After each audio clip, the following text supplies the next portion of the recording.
All right, let's see. So this is going to be Paradise Vale, the part 2 continuation of the exploration of the southwestern hex.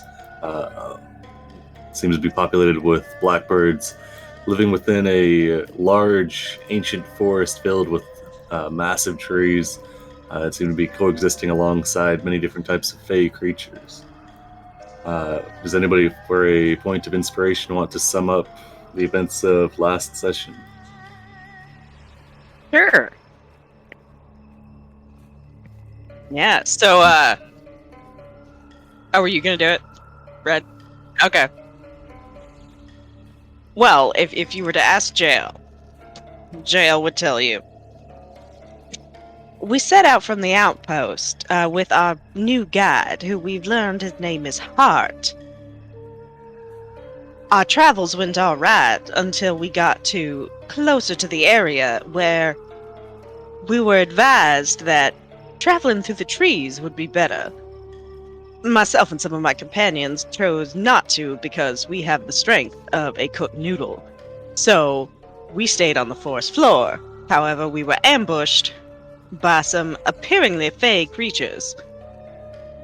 Hart tried to jump down out of the tree to defuse the situation, but bless their heart, forgot that their wings don't actually work, and face planted, but I was able to solve that situation. Hart then ripped the wings off of a poor weasel and fed it to a large cat, and we moved on. We finally found this place known as Ravencall, which is Hart's hometown. After a bit of exploration and some language barriers, and me picking up this most adorable glider, which she shows off to the invisible camera. Camera zooms in. We then meet, I believe it Rattling Sack? It was, yes. Okay, I was Alpha. like, it was either going to be rustling or rattling. I was trying to remember. An owl known as Rattling Sack. And they were able to give us a rundown on the situation. And the Council of Three Elders who run Raven's Call. We ultimately, in order to get her to do a few favors for us and cut a few gems, had to set her up on a date with the local trainer, Patient Steele. So we did so, but in order to do that, Anne Payne had to convince Patient Steele that she was a good substitute to train the younglings for battle. After a magnificent fight, with training swords, of course, we convinced them, and Patient Steele and Rattling Sack went on their wonderful date. I'm sure it went well. Meanwhile, we were called to speak to the elders, who gave us more information on the Hogfolk and their territory, and the various issues going on, and how to establish open communication lines with Raven's Call. We are now heading out to take care of a few of their issues and scout out the area before we go back to Amias with this information. Oh, and that reminds me, we did actually use the letter Amias wrote this time. Amaya's fist bump somewhere off screen. And so we are about to head out. Hopefully our companions are all ready to go. Jail has been ready for a while. However, she's now trying to figure out what to name that adorable little glider. And that's what I got. All right, that was great. Yeah, take your inspiration. So you see that amongst your companions, Merciful End kind of glances over all of you. You guys have just finished your meeting with the other elders and been dismissed to go in, as the elder said, prove your trustworthiness. You assume that you're going to be kind of getting a better gauge of what this corruption entails to the Blackbirds, and kind of witness firsthand, I suppose, what they're dealing with. Let's see. So Merciful End kind of slings up their great axe, nods to all of you, and begins to walk down one of the pathways that seems to lead lower down, back into the rest of the forest. So, or the rest of the village. So, as you recall, you guys are up towards the very top of the one of these larger trees, so maybe about 350 feet up. The fog kind of rolling in along with the nighttime, and the massive expanse of the village kind of going down below, maybe 100 feet or so before it kind of ends, and then you have the rest of the way down to the ground. As for your companions, let's see. Anne Payne, she seems she did receive healing, but she seems a little bit more bruised and needs to recover a little bit longer from her stint or her battle with Patient Steel. So she kind of moves off to go seek medical attention. Singe, he seems quiet, but seems like he will be attending though. And let's see. So yeah, do you all begin to make your way back down towards the lift? Yes, and after Vexen's suggestion, worried that the glider gets corrupted, JL will apply like more hairspray or pomade to her bun to better protect her glider.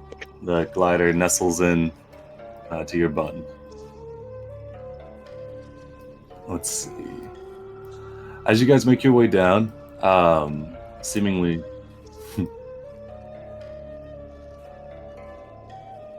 Oh, Sam is sure that this thing is going to die the first combat we're in, but JL is not. All right, we're doing familiar rules. We're doing sprinkles rules. If you want to, it depends. If you want it to be useful in combat, then it can die. If you don't want it to be useful in combat, you just shove it in your coat and it's not in danger. Okay, the bun is the safe zone. Okay, yeah, then you tuck it in there, and the creature relinquishes its familiar abilities at the door. Let's see. Yeah, as you guys make your way down, you can see at night the hustle and bustle of the village is still very much present. There's hey. Oh yeah, no worries. We just got into the intro. Let's see, rundown. You guys have arrived. You're back at the Blackbird village. You just finished up with the elders, and you guys are moving down to take care of whatever it is the elder wanted to send you off to prove your worth, along with Merciful End. Anne Payne has stepped away, but the rest of you are here. Nice. Okay, we got 4. In that case, yeah. So as you begin to make your way down, you can see the hustle and bustle is still going. There's a great number of blackbirds kind of going along. You can see kind of smaller, more slighter, younger ones moving about, kind of carrying what look to be trade goods, either bolts of cloth or maybe large packs that are destined for different areas of the village that are kind of moving about. Even still, you can see that the training younglings at the platform that's at the midway point of the village have moved off and are likely asleep. And then Patient Steel is also gone as well. All right, but you get about halfway down, kind of moving back towards the lift when another blackbird comes up.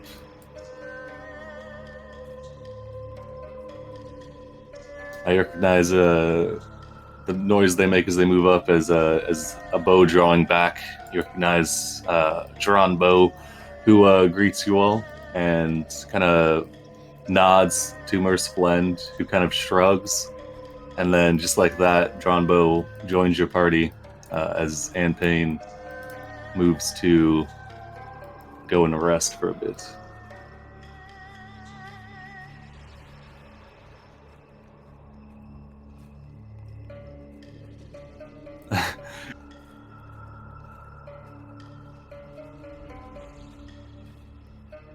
Yeah, now she's gotta go find like a hot spring or something to relax. All right, let's see. So we have everybody, I believe, that we're gonna get. All right, let me gather you up.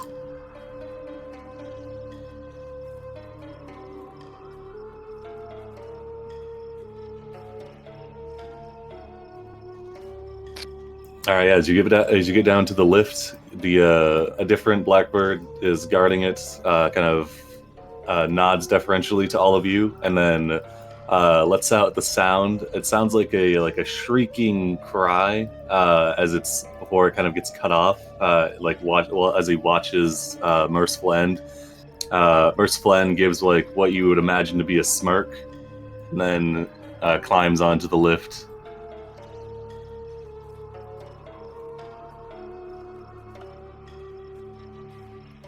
So, how far is that group you mentioned we were hunting? Try and communicate with him. Yeah, he makes the sound of rushing water, and then kind of like the sounds of like sloshing through it, like crossing a river, and then he makes that back to you twice. Okay. Seems that he's indicating that you have to cross 2 rivers. So we've got the one coming from here and then the one from there, probably, unless that one splits. That would be a good assumption. Yeah, you entered from this point at the Hex, so not close enough to the river to see if it continued where it continued, but you do know it does continue southwest from your scouting of this other Hex over here. Yeah, I mean, the area we know, like, this doesn't connect to anything else, so it has to somewhere in that direction. Yeah. Alright, yeah, so that's can be assumed that you're probably going to the eastern edge of this Hex, closer to where the corrupted area has kind of creeped in. Yeah, so you guys are right here on the western kind of edge, maybe a couple miles from the western edge of this Hex, and make your way down into the forest.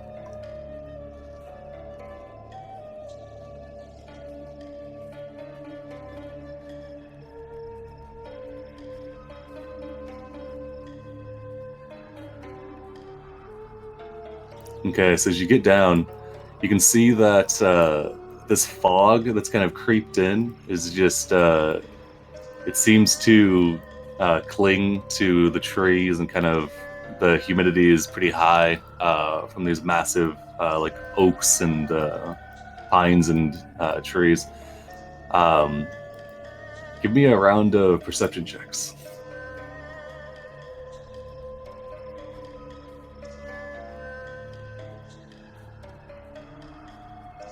Dang it.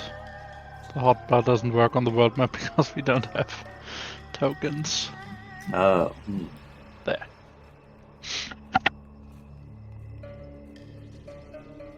Need to go through the sheet like barbarians. Alright. Jail, I'm assuming your little glider buddy is kind of helping you by poking out of the bun, I guess? Or are they in full-on hiding mode at the moment? There's not a lot of danger, so Clementine is poking her head out. Okay, Clementine. Nice. All right. In that case, you don't get a consequence. And you're able to see quite well. Yeah, so Singe and Jail, you can see that whereas before the forest was kind of teeming with these different strangely colored and vibrant creatures, most including the one clinging to your hair, Jail.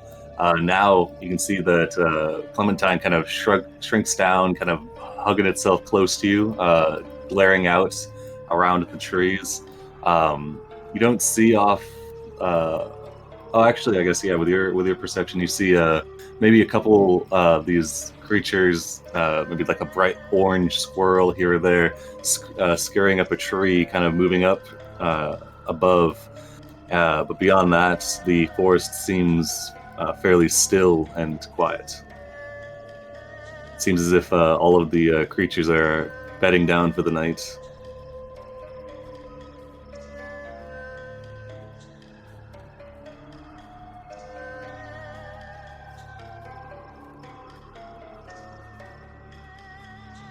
Hart hops up into the trees, finding a nearby branch.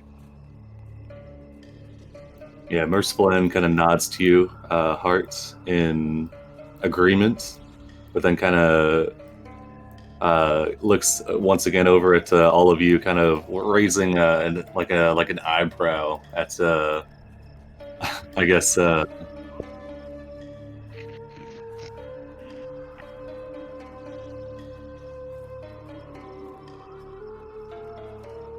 Yeah, you start to you get like a foot up the tree trunk and then just slide back to the ground.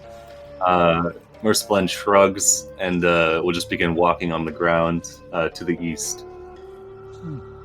Hart shakes his head, hops down, and heads off with you guys. Yeah, Singe helps Vexen up. We just aren't built for this. Don't worry. Considering it was JL's sigh of exasperation that Hart mimicked. All right, nice. Yeah, so you all begin kind of moving through. You can see that this area of the forest is relatively dense, but there's some spots where there's kind of smaller groves, and Jayla, you can swear that you see these, like, some of these trees kind of seem to move and observe your presence as you pass by, but it's hard to tell for sure. He will nod respectfully at them, kind of like, thank you for letting us pass. Like, she doesn't say anything, but just sort of, she's being polite. Okay. Yeah, so you make your way through. Let's see. So this is about 6 miles or so. Yeah, you make good time kind of moving through. The terrain isn't too difficult to traverse. Mostly it's just moving over large roots and things like that. So you're able to make like a 2 mile per hour pace. You're setting out around 7:30 p.m. into the night. Let's see. Make sure I keep track of this clock here. Okay. Oh man, this clock works so much better. If only I had like a HUD on it, and it wasn't in military time. For the military time, I find. It's nice, but my brain doesn't work just enough. call that regular time here. Yeah, I know. All right, yeah. So you move for about 2 hours. When you come across a lake, not a lake, a river. Let me reveal it.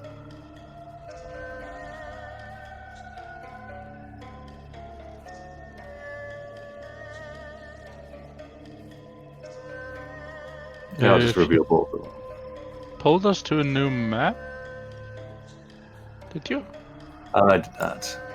Okay, never mind then. Oh, there we go. Yeah, so you get to a river. You notice this one, of course, runs south to north, like the other one that it connects with, presumably.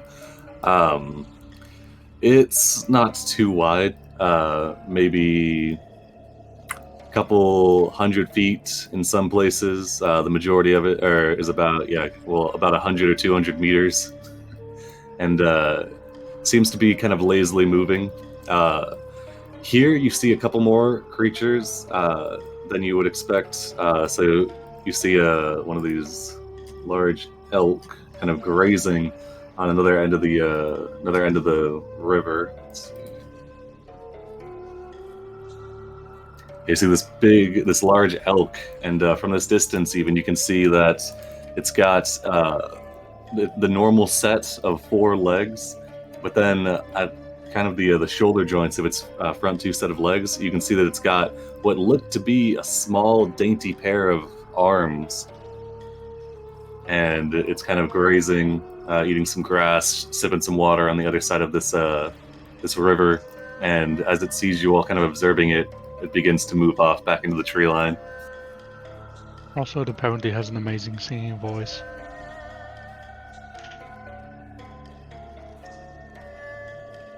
Does our bird companion react to that thing in any way weirdly?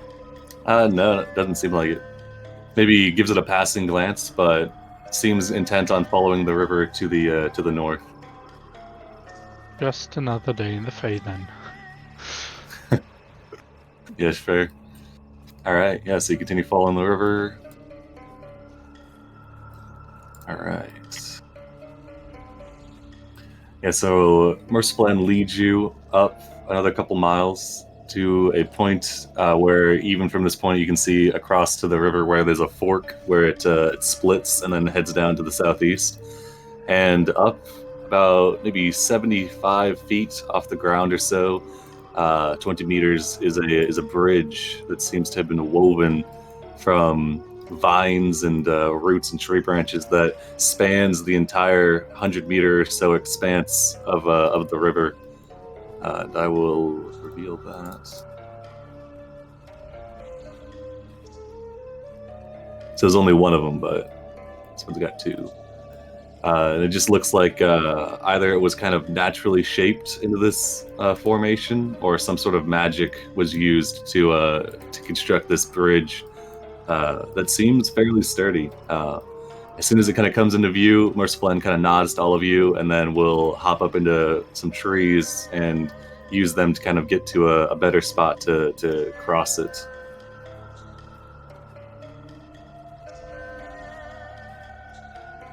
You all are not under any duress at the moment, so eventually you guys can make it up into one of the trees and get up to the point where you can begin to cross this bridge. You definitely see Jail is like, don't look down, don't look down, don't look down. Got it. Gets those claws in there.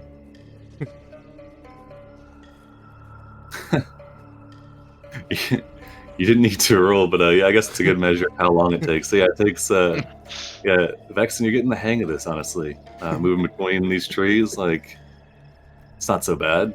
Some of them are long jumps, but for the most part, the forest canopy is dense enough to where you can almost walk between them. Yeah, Singe, it's a little rough, but you do eventually manage to get up there and can cross. Yeah, while you're on the tree, it doesn't. The bridge doesn't sway at all as you're moving across it, even though it spans to a large area. It seems very sturdy. But yeah, you can see the rushing water about 70 feet down, and you can move across it. Okay. Once you get to the other end of the bridge, there's kind of like a platform or so that's kind of roughly shaped that just kind of hangs out above the ground and kind of surveys out to the east. And at this point, Merciful End kind of stops, crouching down, and we'll kind of look and just kind of, you can see the bright eyes of the creature.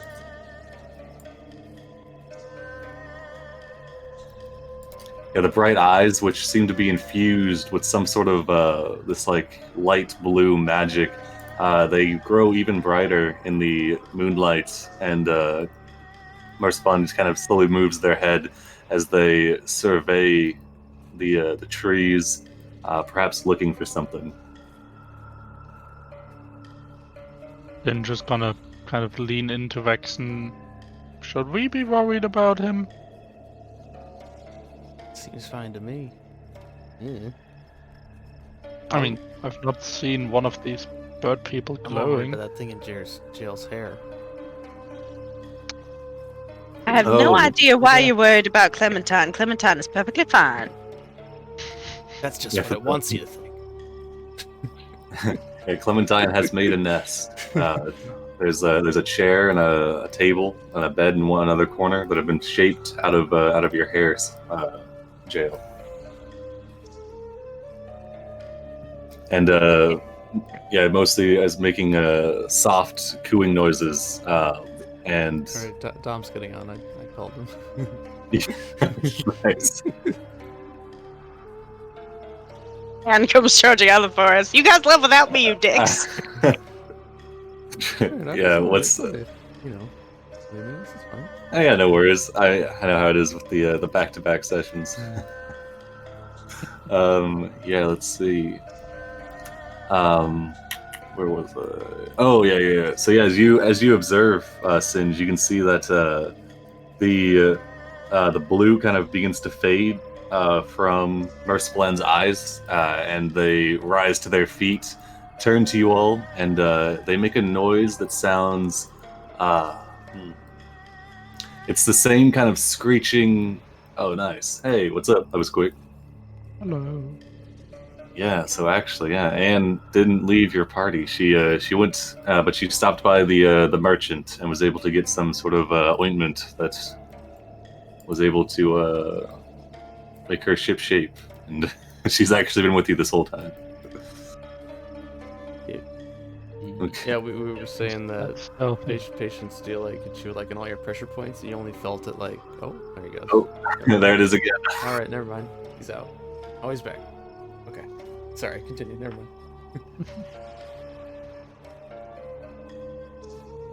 Hey, let's see. Okay, so for a recap, Anne, you all received this assignment from the elder, going out with Merciful to track down these corrupted, or to see firsthand what the Blackbirds are struggling with.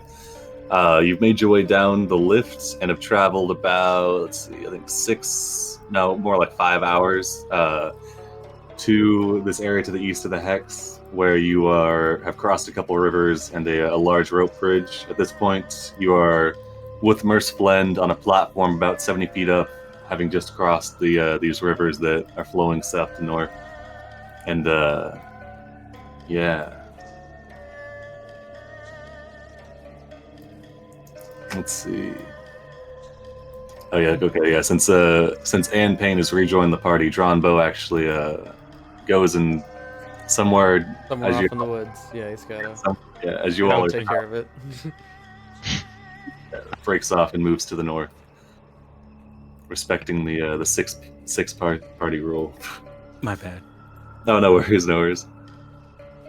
And then all right, so yeah, Merciful after standing up, kind of looks to you all, their blue parts of their skin and eyes fading, and makes the sound that is similar to like this kind of screeching howl that the lift operator repeated, and the Merciful makes the sound 3 times. It gets more awful every time you do that. It does around here. They will nod. Okay. And pulls out his crossbow. Heart whips out his shield and warhammer. Okay. Yeah, Merciful kind of seeing you all arm yourself will kind of, still clutching their axe, will kind of heft it into both hands, and then will move and begin to move from tree to tree to the east. You can see they're moving. They're moving slow enough to where you think if you had like a 15 on your athletics, you could keep up, or you could move down to the ground and keep up without issue.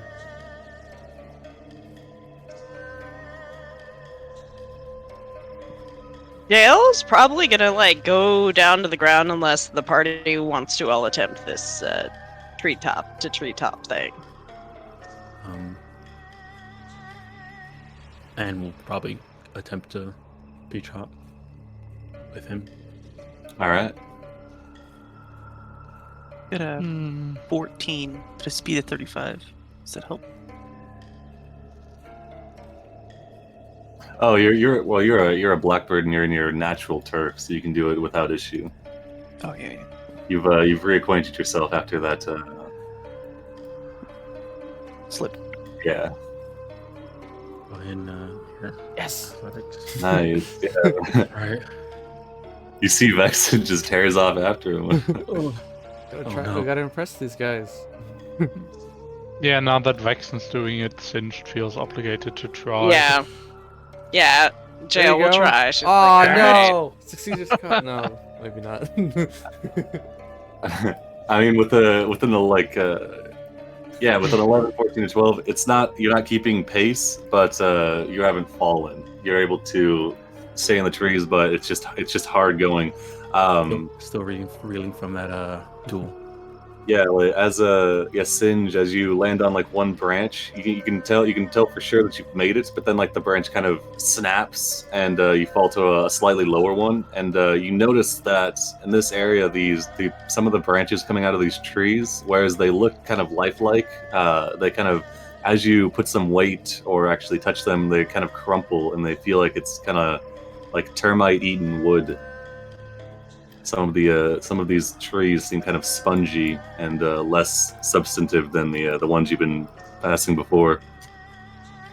Yeah, Sin's just gonna call that out to the other two who are lagging behind. Careful, some of these don't hold much weight. I should know, I don't weigh much. Are you suggesting I weigh a lot? Well, Sin I mean, kind of looks compared down to at a himself. I mean, compared to a kobold, she totally does. But I'm just saying, that's like Jail's just like, are you calling me fat? Rude. I'm calling you Valorian, That's worse. but also true. All right, but more or less, you guys are able to. You'll show up a little bit later than Vexen and Merciful End, but let's see. Okay.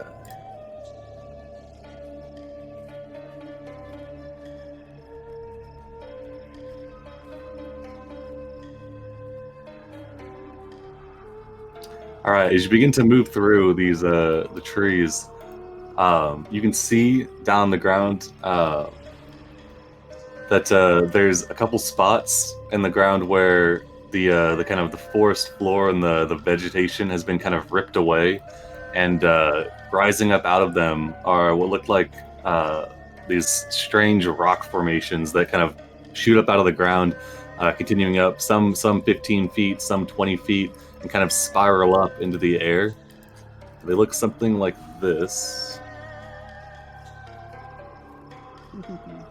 Yeah, some of them taller than others, kind of just ripping up the dirt and the leaves around them. And as you see these, you can see anywhere where one of these pops up, the vegetation is kind of scorched away and is kind of pushed back. And then the trees, there's never a tree or even a sapling that seems to be closer than maybe 30 feet to one of these spires. And you can see that Merciful End avoids them as well. Stalactites out in the open? Yeah, that's exactly what they look like. Yeah, well, they'd be stalagmites actually. Oh, stalagmites, yeah, mites. Mites are the ones that be on them. Yeah, but yeah, for sure. This corruption seems to do a lot to the land. Yeah, all right. So you get so you get another maybe a mile and a half from the rope bridge. When Vexen, you see that Merciful End stops, halting for a moment, and you can see them start to climb down to the ground, moving from kind of branch to branch, finally landing on the ground behind one of these larger trees. Okay, yeah, follow after. I mean, a lot slower. He hopefully Be more knows careful. where he's going. All right, then the rest of you all catch up in not too bad time, maybe 10 minutes or so. Let's see. All right, let me drag you guys over.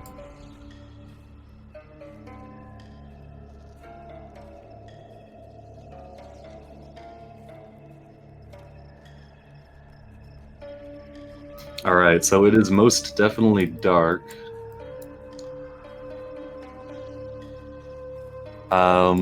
Would any of the people, your low light definitely would be working because there's stars and the moon above.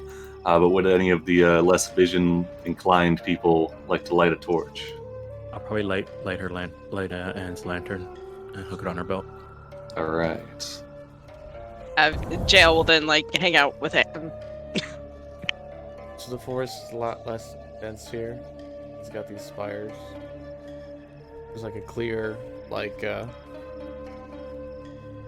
separation between forest and the. No, there's still the forest is still pretty dense. It's just maybe in your field of view, there's like 2 or 3 of these spires of rock, and then around those areas, around 30 feet, is where the forest has kind of seemingly shirked away from them, moving away. Does the rock look like trees? Are they kind of shaped like trees? Or No, it's definitely rocks. yeah, it looks to be rock. Some of them are kind of like this smooth black stone, and then some of them seem to be like a more porous red sandstone type thing. Okay. Seems Yeah, like let the me- land has like an open wound, or like it's been stabbed, and it's corruption is spreading from that rock. All right. Let's see. Yeah, let me drag you guys over to this map.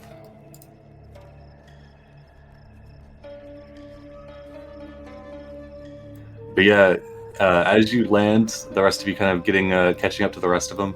Vexen and soon the others, you begin to hear it sounds like ripping and tearing of flesh, and as the others begin to arrive, you hear the sound of the same screech, almost identical to the one that that Merciful End made when moving off of the rope bridge, or the vine bridge. And Merciful End kind of looks at all of you, and then looks around the tree and kind of gestures in that direction. Let's see. So Singe.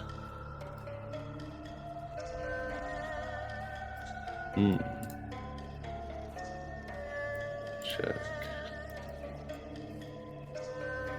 Yeah, so it looks like the torchlight doesn't quite reach, but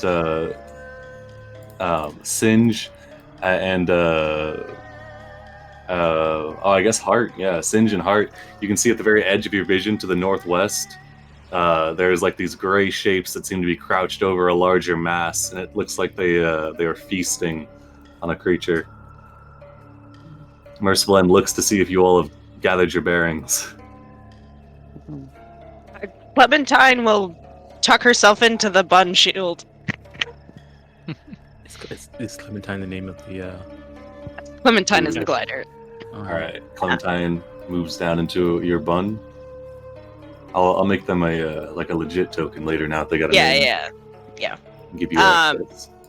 And she will pull out her violin with her rapier bow.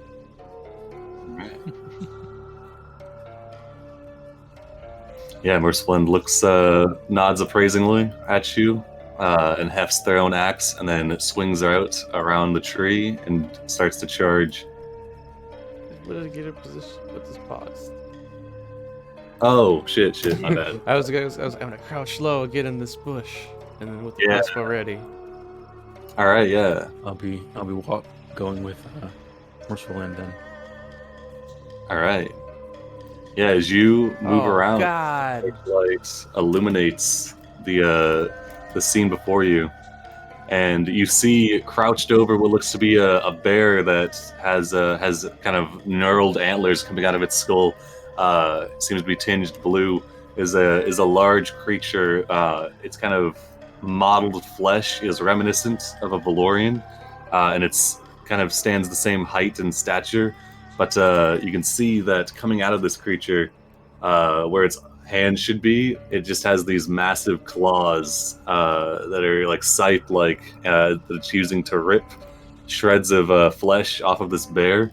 And then it has 2 heads, which are fighting over shreds of this creature, and are kind of at war with each other.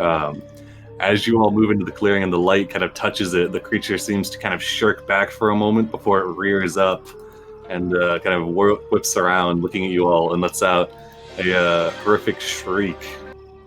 Let's see. I'll just turn on global illumination for this map, because you should be able to see reasonably well with the moonlight. Okay. There we go. So as you all can see, these creatures kind of ripping at it. You see a couple of these small ones, but no big deal with these. I remember seeing those. I remember those. Yeah, these little ones. Oh yeah, Vexen actually. You recognize these? Oh no, Gideon would. 'Cause Oh shit. they Okay, jumped yeah. on him when we went down to those rust monsters. I don't Yeah. know. Excellent. Maybe some creeping corruption in the northern hex. But anyway, let's see. So you see to the northwest is a one of these bears kind of reared up on its back legs, and it's kind of smacking at these smaller wretched that seem to be kind of trying to creep closer. And then you see two smaller bear cubs that are kind of pressed against some bushes and trees that are kind of huddled together, seemingly being protected by the larger one. The angry, as they seem to be, kind of ripping at they seem preoccupied with their current kill, but as you all move onto the scene, they turn. And let's go ahead and roll initiative. Let me throw you all into combat.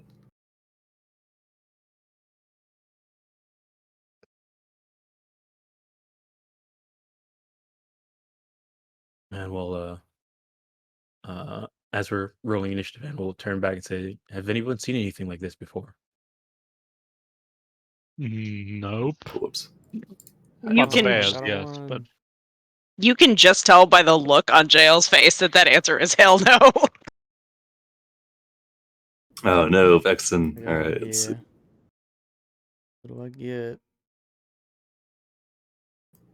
Oof. All right. Oh no. No, Vexen's coin. Oh no, that'd be a low Just chance. disintegrate. Let's see, how many items do you have total? One. Oh my god, you got a lot of stuff. Not the kicks. Oh no. I mean, I guess you could roll randomly. I don't know. We'll roll a d20 to determine severity. Well- Higher is worse.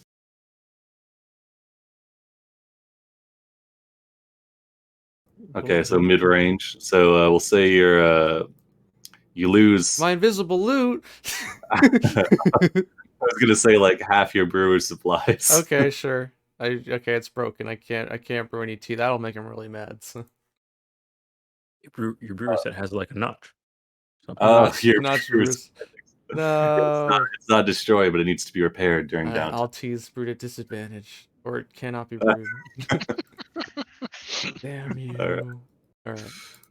All right, but Singe, you take it. somehow. Game still paused, by the way. Oh yeah, let me unpause you. There you go. Okay. Yeah, moving Wait. past this tree where we came in, Singe sees these really strange creatures laying into a dead brown bear. Does the brown bear look like just fey or corrupted? From your vantage point, what's your passive? 11. You can see that the brown bear definitely looks fey in nature, just based on its coloration and the fact that it has antlers. But you cannot tell from this distance if it appears corrupted. Fair enough. And Singe is going to move next to Merciful End to hopefully have a shot past this tree and attempt to firebolt that guy. Start simple. 20 for 6. Nice. Yeah, 20 hits. The fireball exploding across the chest of this creature. It lets out another one of its screeches as its both sets of eyes kind of fix on you. You can see a loose flap of flesh from the bear falls from its jaws as they begin clacking and gnawing, and it looks intent on you. Let's see. The astounded will steal. And it's astounded at the audacity. I do still have some movement left, so seeing that Singe is gonna... Whoops, no, not that way. Move behind his more sturdy friends. And yeah, you already said he'll steal. The astounded. The audacity. Alright. You hear a bloop from the creature as its turn comes around. and it will charge. Let's see. It gets 45 feet up with a dash, and then it will pass to some of these little dudes. All right, pass to Crazy Wretched. Crazy hisses out and looks. You can tell it looks between the bear and then all of you. Then it sees that this other creature is rushing towards you and will join in the charge. Dashing as well. Passes to Arguable. 60 feet. Revolting.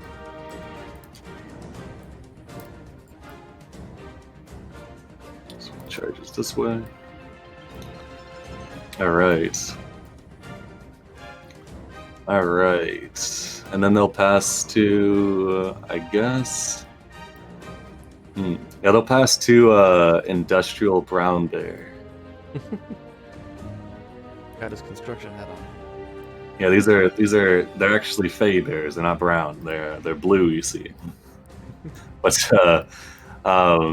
this one, yeah, lets out a roar, and then seeing this distraction that you've all provided, it will kind of back away slowly, moving away, passing to the two young ones, Widespread and Rainy, and both of them will tear off to the northwest. As well, moving away from the creature. And then, let's see. Yeah, I'll pass to... we'll give it to Anne. Okay. Anne's gonna see this weird grub thing run up to her and go ahead and try and kill it. All right.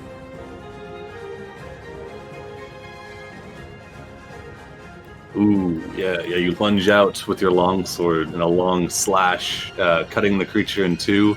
It is dead. Kind of bursts. Like level is Anne? 3? 4? What Oh, level is Anne? 3. Oh shoot! Let me. I didn't mean. I don't know why I hit the. Okay. It was 3. I'm 3.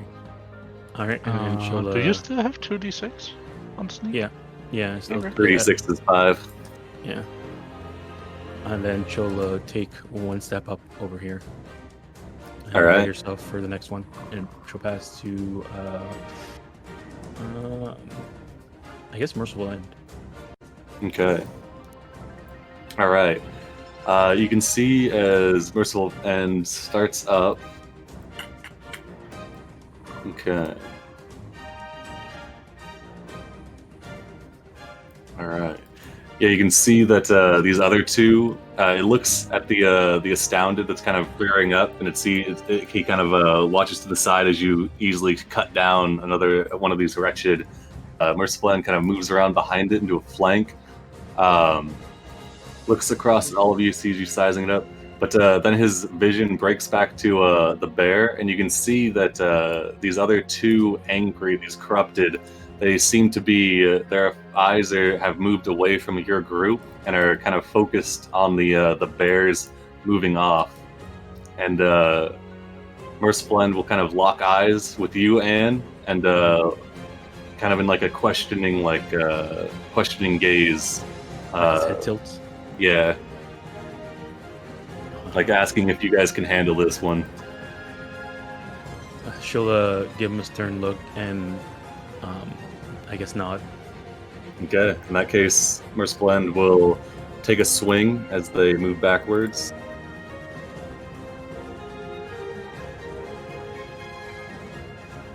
Actually, you know what? They'll go for a knockdown. Let's see. So Merciful End will kind of hook his axe into the back of this angry, and will try to knock them down.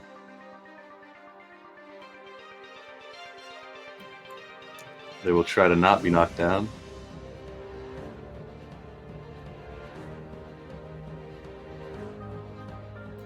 But they are.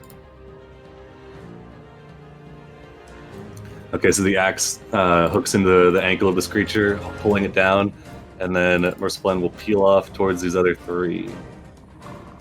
Moving 35. Actually, no. You see, Merciful is faster than the average Blackbird, likely a berserker. All right, rushes off, and then gets into combat with these two, and gotta eat an opportunity attack here.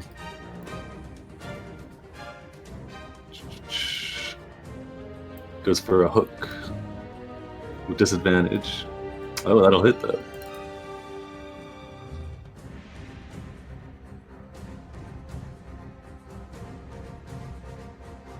Okay, and then Merciful End will pass to. We'll go Heart. You hear Heart growl from some unknown beast, and he'll dash up towards this guy and boop him in the face with his warhammer. Boop.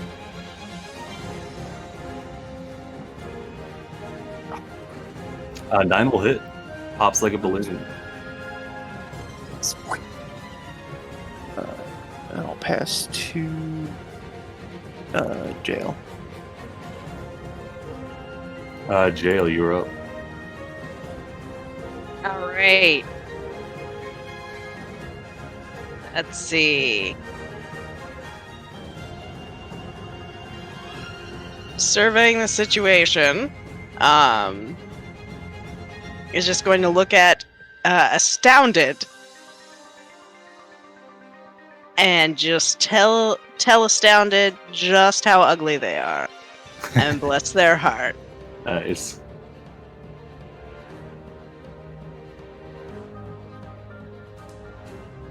Creature fails, takes 3 psychic.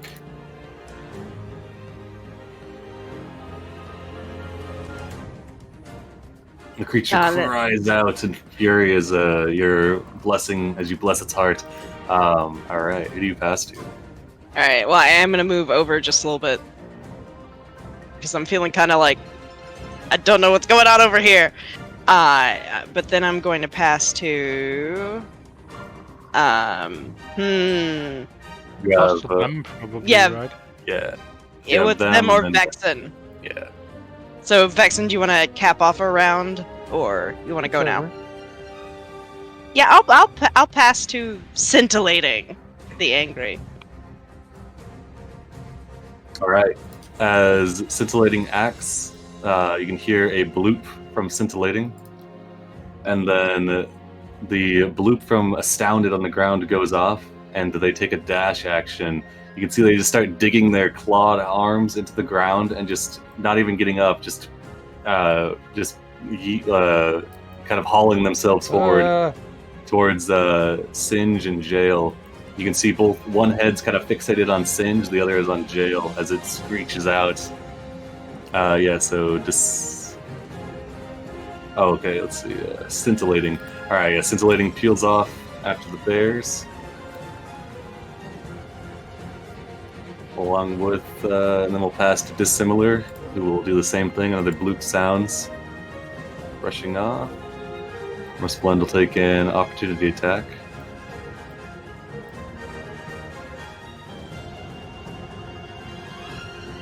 Going for a slash. Nice, okay. Oh yeah, it should be noted, whenever Merciful End's turn came up, there was a bloop from him as well.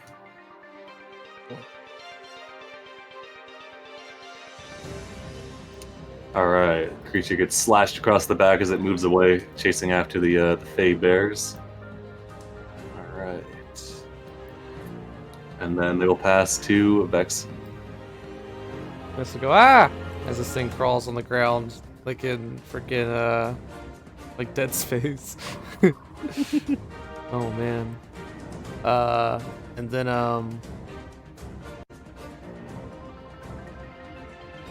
gosh, I'm not gonna get away from it. I'm not really in a square, so I'll put myself here. He already used his reaction. He did? Oh no, he got it back from his Paragon action. Never mind. That happens? Okay. Yeah, never mind. That's fine. Let's see. Yeah, this thing's scary enough. I think he's gonna spend 3 points. He had a crossbow shot already, but he's gonna drop his crossbow, and then in one hand an icy blade will form, and he'll attack it with that. Advantage. 15 will hit for 14. Nice. All right. And Ooh. did this one use its reaction or no?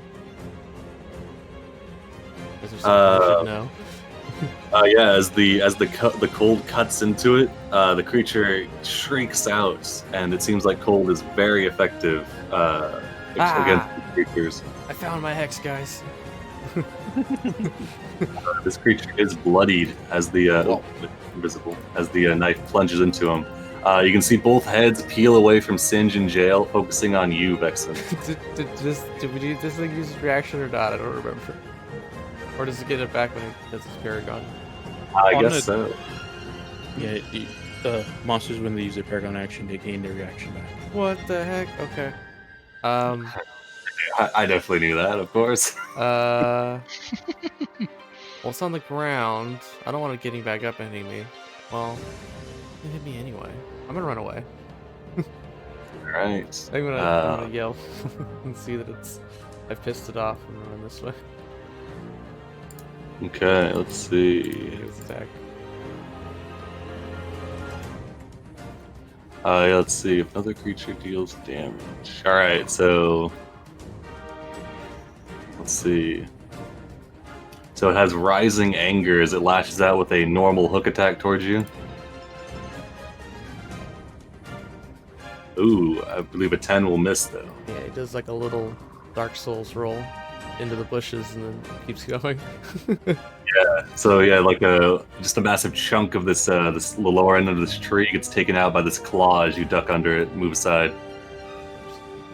Oh my goodness. Okay, yeah, and that'll be my turn. That's my bonus action, and an attack action, and I'll pass. Well, I guess I'll steal now. Yeah, at the beginning of the round it My was. bad. I mean, they gotta take damage somehow. All right. So Astounded pulls itself to its feet. Let's see.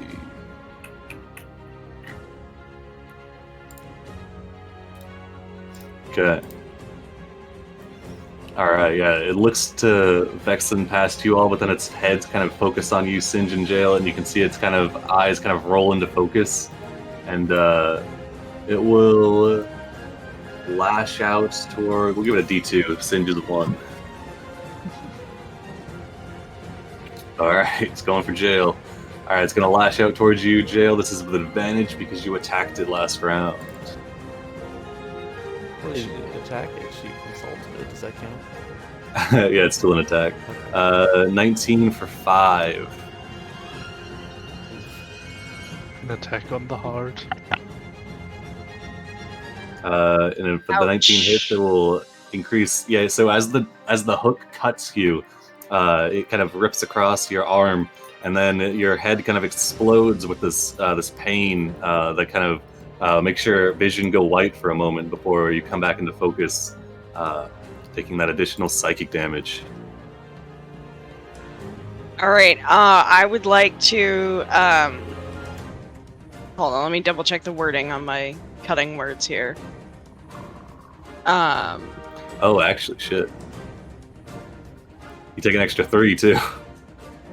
So 14 total damage. Yeah, these things are nasty if you're close range with them. All right. Yeah. Okay. I don't have the wording of my cutting words right here, so I will just take this damage and then figure it out, because it's on me for not having it on my sheet. Oh God, I'm gonna die. Oh my goodness. I have Oh, God. one HP, y'all. All right. Oh yeah. Okay, yeah. So the thing in your hair, that's what it wants. Yeah, so the cutting words would have applied to the opportunity attack that was on Vexen. That's... Oh, Vicious you Mock- mean the Oh, the Vicious vicious Mocker? mocker. Yeah. Well, it was already rolling at disadvantage, then it made it straight, so. Yeah. So this one was was a raw advantage. Yeah. Okay. All right. So a massive amount of damage, and then yeah, if you would like to steal. I would like to steal. And then I would like to disengage and run away. That's fair. And just, y'all have this. I'll support from back here. Both heads focus on Singe. Yeah, you don't look so good. That jail does not look good. She's just like bleeding everywhere as she like staggers away. And then seeing that they're eyeing Singe, she's gonna pass to Singe. All right, Singe. Before it gets to your turn, this creature will lash out towards you, Singe, with advantage.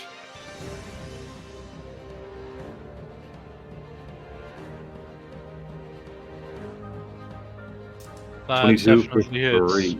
And then it doesn't get the psychic again, but it does get the revenge. So that'll be 6 damage total. Ow, as they say. Okay. Singe's turn. Yeah, he's got that thing straight up in his face, so he's going to try and give himself some breathing room with a shocking grasp with quicken. Wait, actually, never mind, just shocking grasp. A 10 is close, but not enough. 21. Back tactics. Oh, true, you're right. Unless Definitely. Singe took the cold. No, I haven't actually changed. He's still a fire scale. Okay. Yeah, so the lightning kind of crackles across the creature's body and gives you a momentary opening to back up. And he will take that to get some distance, and then this time with a quicken spell, set right after with another firebolt. Okay. 15 Alright. for mine. Yeah, a little hit for sure. The fire explodes in the same spot, leaving another scorched mark on the creature. Yeah, you can see both heads are focused on you now for sure, Singe. Makes sense, which is why he's going to book it behind that tree, and then he's just gonna call over and finish it. And he will pass to Anne. And it's gonna. Scratch on the card now. Oh no! Oh shit, okay. Let's see. Burnout consequences. Fireball on your position. Oh, Okay. oh. So So, level rounds, so it's the second level spell, so 2 rounds. Okay. I guess I'll Alright. put a thing on my. give you a 2. Okay, cool. Oh, sorry, I didn't know you. Okay, yeah, 2 blue. All right, you passing to who, Singe? To Anne. Yeah, Anne. All right, before Anne can go, these creatures up here. Merciful End's going to use their Paragon to chase after these creatures, and Dissimilar will use their Paragon to attack the brown bear. Blue bear. Blueberry. Oh, sorry, blue bear. Yeah, right. It's blueberry. Let's see. I was just about to say that.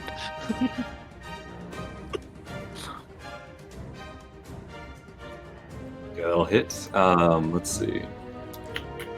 Who's close with a good perception? And Heart, I suppose. Yeah, probably more so Heart, because Anne's probably got her back turned, focused on the angry. Heart, you can see up to the north, when this creature lashes out towards the brown bear, it seems less focused, kind of more distracted, and its attack doesn't seem as effective towards the blue bear. Sorry. Interesting.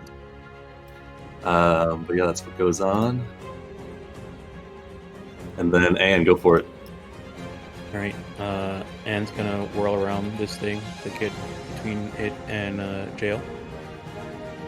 And then at the same time go for short sword attack. I mean long sword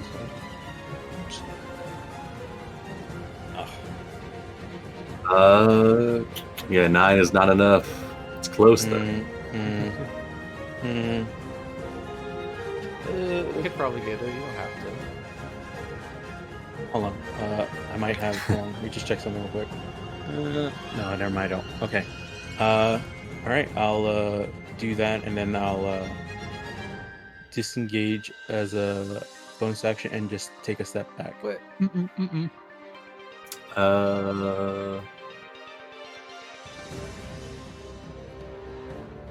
Oh yeah, I forgot. It had no reaction. So Oh, I'm not- true. Yeah. I'll just stand. I'll just stay there then.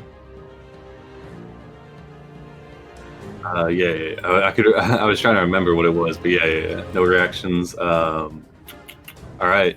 Doesn't succeed at a cost. Rare. All right. Let's see. Who do you pass to? I'll pass to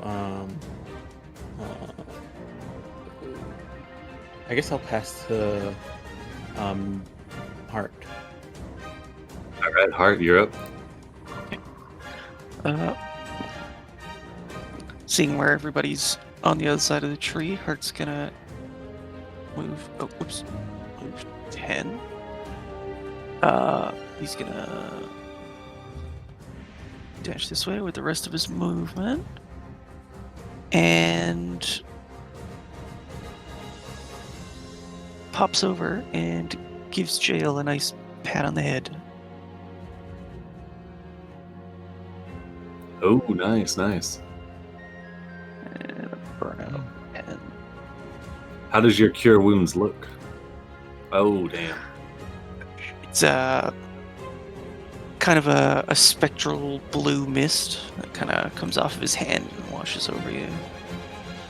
This burnout is, and then Shit. see if it's like the life essence being transferred.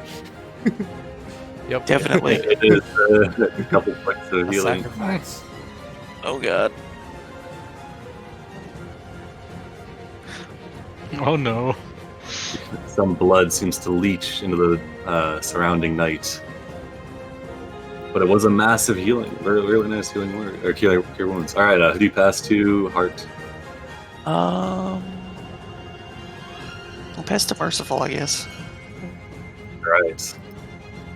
Merciful will slash out towards the belly of this angry. As they do, they go reckless, which will hit, and then they go savage assault.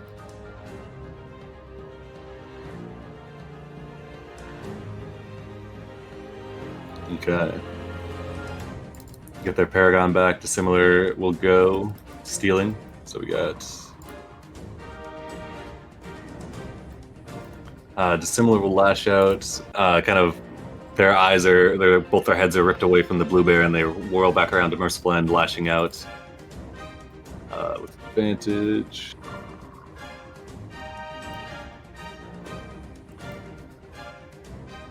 That'll hit. Throw on the Rising Anger and the Revenge for, what was that, 11, 17 damage. You can see that some of it, yeah, interestingly enough, I don't think any of you are close enough to see this, but yeah. Okay, alright. And then Dissimilar will pass to Scintillating. Scintillating, yeah, well, damn, you guys are too far away. Alright, Scintillating will attack the brown bear.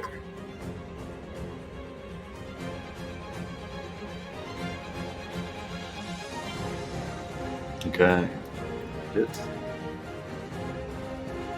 Alright, the blue bear will steal and will disengage, moving off map, passing to its two younglings, which will also, they'll just dash and sprint straight off map.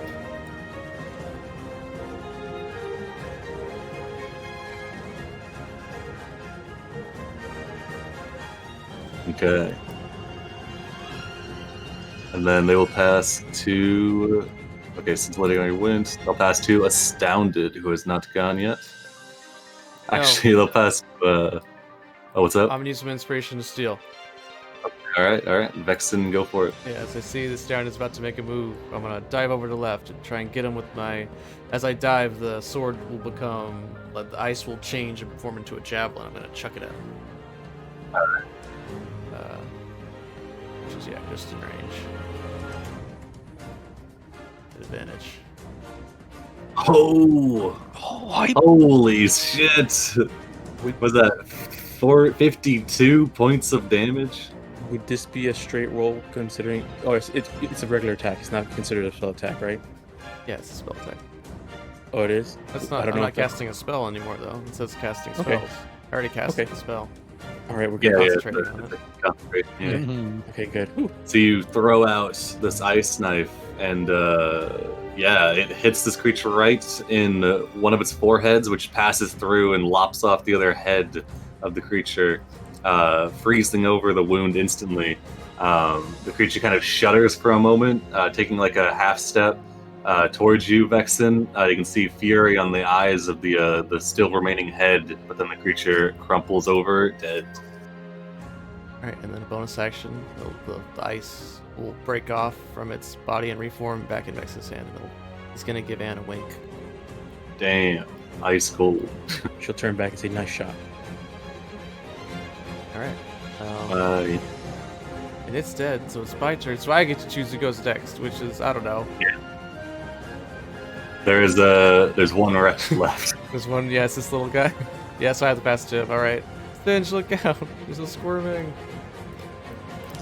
Yeah, so revolting. Yeah, Cinch is actually there. I just moved to the side so I can actually see something.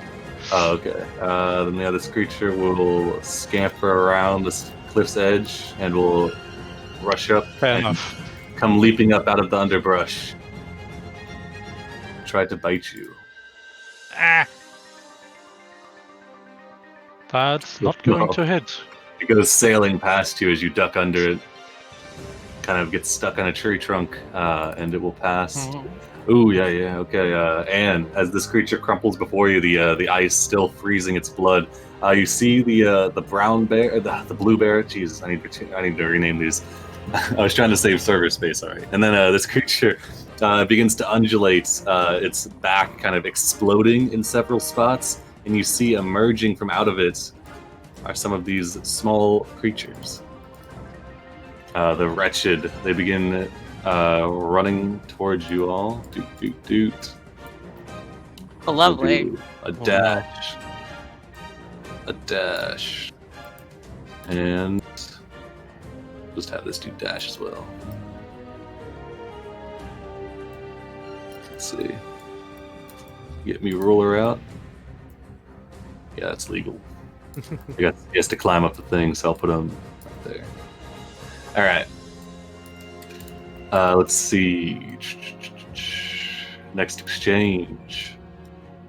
As the next exchange comes around, the wretched are gonna pass to themselves, but before that happens, there's a round of Paragon actions as Merciful battles these creatures. Okay, so similar has been hit, as has a not magenta. Doot. All right, not frozen. God damn it. Okay, there's a exchange of blows. That lashes out. Will hit. Throws on their revenge. I'll just add my revenge manually. Merciful End will lash out as well.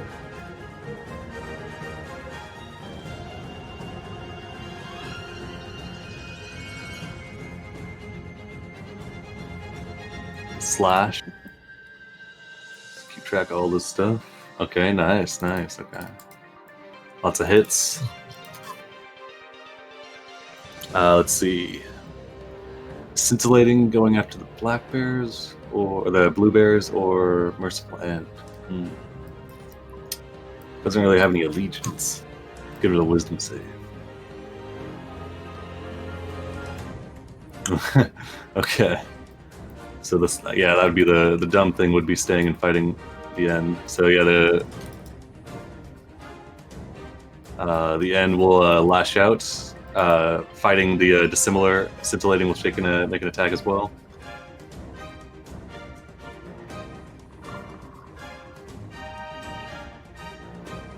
Okay. Yeah, and give me a free perception check from where you are. You're really far away, but You're not in too much danger with these little things. You're kind of you got your foot like holding one off, and you're just batting the other way, one away. Okay, nice. Yeah, you can see the angry that Merciful is fighting. The one on the left, Dissimilar, seems focused, both heads fixated on Merciful End as they exchange blows, axe clashing with a clawed and hooked arm.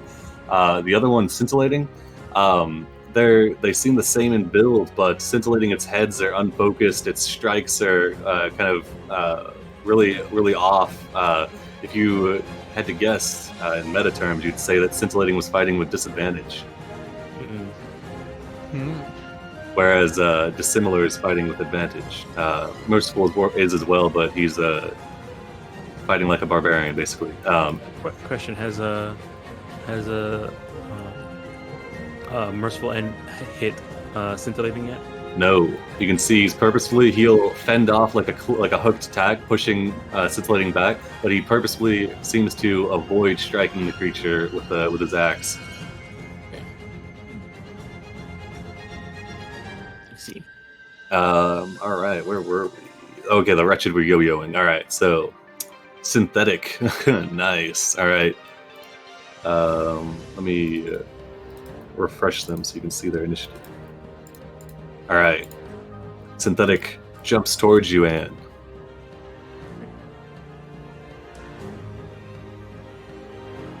And we'll try to. God, let's see. All right, got Pack Tactics. It'll come flying out towards you with advantage. Oh. 17. Yep, that hits.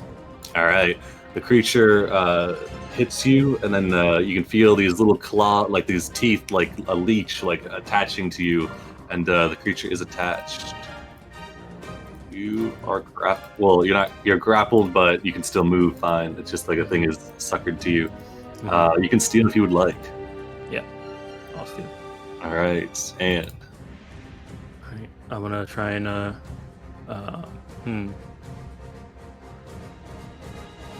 let me see.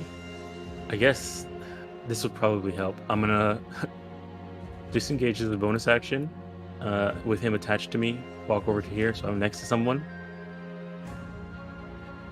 and then strike him with the try and knock him off me with his longsword. nice. All right.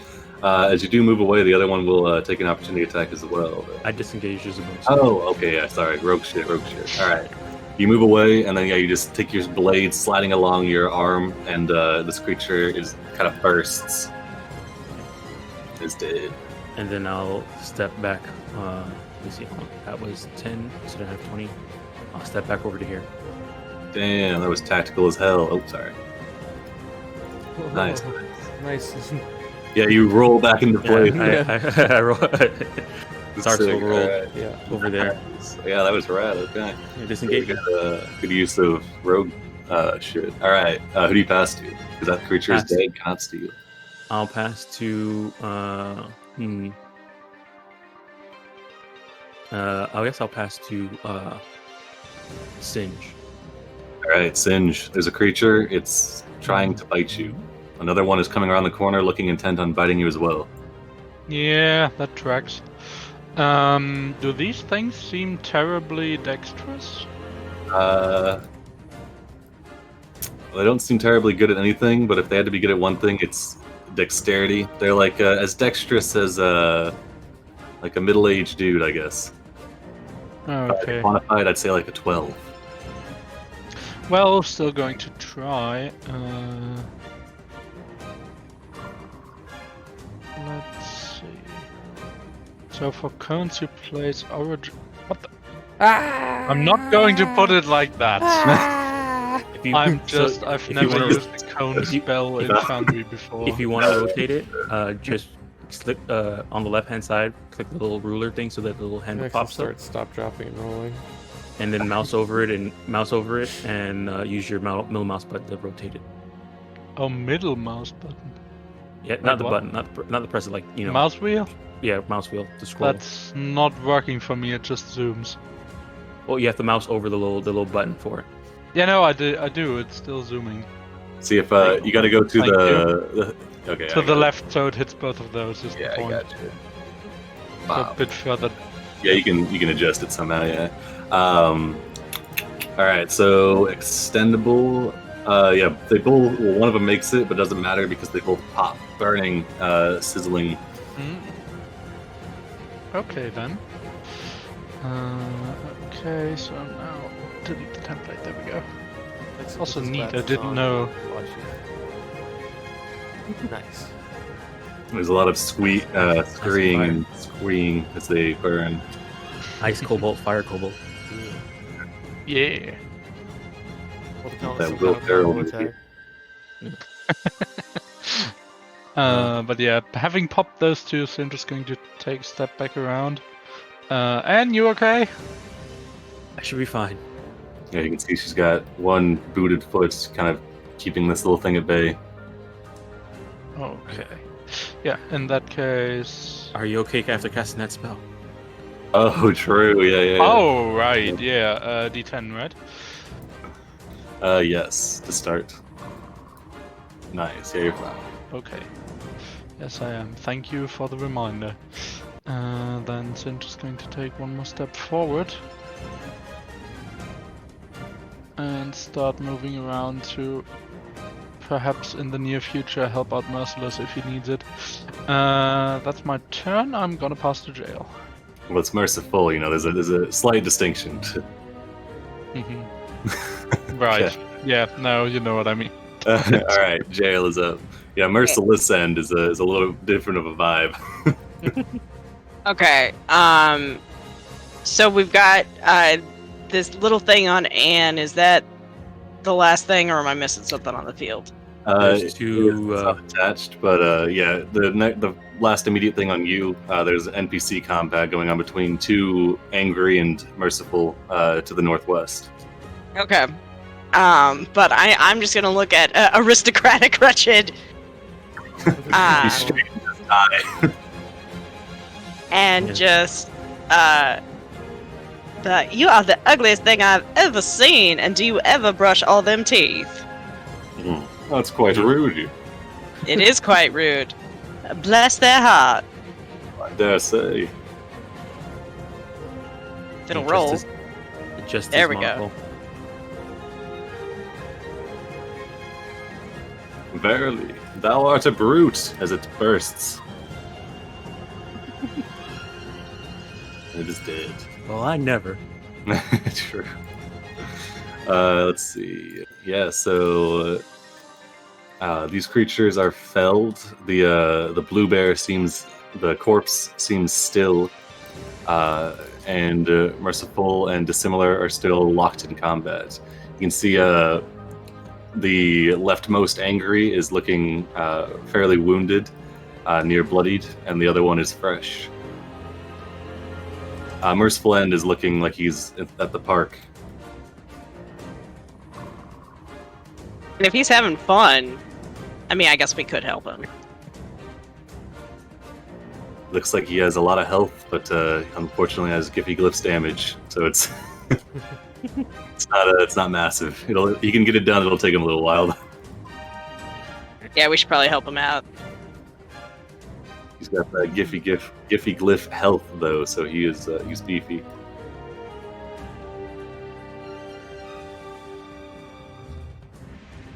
Right. Passing to. Oh, you're passing to Merciful? Yeah. Okay. Yeah, he'll act recklessly. Let him have his fun. Yeah, reckless / savage assault. I mean, she probably would, like, kind of call out, like, you know, do you want us to come help you? You know, so kind of, it's on him. Yeah, there's no reply, but yeah, he's busy now.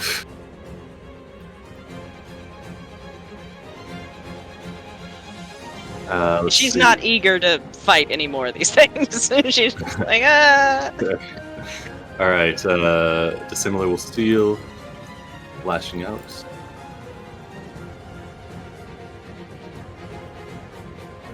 Hook. It will miss. Scintillating.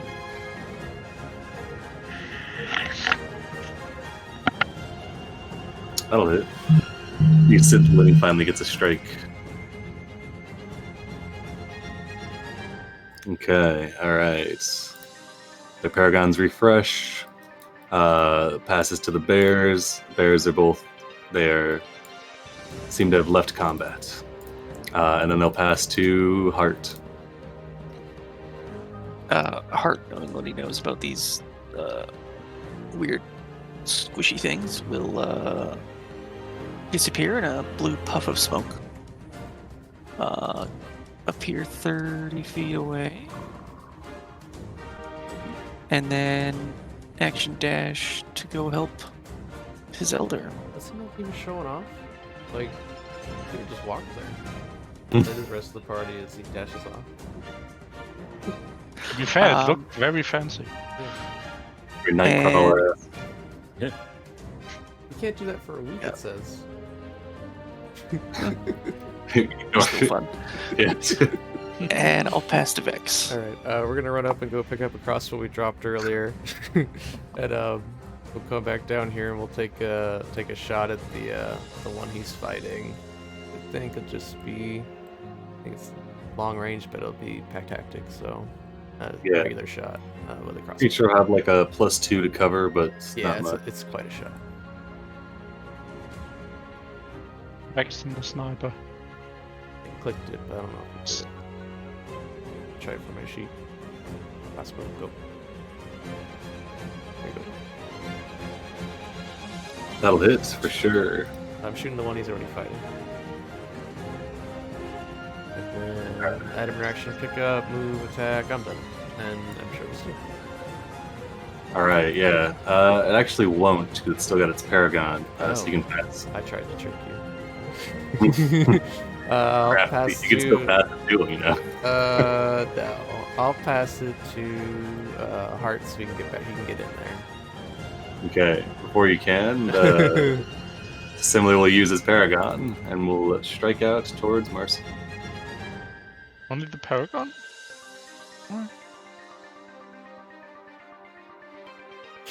That'll hit. Throws its other thing on there. You can see that.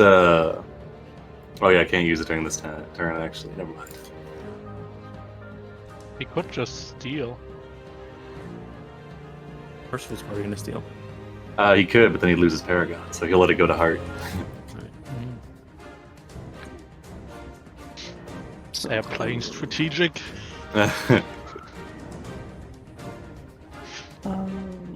From where I'm at, This is the fight with the Paragon action people are fighting. You guys could just. Dissimilar will take a Sacred Flame. Nice. Hopefully. Okay.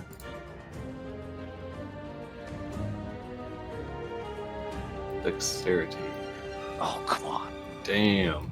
All right. Yeah, this creature rolls to the side away from the radiant flame. I'll move You're what? 5 feet and pass to Vex.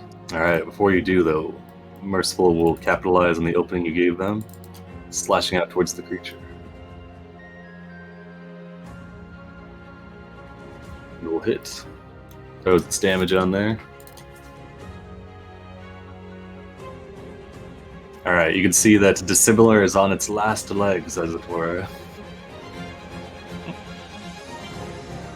All right, Vexen, you're up.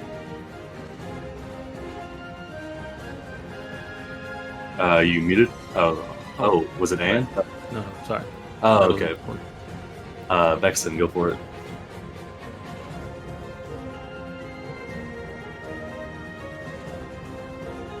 Is he? Okay. I can't hear him if he's speaking.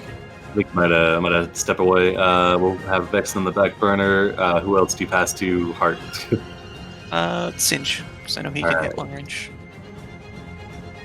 All right, Finn, you're up. Okay then. There they are.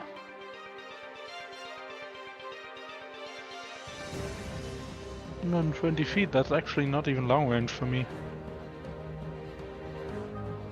With a firebolt at the same one that Vexen attacked the left one.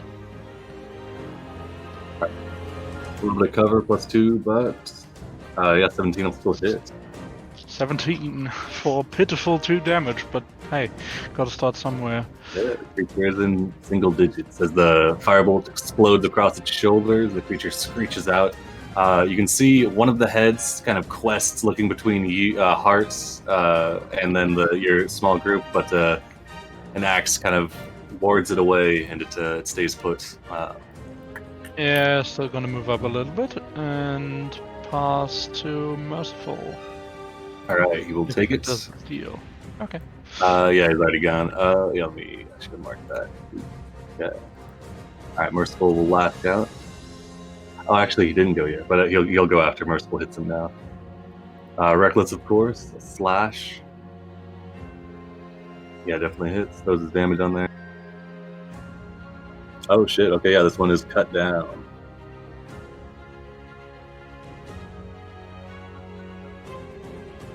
All right. So just scintillating. Scintillating will use their Paragon, try and get an attack in. Latching out with a hook towards the Blackbird. Will hit, actually. Okay.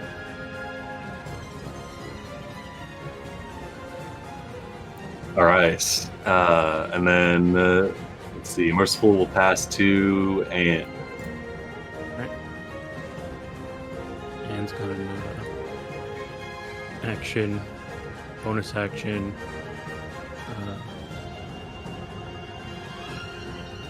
I guess she'll get to right here with the bonus action dash, and no, rather not yet, and then action dash to get to right here. All right. You passed. You've got Vexen, Vale, and Scintillating. All right. Oh, okay. All right. Yeah, jail. Oh, sorry, was I past too? I'm sorry. Oh, don't worry. It was just a little while ago. If you want to go now, you can, Okay, and then pass to me. Just up there. So,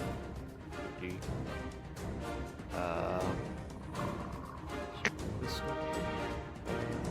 30. Here. Yeah, this should be a range. Yeah, so normal. Well, with advantage, I'll take another shot at that guy.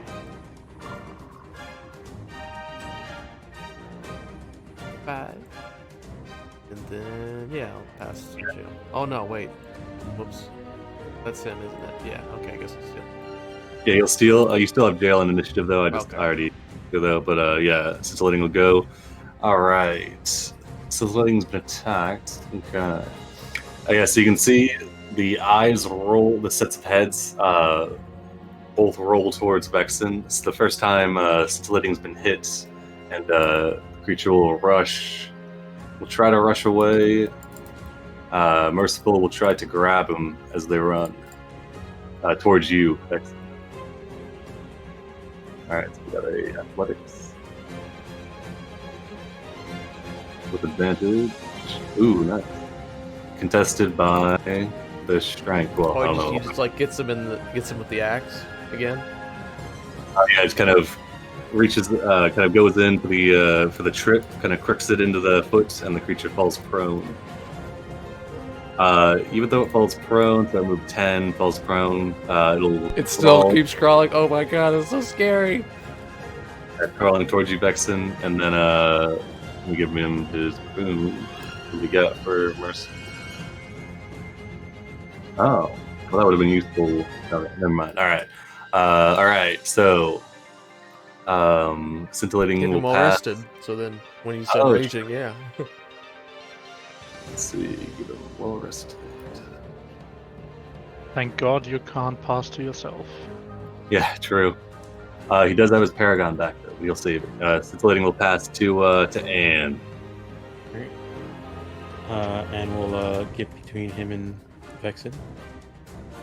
And now that he's on the ground prone, she has advantage. So going for a longsword shot attack. Holy smokes! Oh, with advantage because he's prone. Holy shit! Oh, What is that? Like 45? Let's find 46. 41. Yep. Oh, wait. Hold on. yep, 41 checks out. 41. Holy smokes! you just plunge this longsword, paladin or like Templar style, through the back of this creature. It is bloodied as it shrieks out up at you.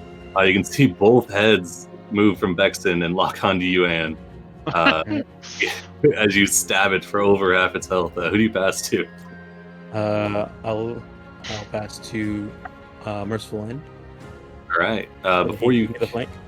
Before it can, the creature will lash out up towards you. All right. Let's see. So this will be it's got the rising anger, but it's not. The turn is to the end. All right. Yeah, it'll lash out up towards you with just a normal attack. Oh, miss. Ooh, 17. Oh, okay. Let's see. This is the same round. So it doesn't get its revenge. Actually, what? I should have did this beforehand. I'm gonna try and blind it. Well, it wouldn't do anything because it's a 17 and a 19. Oh yeah, that's true. Never mind. Yeah, save your dice. Take some dirt in his face. Let's see. On its next turn, this is a Paragon though, so yeah, just the 6 damage as it slashes up towards you, Anne. Right. And then yeah, Merciful will go. Merciful rushes up behind it, gets to the flank, and will slash down towards it.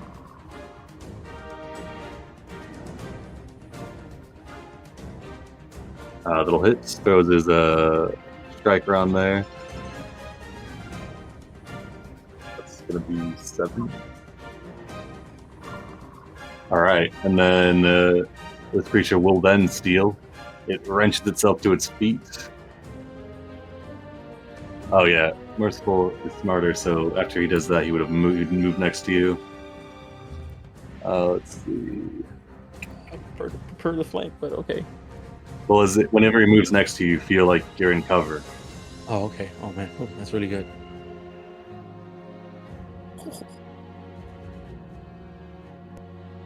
All right, so this creature has 2 targets, 1 for Merciful End. All right. Lash towards Anne. All right, so this will be with advantage.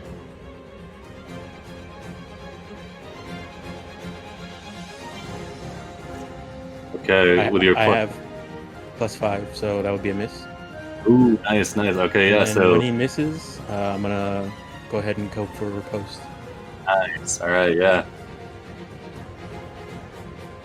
No, that would have been so cool. Oh, That's I will succeed at a cost if I have to. it's not possible with an 8. Right. It's pretty cinematic though. I'll give you the +2. Yeah. So if you want to succeed at the cost, you could do it. Yeah. All right, go for it. Yeah, because the hook comes down from a downward slice. Merciful End puts up his axe, blocking it. You duck, and you come driving up with your longsword into the gut of the creature. Reroll damage. Holy shit! Oh, Jesus Christ! Okay, we'll take the 21. Oh my God! Okay. Right, so 12 and 9. Yeah. So as you drive this longsword up into the chest of the creature, it lets out a wheezing sigh as one of its lungs is punctured, and then the creature slumps forward, weighing itself down as it dies. All right, what's my cost? Oh, true. Let's see. Okay. Oh my God, damn. 2 hit die, or you gain a point of exhaustion. I'll take the point of exhaustion and spend my Ooh, yeah. Well rested. Well, I don't think you get to choose, right? You lose 2 hit dice. Oh, it said, yeah. It If oh you yeah. don't It have says enough hit dice, you get a level. yeah. So then, no, you see how much dice I have left. Before I I have take it back. You can do that. You can do the game at least. I have 2 hit dice left, so. I'll Well, probably you guess can do the exhausted well rested stack as I'd allow that for sure. All right then. I've done that before. Nice. Okay, yeah. Merciful End gives you a very respectful, actually just gives you like a bow as this creature is still freshly dead on the ground. I'll say in Altfair, thank you for your help, for your assistance. Give me an insight check. Insight.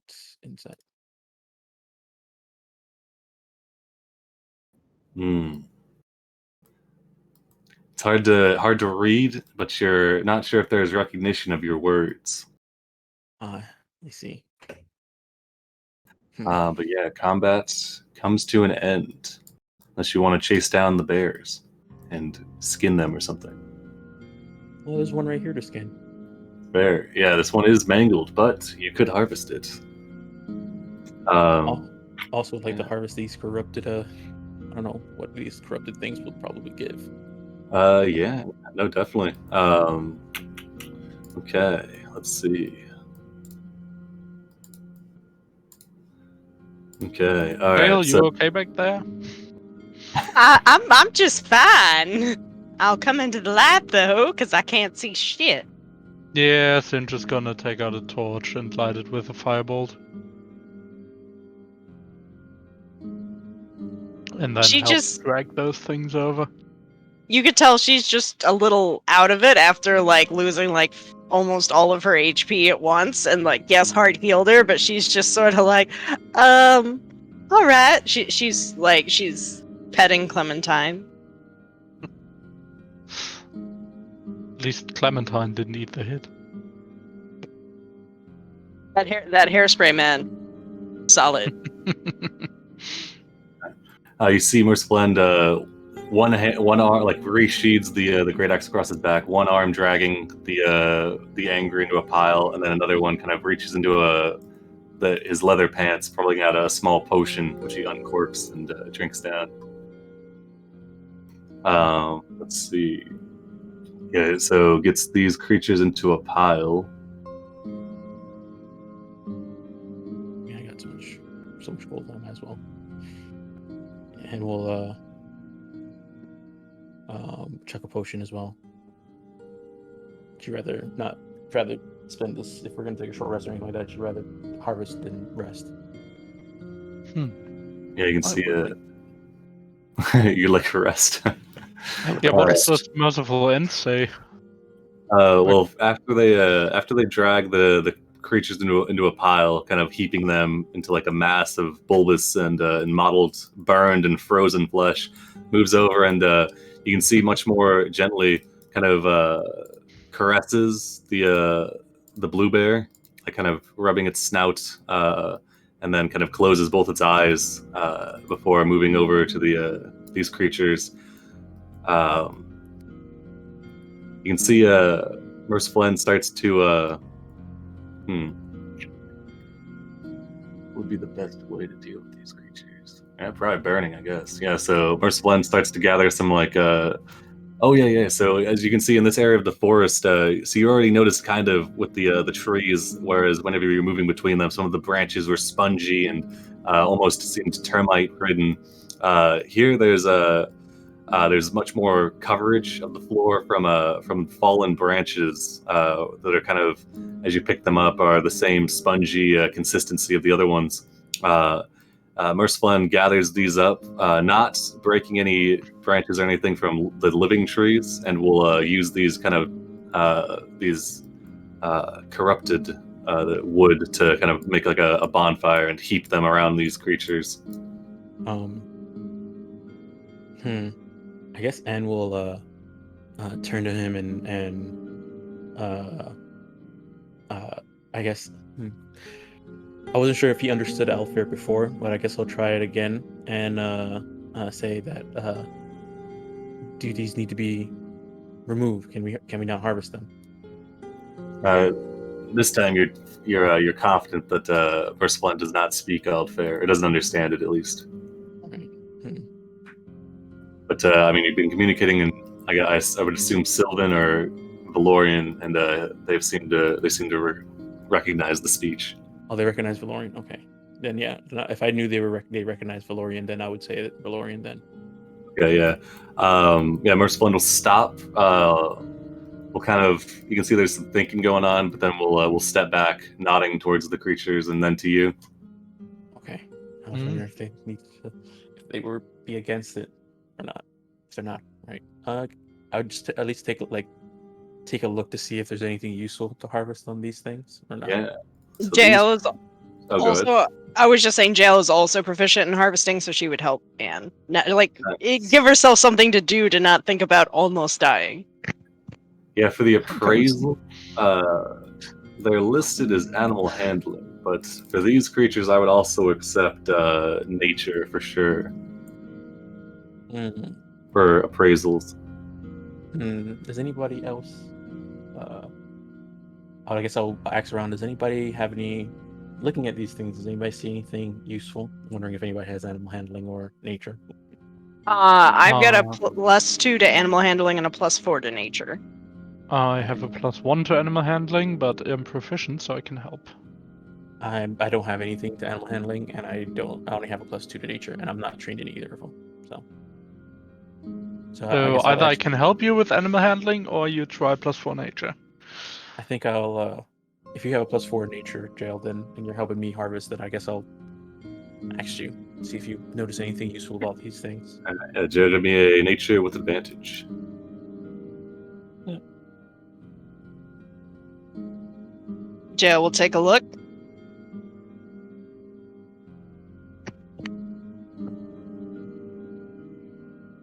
Nice. All right. Terrible guidance roll. So each of these creatures, the most prominent feature that you can see from them is these long bladed arms. They look very sharp, and some of them are still slick with your blood. Each one of these creatures could be harvested for these bladed arms, which could be fashioned into a long sword or another bladed implement that would likely do extra damage, or perhaps be maybe notch resistant or something like that. Maybe well maintained. Perhaps a vicious weapon? No, the one that does like an extra 7 damage on a d20. On a That crit? is pretty sick, but I'm sure that's like a 20,000 gold item from Black Ball. Let me check.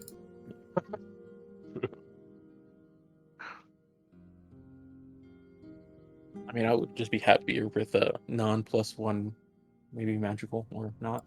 Yeah, that vicious weapon would be 3,500 gold. So unfortunately, these creatures don't Okay. use two of them. Yeah. Yeah, they'd either be notch resistant or it'd probably have an extra like D4 of slashing damage. Make it a Good. sickle. And then in addition to that, let's see the so where the blood of these creatures falls, it's kind of black, and you can already see it's congealing, and it kind of hits the ground, and then it burns away some of the foliage. You have a feeling that you could distill this blood from each of these creatures and probably refine it into a potion that could give you the benefits of like their one of their abilities, where it's basically you can drink it and it gives you like the rage effect. Hey, Jail, I'm not drinking that. Yeah. Well, I didn't say that we should drink it. I just said that there was a possibility that maybe it could Not be drinking done. All right, noted. I'm not either. This would definitely need to be refined. You could drink it straight, but I would say the DC for the Wisdom saving throw would be much higher. Because it'd be unrefined. So instead of being a 13, it would be like an 18 probably if you're just gonna drink it straight. I see. I think those I mean, claws seem rage in a wonderful. bottle is still gonna be damn strong. Yeah. Yeah, it's like a berserker rage kind of, where if you take damage, you have to make a save or be forced to make another melee attack against the creature that damaged you, though. So it's not as bad as like the berserker axe, which just screws you. All right. Well, Lexington If you tries are- to give Ninjas a high 4. And he puts little ice magic in his hand. you guys trying to make a steam cloud as you I As don't you know, high I four don't each know other? if Orange is here. Yeah, Oh, I'm here. trying to give you a high five. Yeah, Singe would be game. Okay. You put a little fire in yours? Your hand? Yeah. Okay, cool. And then right after that, he looks at Hart and tries to do a similar thing. Hart looks furiously and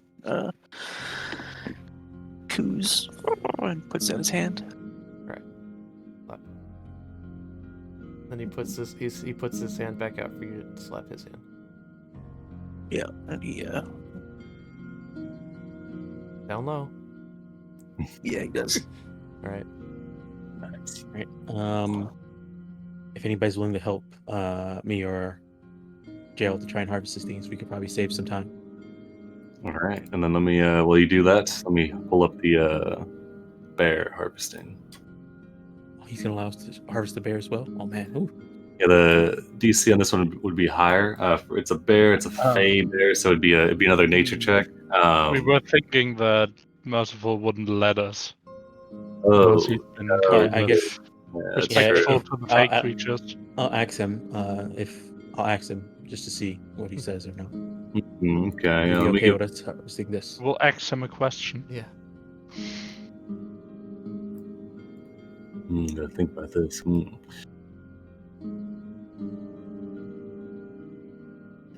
can see that with you asking Anne, there's some hesitation, but he still bows respectfully, as if he knows that if you're harvesting this creature, it would likely be to serve your continued survival, and he doesn't have an issue with that as long as the creature's being put to good use. Okay. Mm-hmm. But you see, he does move off and begins to dig a large hole. It looks bear-sized.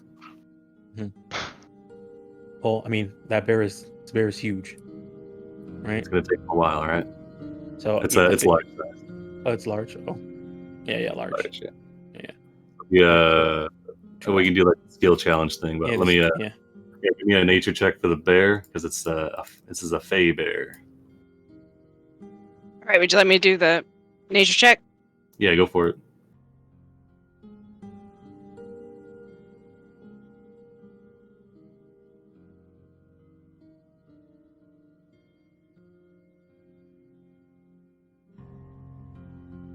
Okay.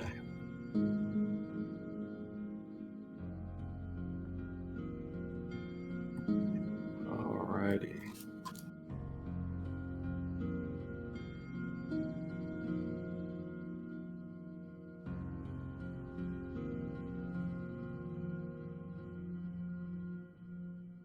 Yeah, at least they weren't blink bears. That'll be a really scary thought. Yeah. Definitely don't have any of those running around. All right. Anyway, the bear, the fey bear, you can tell that the claws, you could get maybe a D4 of those. They could be made into daggers. They wouldn't have any intrinsic special properties, but the hide itself could be made into.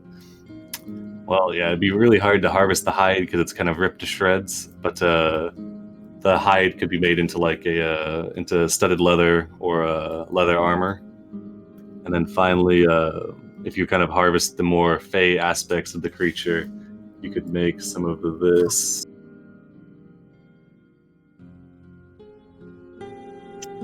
Let's see.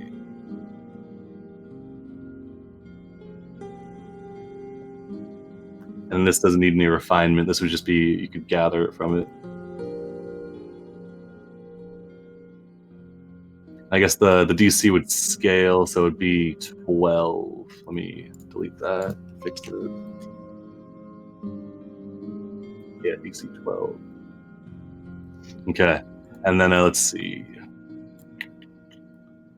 You could get some rations off of it, but you can see that Merciful End probably draws the line if you're just carving up meat.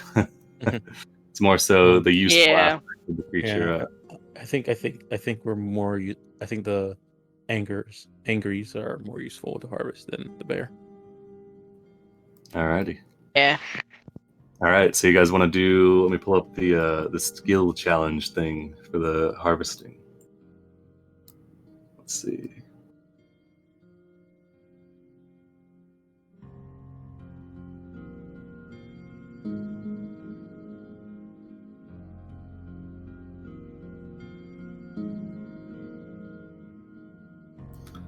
What did Crash do?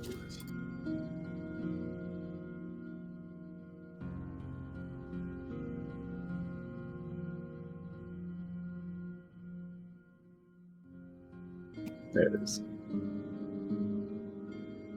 Alrighty, harvesting skill challenge. Okay. One character must have the appropriate tools and proficiency, so I assume that is Anne. And then let's see. Second character allows the harvesting roll at advantage. Each additional person past the second person assisting must roll appropriate skill checks to assist. At least half of the rolls must meet or exceed the DC. Character can provide guidance. When more than one person is harvesting, divide the list of times by the number of people harvested. Okay. So, if you want to harvest these are medium-sized, so I believe that's an hour pop. So 3 hours for the angry, and then if you were to harvest the bear, it's large, so I think that's 2. So it'd be 5 hours total, but there are 5 of you, so if you all work together, you could cut it down to an hour for the lot of them. I think we're gonna leave the bear alone and let it be put the rest by whatever Merciful End wants to do, like dig his hole and bury it if he was trying to do something like that. Yeah. And then just focus on the 3 angry.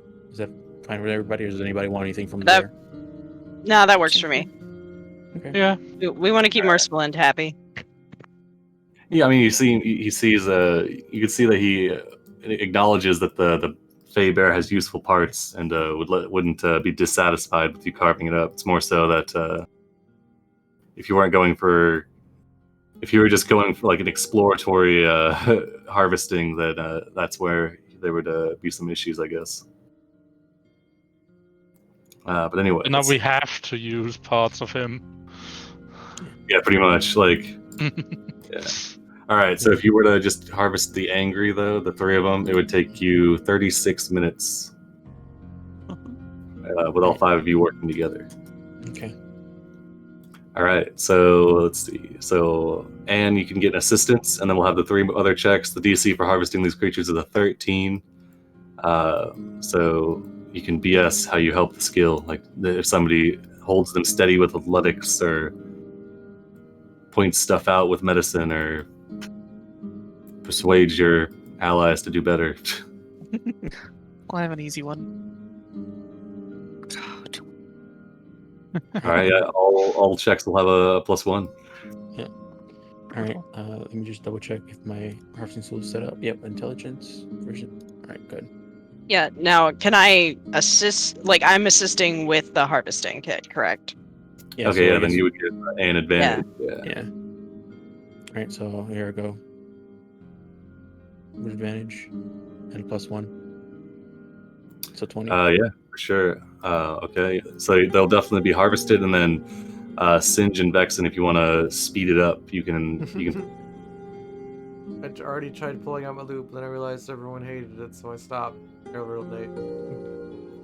Okay. That's how I helped. I tried to play some music, but it's an invisible loot, so it's kind of hard to like. Oh, true.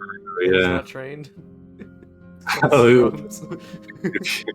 Yeah, I could see that being difficult. All right, Singe, are you gonna try and pitch in? I'll get it one day, you guys. Don't Uh, worry. Singe will pitch in. He actually has survival proficiency, so he does know his way around taking apart a beast somewhat. Go for it. Rolled. Okay. You feel like it's close, but not quite. Yes, he will, Okay. and probably regret it. All right. I mean, You fall into the Yes. hole that Merciful End is digging. He looks down at you and raises an eyebrow. Sorry. Goes back to digging. does the bird head tilt? Yeah, kind of quizzically as you fall backwards. You're probably like holding like an arm as and cutting it away, and then like you go stumbling back a few times. All right, so with all you working together, yeah, it only takes 36 minutes to harvest up the angries, and yeah, 4 out of 5 successes, so without an issue. So let's see, you get 3 of these vials.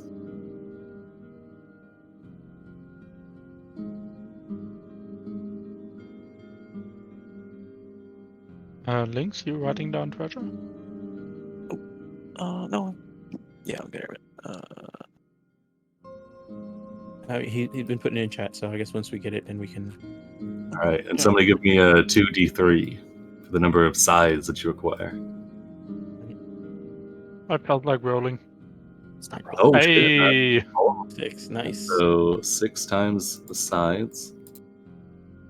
Oh, yeah, we can players can no longer write in the treasure chat. I just realized. Yeah, it was supposed to be just one post per adventure Okay. from the DM to keep it Yeah, organized. so I mean, you could keep a running list like in general or something right now, and then we have one final one. We can just use the archive. That'll make it easier because otherwise it'll get drowned out with people messaging. So I'll just throw these into treasure here. Yeah. And I'll add in like a little blurb here for the potion. Six-bladed scythes. We have a blacksmith now, so I'm gonna go ahead and make one of those. Yeah. So they can only be turned into well-maintained? Or you could refine them Would into like a more intense sword, I suppose. That sounds interesting. I guess yeah, you could make them into like a non-magical +1. Either like Yeah. +1. Yeah. Oh wow. Has he's- anybody found a +1 so far? no. There's a plus And you're never zero, going but- to. Well, you will, but they're very stingy. All right, this would be a non-magical +1, so it would still be prone to breaking and all that. My hands are tied on these things. The economy is in shambles. All right, I'll add that non-magical The +1. closest we've gotten so far was the key weapon from the Chucklehounds. That's +1 for a minute.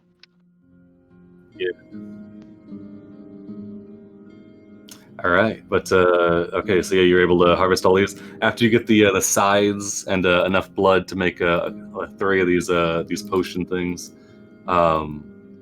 You can see that Merciful has finished burying the brown bear, or the blue bear, sorry, and just kind of heaps a whole bunch of dirt on them.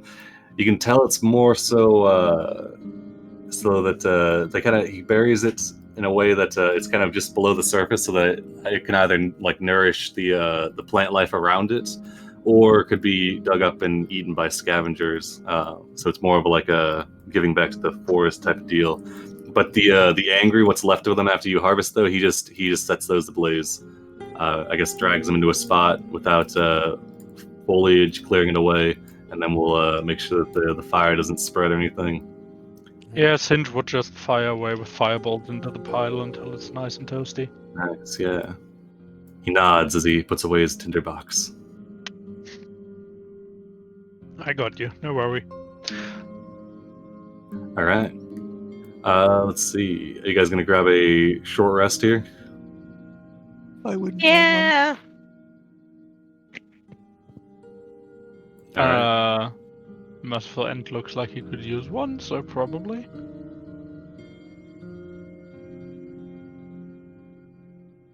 I would probably be busy harvesting then during that time. Well, Although everybody was helping. how far from the river are we? Maybe 2 miles. No, 1.5 miles is what I said. Yeah. Shall we perhaps head back beyond the bridge? Because if these were here, there might be more around. Yeah, you can see if you start to bed down for a short rest, Merciful End climbs up into a tree. Climbs up to rest there, or climbs up to move back? Well, is watching all of you to see what you're gonna do. Doesn't seem to have a preference one way or the other. And yeah, Singe brings up that point with the rest of the party. This Is there any isn't more, exactly Well- safe territory. If we're still harvesting, then it would take a while to drag all of that out. But So it took us 30-something minutes to, was 36 minutes to Okay. harvest Yeah. everything. Then let's harvest, and then we can go back and take a rest in a safer area. I'd say like at least cross the river back into Feyland. Does people need short rests? Yeah. All right, it's about midnight as you all begin to move back towards the river. It's midnight. We probably should. I don't know if short rest or should we camp?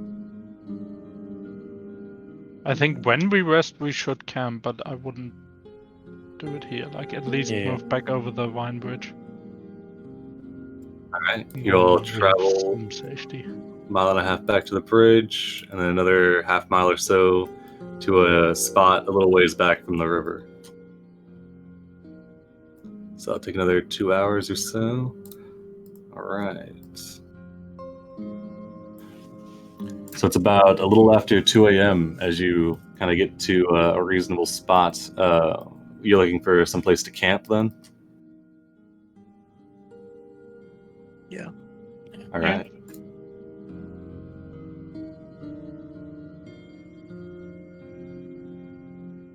I guess we'll ask Merciful Inn if he knows a decent place to camp out here that's safe. You can see he looks up towards the trees above. Wonder if there's like a large canopy that's all big enough for everybody to actually set up camp inside of a tree. He gestures around to the ground that you guys are standing on, all the dirt and things, and makes a noise like the angry we're sending out, Mm-hmm. and then makes another noise. It sounds kind of like a low moan. If you had to guess, it's probably like it sounds similar to like a zombie or something.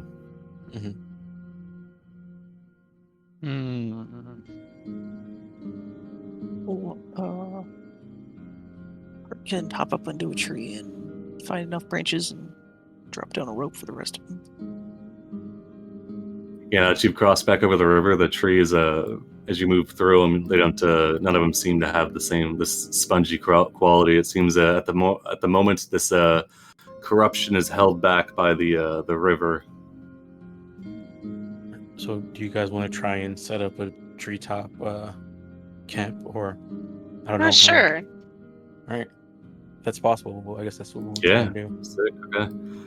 You don't find any place big enough for all of you to bed into, but you do find there's a couple of knot holes or things in the trees where a few of you at a time can get into, and you can find some that are close enough together to where you can each be in like an individual tree or clumped together in small areas. You are considerably high up though. Yeah, I don't want anybody to have bad sleep, roll over, and fall out. Yeah, if you got the I wanna consequence where you move 10 10. feet in the disadvantageous position. Yeah, we'll say you guys are about 70 feet up now, off of the ground. Alright, so alright, if we're gonna set up camp, I guess we do the survival checks to see how well our camp is. Yeah, go for it. I'll drag you guys over to the camping map, even though I mean, there's a lot of woods in there. I mean, that ground could be a bark. I don't know. yeah, true. Perhaps we should tie ourselves off when we go to sleep, just in case. Yeah, like a good that's idea. a good idea. I have some rope. But yeah, Singe would be helping with trying to establish our camp. I guess I will try and use athletics to try and get everybody, athletics to try and get every things like moved and set up while we're up in the tree to help set up camp. Can I What use it? happened at this campsite? There's a lot of blood around here. Can I use investigation to look at figure out the best way to sort of tie us off and secure our camp? Yeah, for sure. Just need at least half the party to do survival. Merciful End will throw out a survival, and since it's home turf, he's got advantage, so he'll give you one pass. I can do survival. I got a +5. Yeah, you can take advantage as well because you're in your home turf. 17. Noise. All right. Looking for the best tree. All right. We just need one more survival.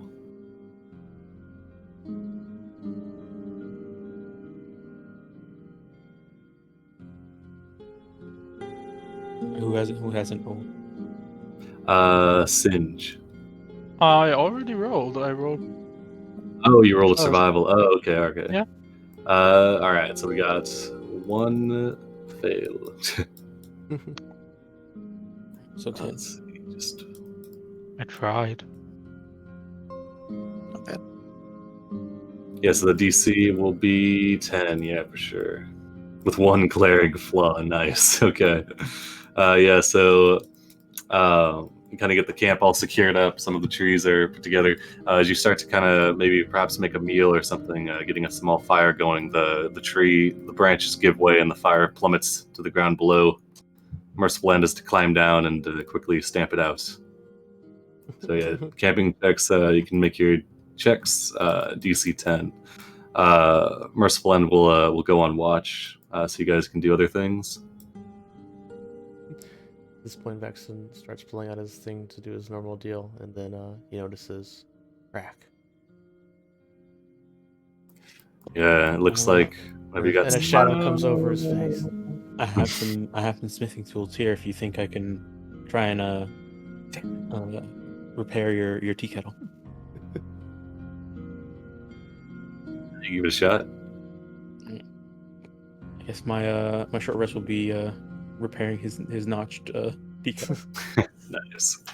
Alright. Smithing tools. Hold on, just double check to see if I have the right.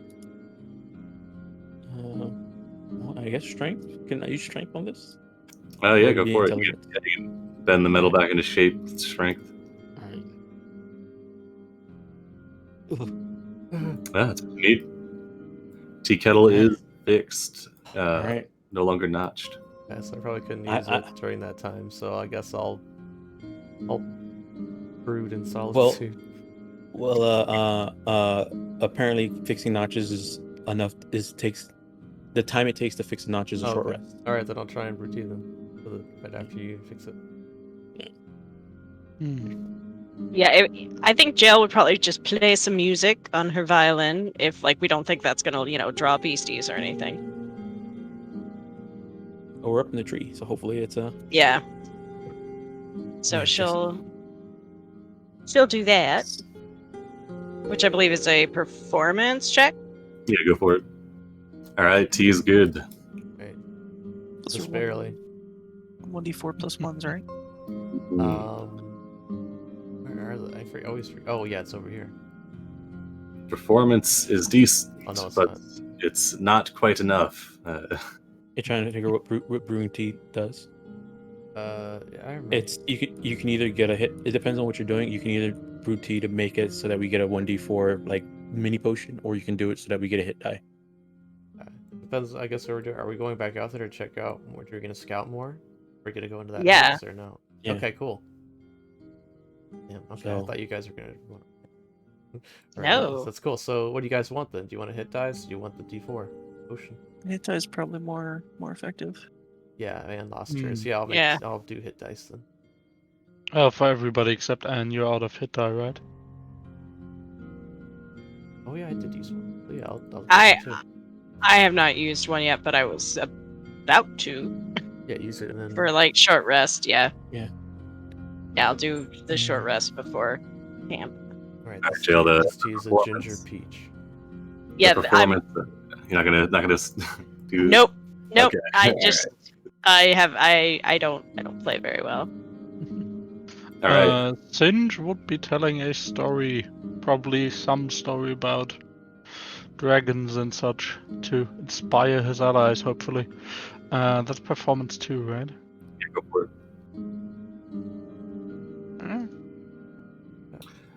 Oof. It is also not quite enough.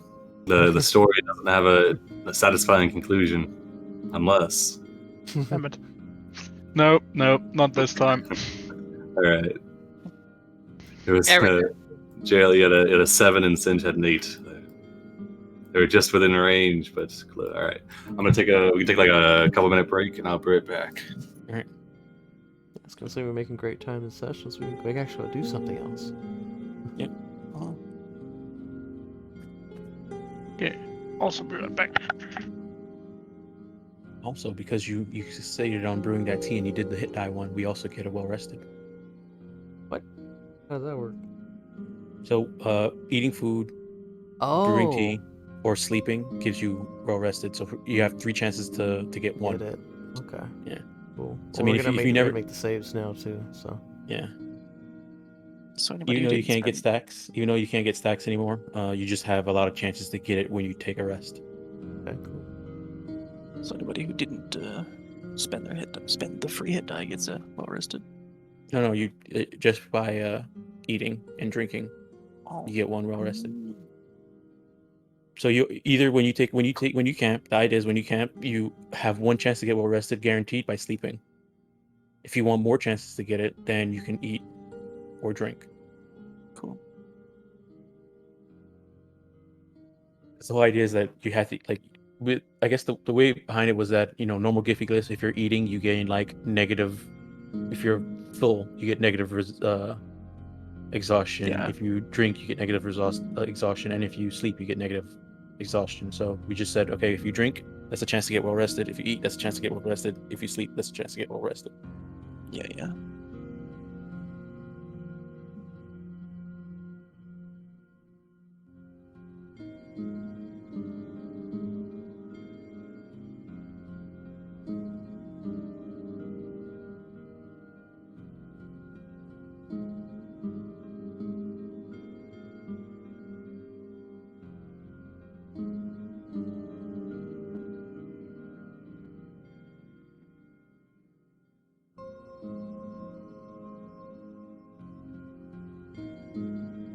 Bareback too.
All right, the dog has been fed.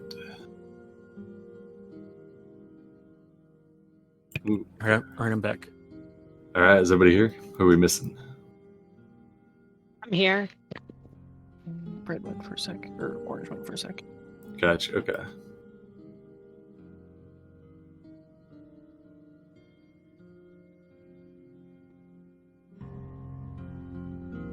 All right, we'll have more Splend on lookout then. And I'll rest in solitude. Yeah. Nice. Yeah, get your inspiration. Sweet.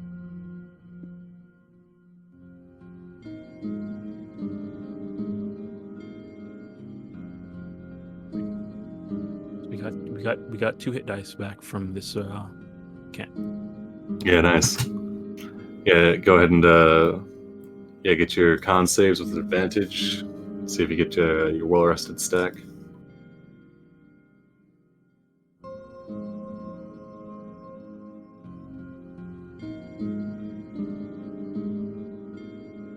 Nice. Yeah, everybody has a good sleep up in the trees.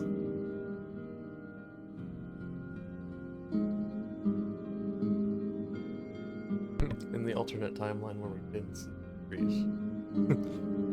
There's a flash of people people getting their faces torn apart by zombies. Or what sounds like zombies. Yeah. Undead is so cliche. That's so old school. That's so jolt. You got these new dead. Yeah, these are the fresh ones. Yeah.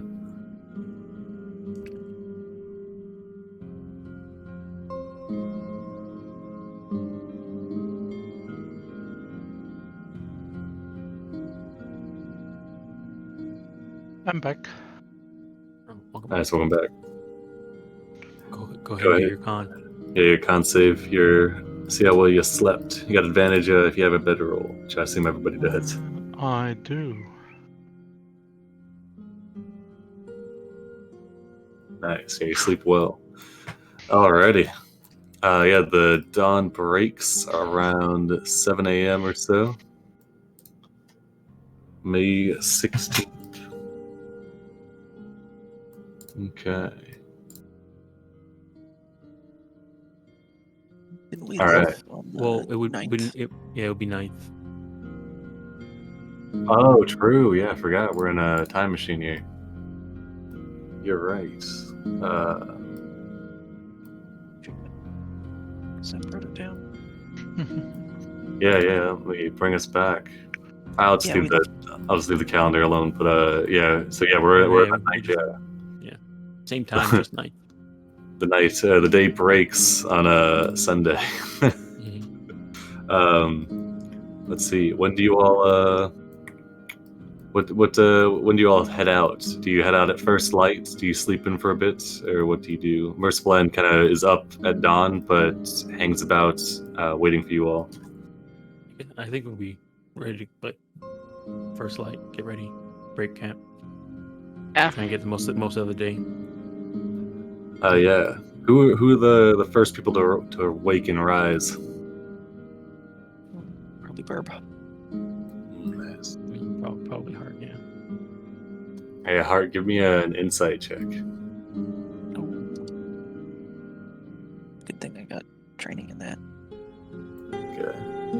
Oh yeah, you can see the same blue light that kind of seemed to permeate Merciful's body before, whenever they were searching for the angry after crossing the river, is over them again, kind of lighting up the dim morning light, and they're staring intently off to the east, kind of seemingly looking past the trees.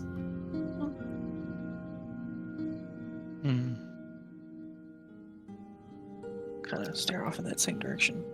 Yeah, you recall that they seem to be able to locate those corrupted from like a mile and a half away.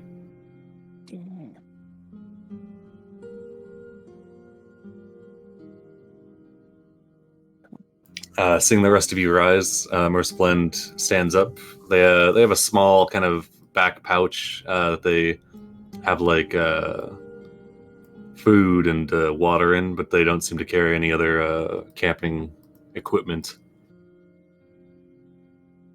I guess we'll see how well they slept. I've got a blanket and a bedroll, so I could oil off from one. They don't need it. Yeah, they make they fashion like a hammock out of some rope, I suppose. All right. All right. So is the heading moving back across the river? I'll take you back to the map.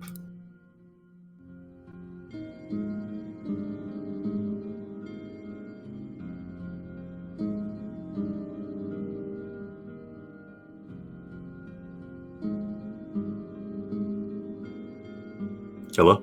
Can you hear me? Yeah. Oh. Yes. All right. All right. What's the play here? You guys are about half mile from the river, and you can move back. Want to go find Yeah. more grumpies and smush them? Yeah. All right. Sounds good. All right. So it's about 8 when you all make it to the edge of the river. Let's see. Yeah. So as you go to cross again in the morning, you kind of get up onto the large connecting tree that sports the bridge that moves across the kind of slowly flowing river. As you all begin to move across it, you look down and you can see splashing amongst the water and kind of slithering in and out. You can see a flash of blue and green scales, and far below you see some of these creatures. Hello. Oh, another. Yeah. Okay. Yeah, you see several of these creatures kind of moving about, seemingly playing in the river. You can see a handful, maybe 5 or 6 of them moving amongst the slow moving water, and they don't seem to pay you any mind, nor does Merciful End kind of give them more than a second glance.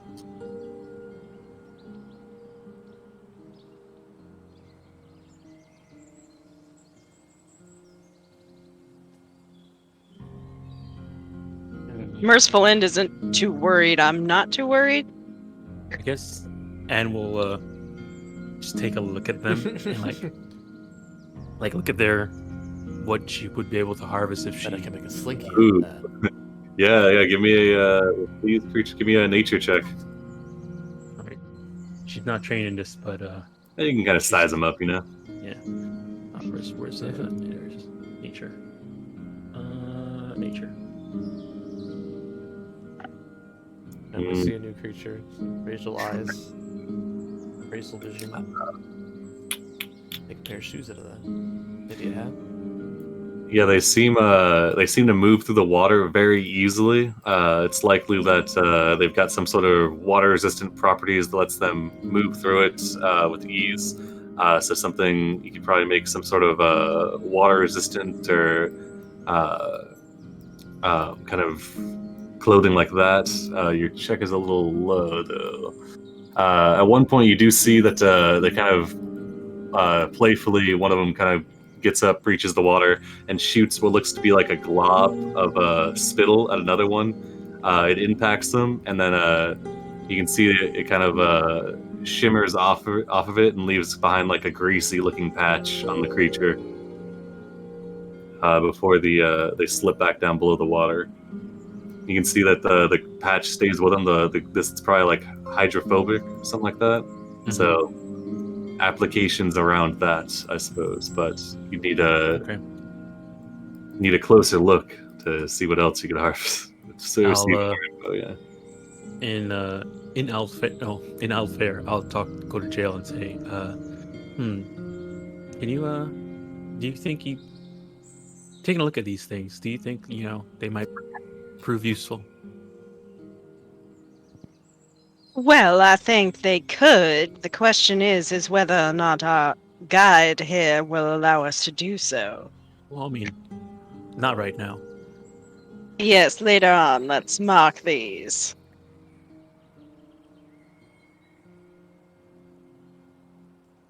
All right. Jail does not like getting wet, so anything with hydrophobic properties Or she wants spit in on.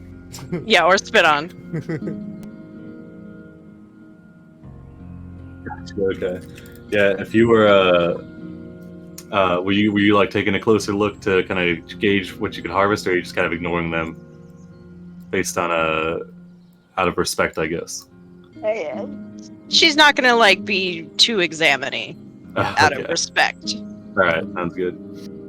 All right, you continue on then.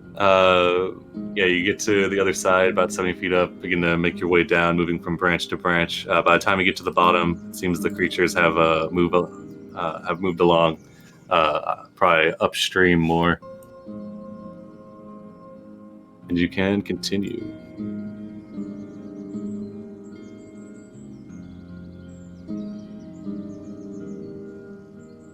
I'll put this bridge up again because it looks pretty cool. This is a real bridge. Like, it was woven out of trees and stuff. Yeah, it's crazy. It's like the amount of effort that would go into something like that. Yeah. But anyway, so you make it to this side about 8 a.m. and you see once again there's these strange like pillars coming out, kind of interspersed. The closest one to each other is maybe a dozen meters, so they're pretty far apart. And then, yeah, as you saw before, some of them are kind of like this black, smooth rock that spires up, and then some are this more ferrous, like porous-looking rock, like kind of like a rust color. None of them are more than maybe 5 meters, 15 feet in height or so. They're fairly squat compared to the massive trees that tower over them. And you can continue onwards. Are you just heading straight east past the point where we fought the corrupted? And Yeah. kind of all right, cool. All right. In that case, continue on. You get to the edge of the hex, there's just forest just disappearing, like a wasteland. As you get closer in, traveling for a couple hours, the forest doesn't disappear per se, but the large redwood and like these massive trees that are like 200 feet plus start to become much more rare, whereas the spiring towers of rock become much more numerous and start to increase in height. So as you get to this, like the very edge of it, around 10. There, you don't see any more of these trees. The tallest tree you see is maybe 50 feet, like 20 or 30 meters, and then the towers of rocks now in some places are as tall as the trees. Looking at these rocks, can I like take a closer look at the actual rocks? Yeah, as you get close to one though. Merciflan kind of gives you like a worried look and stands close by. Doesn't move to intercede or anything, but is looking at the rocks cautiously. Do you continue to kind of advance to check them out? I'll ask him. Is it dangerous to get near them? See if he gestures from himself to Hart, and then points at the rock and shakes his head, and then he points to between you, Jail, Singe, and Vexen, and then shrugs, as if to say, yeah, he's not sure. Likely for the Blackbirds, yes, but not sure for you. Yeah, I'll give you links, some stuff.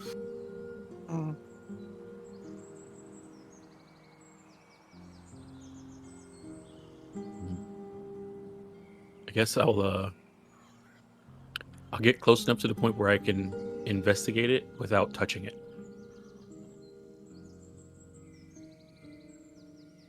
Okay, yeah, give me a... Okay, yeah, so as you get right up on it, yeah, are you looking for more one of these, like, black, smooth ones, or one of the more ferrous and porous ones? I guess if I see either one of them, I'll try and, like, look at them, compare them, and try to see if I could find some kind of conclusion based off of looking at either one of them. Okay, so you're comparing two separate ones. All right, so we'll say the first one you approach is one of these black ones. Give me an Arcana. Arcana? Okay. I'm not trained, so... You can use use investigation. Oh yeah, you can investigate. Yeah, you're looking for... You'll get more physical properties than magical. Okay. Shit. Okay. Was anybody assist? Can I get my guidance? The guidance was... Sadly. I'm looking for anybody Doing else. investigation. If you're doing investigation, I can help. Yeah. All right. In that case, you don't get the consequence. But yeah, looking at this this black one. Let's see, Valorian knowledge. I'll look for when Yeah. when I get reliable talent. Yeah, staying back, not making sure you don't touch it. Of course, you see that the stone is very consistent with it looks like some a glass-like substance that you would find near maybe volcanoes. It is very reminiscent of obsidian, but looking at it, there's kind of like swirling patterns in it that don't really seem to have any rhyme or reason. They're just kind of all across it, almost monolithic. The stone seems to emerge from the ground If you kind of clear away some of the dirt, you can see it extends as far as you can tell deep into the earth, and is like a claw kind of poking out up of the ground around it. But it doesn't seem like it's like how a mountain is like part of the ground raising up. It seems like it's something that's sticking out of the ground. Yeah, like you took like a toothpick and pushed it into the dirt. Mm-hmm. Okay. Okay. Yeah, these definitely seem like they are. Something's very strange about these. They're obviously magical. I don't know if any of you can kind of understand what type of magic is doing this. I could take a look. Yeah. I'm bardically trained in investigation. Or in Arcana. Yeah. In Arcana. Yeah, you've already gleaned Oh, all you can from Singe. investigation, but Arcana could definitely give you some additional info, likely. So is Singe, so he could help you if you wish. Okay. Oh my god. Okay. Oh yeah. Thanks. Good thing that you're getting assistance here. Jesus. God. We had back-to-back nat ones on the investigation and the Arcana, but with Singe's help, let's see. He managed to save it. Yeah, you managed to save it. It's not. I mean, it's not an amazing check, unfortunately, but you can see. What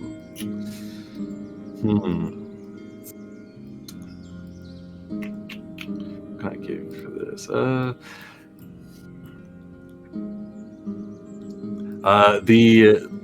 The spires where they're kind of jutted up out of the ground. Like as you kind of hold your hand up to it, not laying it against it, though, you can kind of feel like a almost a warmth coming off of the spire, and then from the angle that these are stabbed up out of the rock, it seems like these ones are pointing like northwest, just ever so slightly angled outwards from what looks to be from the southwest direction. So if I'll draw it.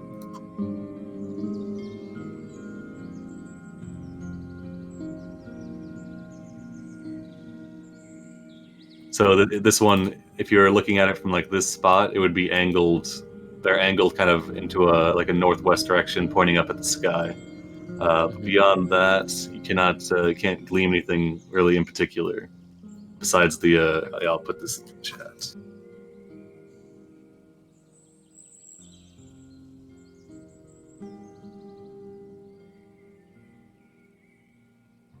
The smooth, shiny, It's at the shiny. center of this. Ask and then ask him after that. These things just suddenly pop up out of the ground, or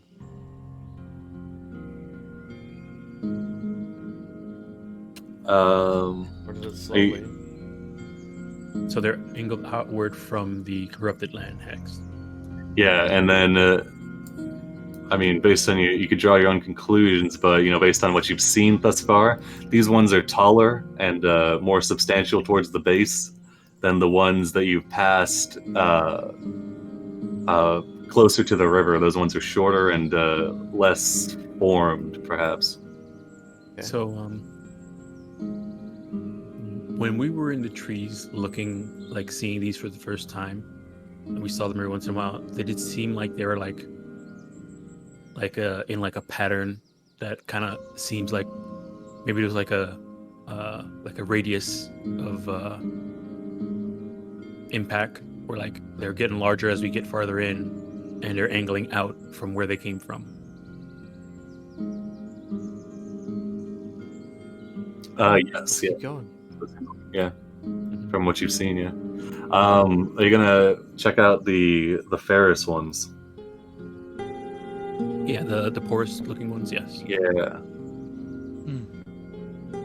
I guess I'll get the physical stuff from investigation. All right, go for it. With Jail's help, and then Jail will Yep. take a look at the magical stuff with Singe's help. Nice. All right, yeah, Okay. sounds good. Nice. Okay. Yeah. Okay, so these Ferris ones, physically, they look to be like pumice stone, like rock that you would find around volcanoes. But it's kind of like light. You know that if you were to probably chip off a chunk of this, it would probably float in water. It seems very airy. The spots where these ones are located on the ground are the kind of the foliage and the dirt and things are kind of burned away, almost in kind of like a ring pattern around it. And they're angled upwards, but they don't seem to have a particular direction or angle where they're pointing to. And they seem to be located in spots where perhaps there was like a sapling or a smaller tree. It seems like as if the material grew outwards around something. Like you can find like a tree that's like a small half-grown sapling that has some of this material growing up around the base of it. So like this stuff grew around a tree. Yeah, like it grew outwards like a fungus or something close. Okay. And then magically, if you hold your hand up to it, Jail, you feel this a similar warmth to it, almost the same kind of feel as the obelisks, but it feels much hotter, as if it's not quite like burning temperature, but definitely warm to the touch, where it would not be pleasant, I guess, to rest your hand on it. Though I'm assuming that nobody's touching them. No. Strange black rocks Already that are flipped his warm. coin. He ain't touching it. Strange black rocks that when you touch it, it feels warm. It's not good.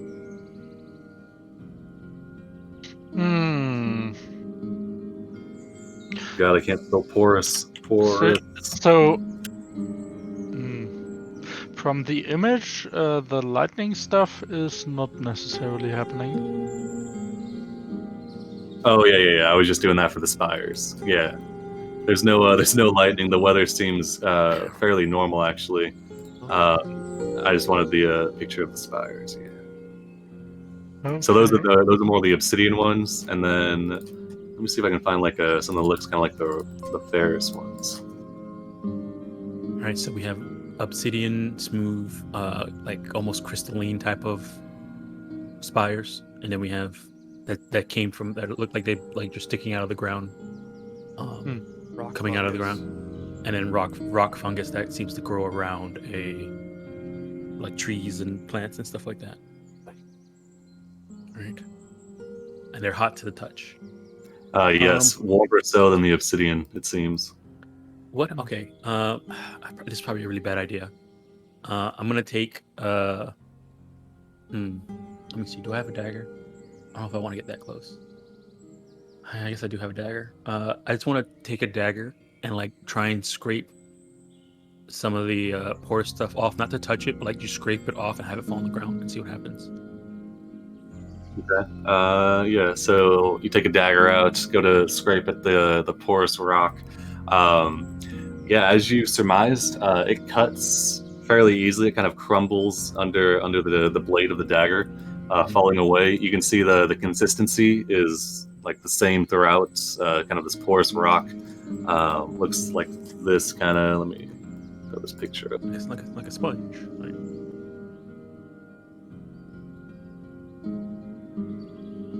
Yeah, kind of like this type of consistency. To where it's definitely rock, but it's like if you were to like hit it with a hammer, it would just shatter, and it kind of crumples to the ground. There's no really noticeable change in the exterior, though. Nothing happens when it touches the ground. I guess if there's like a loose leaf or maybe some fallen foliage where the rock touches it, there's kind of like a sizzling sound, I suppose, or not doesn't really burst into flames, but almost like you're holding a leaf. Like it's feeding on it. Yeah, there you go. Okay. All right. And it seems to do that to plants. I hate to see if this thing does that to flesh, but I don't want to test it out on myself. So it's an interesting assumption and choice. Perhaps wise, I don't know.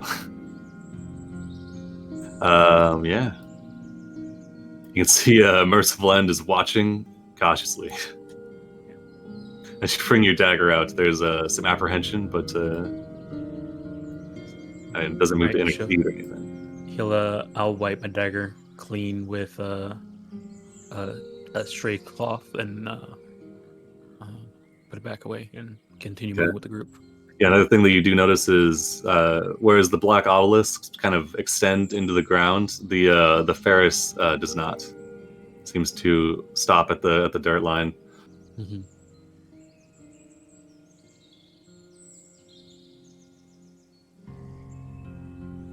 All right. I remember him mentioning that the corruption is caused by the hog folk. So, and I don't know if like the whole like talk about the hog folk being all interested in Earth has been said to, because I was never part of that thing. I don't know. It should be. You just assume it's common rumors and stuff. Okay, so Wouldn't take it as fact, but rumors and things that you would hear around the outpost. All right, then, yeah, and we'll mention like, okay, yeah, I can see how this could be caused by them. Yes, that certainly checks out.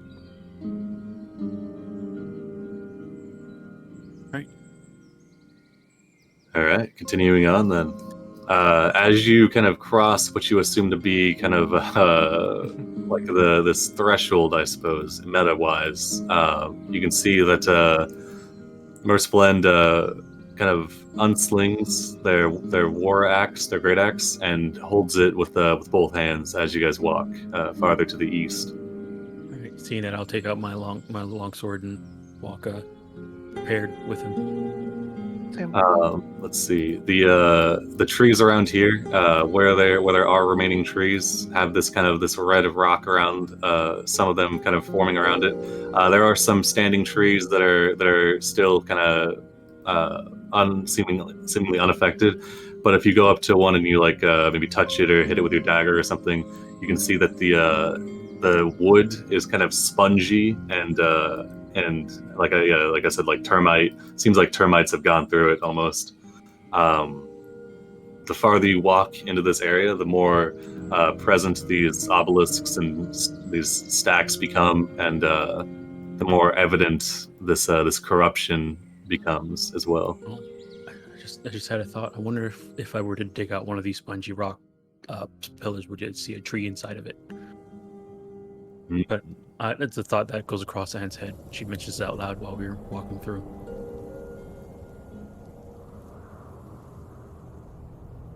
Interesting. I suppose that would make some sort of sense if it's corrupting the trees. Mm-hmm.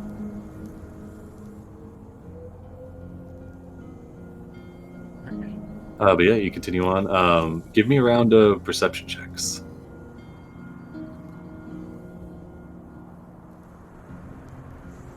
Oh no, wrong. That's wrong one. Wait, persuasion. I mean, perception. There it is. Oh, I'll take your first roll for sure. Right. So that'd be a +4. Okay, pretty good. Nice. All right, yeah. Hart, Anne, and Jail. Yeah, so there's much more sun in this part of the forest. Kind of beats down. There's much less tree coverage. Whereas before you had like a canopy up at the 300 feet mark. Now you've got kind of a loose smattering of trees that are still seemingly groping for the light. Many of the leaves are kind of browned. Some of them are kind of have the same kind of ferrous-looking color that the rocks have. And looking around, here and there, you'll see like maybe a squirrel or a bird, but you get like a good look at a squirrel that's kind of hoarding nuts up in one of these porous-looking trees or one of these spongy trees, and it is very emaciated. Looks like it's definitely hard times here for even the smallest creatures. And when you do see birds, they immediately flutter away from your movement, not even stopping to watch you.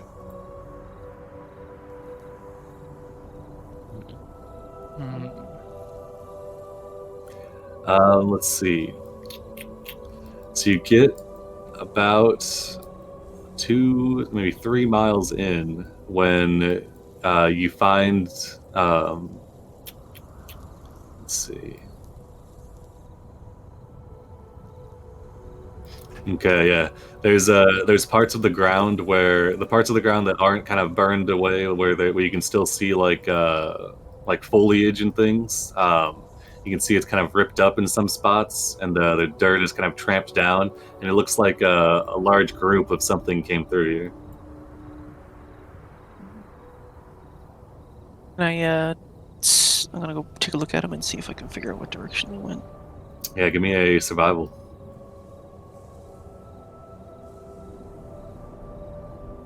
All right. Yeah, you go to check out these tracks. You can, definitely tell they're tracks. Merciful End comes up alongside you as well. Looking down at them, let's see.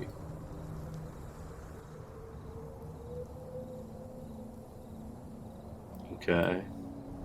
Interesting. Okay. You can tell they're definitely going to the what is that, southwest, like this direction.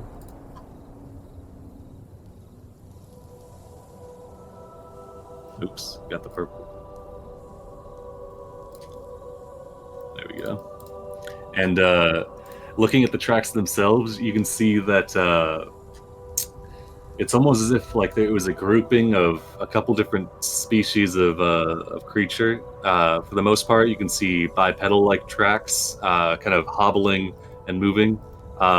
There's what looks to be like drag marks in several spaces. Like whatever was moving through here wasn't moving fully autonomously, I suppose.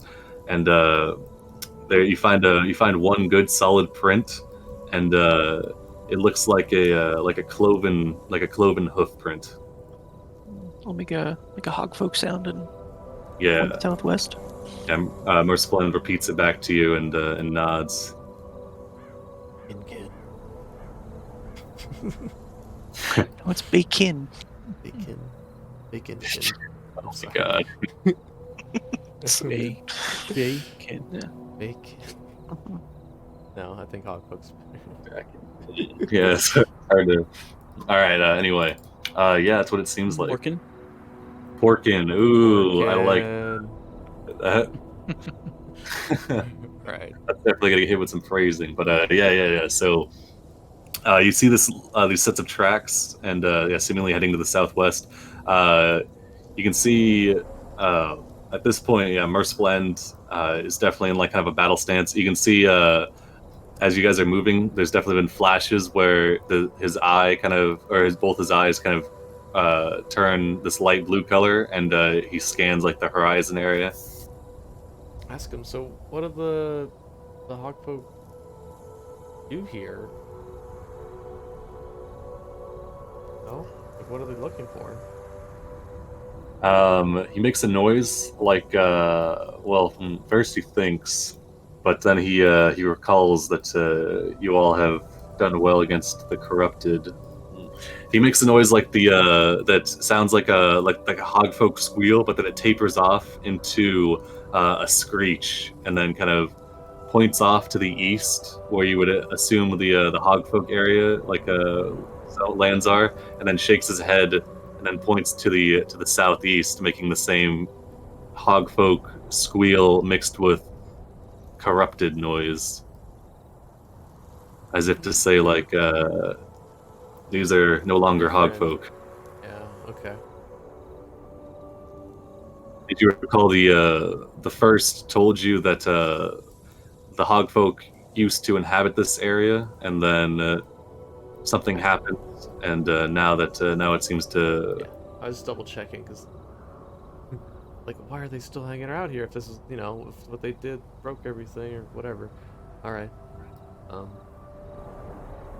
Did we go see what they were up to, or keep going east?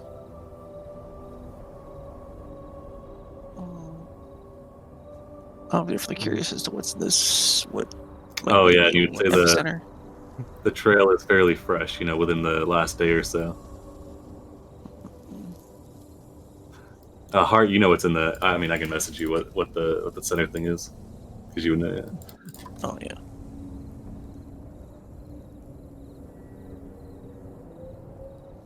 It's at the heart. Or you I'll don't make. Seems to me that whatever these hogfolk tried to do something, it went horribly wrong, and then now they're everyone's dealing with the consequences for it. At least from what we've heard so far. Art nods, points to the southwest, makes a hogfolk sound, dying.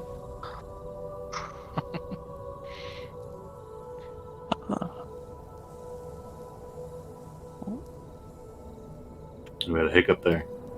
Mhm. I think we're good now. All right, what's the play? East, south, running away? We have 1 meta hour, so I know. All right, I got time. I don't care if we go over a bit. Not trying to make it a 7-hour session. Well, because we know hogfolk's that way. We know corrupted hogfolk this way. Don't know that way. I mean, 2 of us know it's that way, but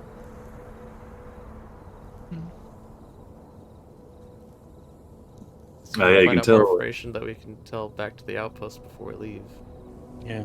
Yeah, I feel like getting information on like what is going on. Yeah. Yeah, Might what be this just in case- corruption even is. Just in case it's a threat to the outpost.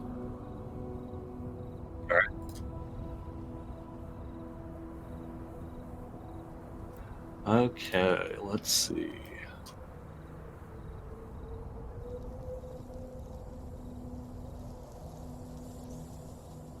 We got Merciful End with us, so. Okay, so what's the direction we're taking here? Southwest. Okay, nice. Southeast. Southeast. My bad. All right. Let's see. Okay.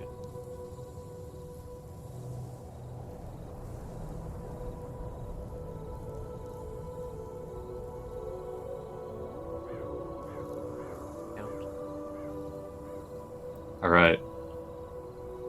Yeah, for sure.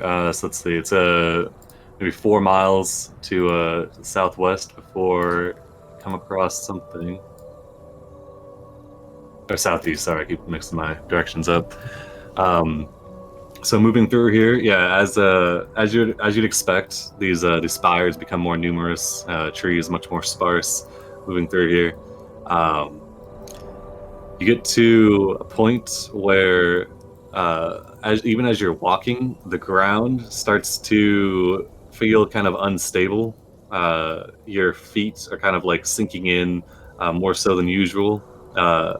Looking down, you can see that the ground is kind of covered with this the same like ferrous material in some spaces, and it seems to have kind of mixed up with the dirt, and it's like you're walking through like topsoil or something, or like fresh sod, so you're kind of sinking down into it, and the going gets a little harder. It feels like you're walking through difficult terrain.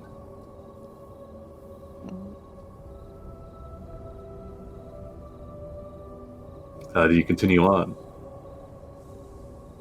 Dale is not happy, but she will continue on. All right.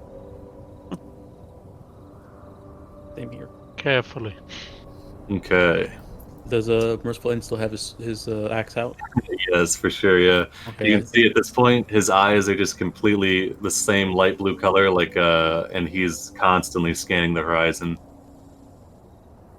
Mhm. But at this point, you can kind of assume or guess that whatever magic suffuses this Blackbird's body probably gives them some sort of far sight ability. Oh, is he a totem barbarian? Perhaps. Perhaps Not a- a new not a- class to be not found. Not a bear barbarian. Unheard of in these parts. But anyway, yeah, okay. Okay, yeah. Let me save this image, please. I'm not going to go into a rant about how there's more totems than just bear. I'll stay. I won't do it if you don't. But yeah. Yeah. Except Tiger. Everybody knows Tiger sucks. Okay. All right. Anyway, let's see. Let me pull this up. All right. So you continue on for a couple more. Actually, honestly, just a dozen meters or so until you get to This part, you're already into this area where there's like difficult terrain everywhere. This ferrous rock is mixed with the dirt. The trees here are now less numerous than the spires of rock that kind of jut up out of the earth, or the what you assume to be these other porous rocks. And let's see. Okay.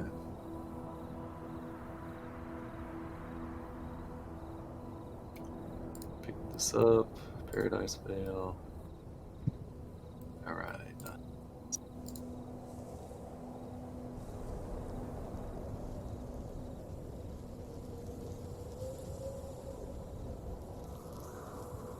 Sorry, it's loading.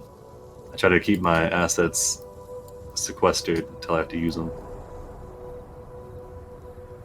There we go. All right. So you see many parts of the ground where the dirt has just kind of sunken in and fallen away. There's some areas where it looks like these tunnels that some of them as wide and as tall as like a huge size, maybe like 15 feet across, kind of lead down into the earth.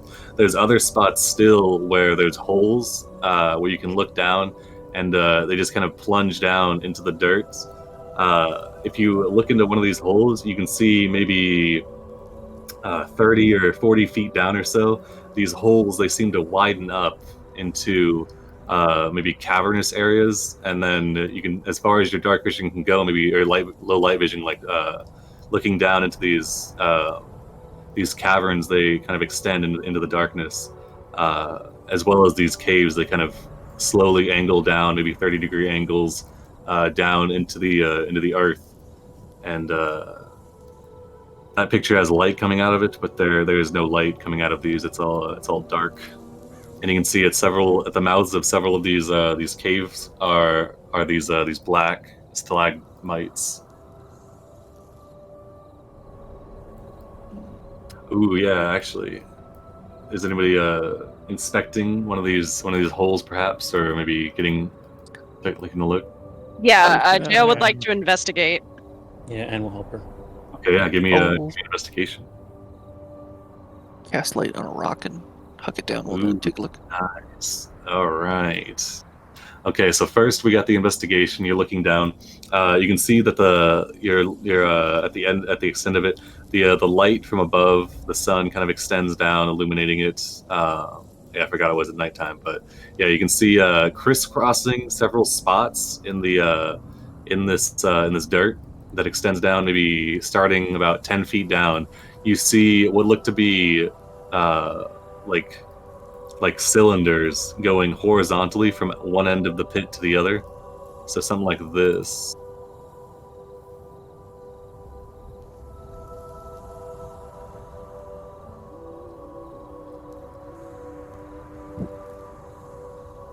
Let me make that visible.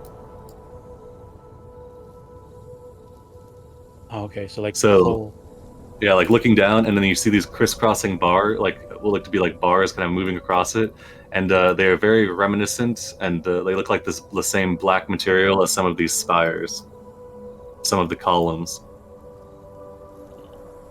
But they're going horizontally in the hole. Yes, as if they're kind of stabbing through the dirt and moving below ground. So you can see that. Hart picks up a stone, lighting it and dropping it down. As it falls, it moves past the extent of where the sunlight reaches down, and it kind of moves down into what looks to be a large cavern. So about 30 feet down from where you guys are at the edge of the hole, it opens up into a cavern, and then the cavern is massive, maybe another 100 feet or so before you finally see the rock hit the ground. And the ground down there looks very similar to the ground you're standing on, kind of this dirt mixed in with this red rock. Oh, and you can see pillars and stuff down there as well. In addition, though, as the rock clatters against some rocks and lands down there, you hear screeching kind of picked up on the wind and you hear the cries of what sound like similar to the corrupted, like the angry and things coming from the hole, coming from the tunnels that seem to lead up, and coming from all around, basically. Merceblend hefts his axe and looks to all of you, and then looks to the west as if to say, "Time to go." When we on our way here, did we have to like walk up an incline or anything like that? No, Okay, this is very it's fairly strange. flat. Yeah, it's like it's as if this area around here, like as if it opens up into a cavern that is like a massive underground cavern, like Underdark style. Yeah. And it And has these yeah. weird black bars that are kind of like holding up the land above it, I guess, in a way. You had a pretty good investigation, so I'll tell you, it seems like whenever you dug down into the bottom of those the black spires, the obelisks before, it looked like as if they extended into the ground. It looks like they likely come from somewhere and then stab into the ground and then come out at points above ground. So more like So there might be like a central point, and then they're all just spidering out from that point into the earth, and then every once in a while coming out of the ground. Perhaps. Yeah. Yes. So everywhere we've seen these spires could have cave under it. Could, but would it's more likely it has these black Okay. has these points under it. It's more like kind of like a Lattice. yeah, like a ley line that like travels from one point to and then extends out from one point. Yeah, It's like a giant it's like a tunnel, but instead of being a tunnel, it's just the black spire rock thing. or like the branches of like a nervous system. Yeah, that's okay. That's a better way of putting it. Yeah. Elder brain, here we go. But yeah, I mean, there's screeches coming up. Yeah, Merciful is turning and leaving. Yep. Nope. Yep. This is best Right. fast walk. Yeah, Away. the ground is difficult terrain.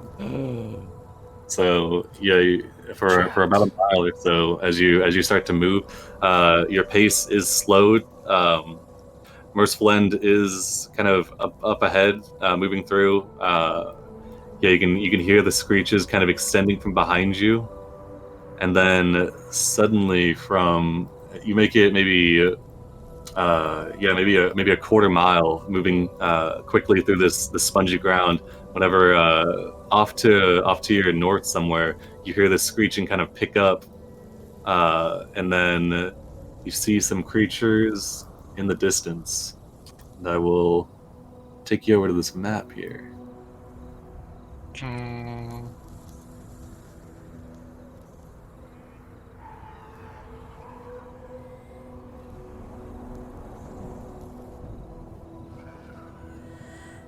Never good when it's like, you see creatures, let's go to a map. I just want you to get a good look at them. I don't know. Yeah.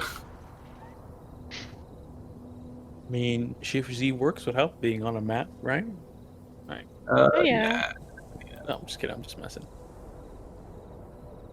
He's been using it for a while, so. Alrighty. Let's see. You guys are on the western edge. Put these creatures down here. Nice, sweet boys. And I'll drop you guys right here. So. Trying to find that scene. Lord of the Rings when they're in Korea. He drops the bucket down the well, and you hear all the screeches. 'Cause that's what I'm imagining these creatures sound like. Fool of a took. Yeah. Blackbird. All right. Let me load her up here. I'll Awful, give it- not too deep. Yeah. Right, enough of this peaceful music. We need, Yeah. we need And get some some chase music going. Yeah. All right. So this Exactly. map loads in. Let me turn your lights on because it's daytime. Coming here in the day is unheard of. Turn on your global illumination here. Boop. All right. Okay, yeah, coming from the west, from where you heard these screeching, from the direction where you saw those tracks, a great number of these twisted creatures skin, whereas the angries that you fought looked more solid. These ones are kind of amorphous, dragging themselves, pulling themselves, heaving themselves across the ground, using every limb at their disposals to drag themselves towards your location. You can see some of them are more humanoid than others. All of them appear to be bipeds. Several of them have heavy-looking tusks hanging out of their mouths, reminiscent of hogfolk, and a lot of them are running along on cloven hooves, dragging themselves towards you. And there are several of these little dudes as well that are moving along. Inadequate. Oh man, up to the minute. It's an interesting adjective. Oh yeah, all right. Let me roll these boys, everybody in. Alrighty. We come from the east. Yes, I assume. Yeah, moving away. Okay. So yeah. Oh, So so they're you're moving to intercept us from the south west. from the southwest. Yeah. Okay. Please might be part of that party. Tracks us. Bohemian Ratakin. Alrighty. Let's see. Man, one of them's quick-witted. Ooh, astringent, wretched. Oh, somebody Yeah, got what's a. that one to a minute. rap battle? There you go, jail. If we don't win, I'm gonna steal.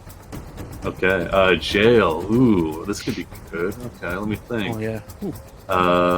Ooh. Next tiebreaker, or is that already the... The tiebreaker's already in. We lost by the tiebreaker. Oh yeah, you did. Wow. Okay. Yeah. But anyway, the rare info you learn. I'll give you something about these things then. Oh yeah. As they're coming towards you, you can hear this cacophony of shrieks and cries coming off of them, and even from this distance, it feels like the same sharp pain that was in your head from whenever you got slashed by the angry, and it honestly almost puts a pit of fear into you. You have a feeling as if these creatures get close enough, they likely have some sort of aura of fear. Right. But yeah, so you want to stay away, likely. But anyway, yeah, even with that nat 20, the tiebreaker, this other guy, did he get a nat 22? Holy smokes! Oh no, he just rolled a 22 nat. Damn. Okay. All right. Let's see. All right, so it goes to astringent. Where are you? I'll Astringent. steal. Oh yeah. You steal hearts. You're up. So it is difficult terrain here. Lovely. So I'm gonna move 15 feet that I can. And I'll hold, or should I dash? I'll hold a sacred flame in case someone gets too close to a party member. All right. And then I'll pass to Vex. She's the farthest away from. That was good. Want me to go? Let's see.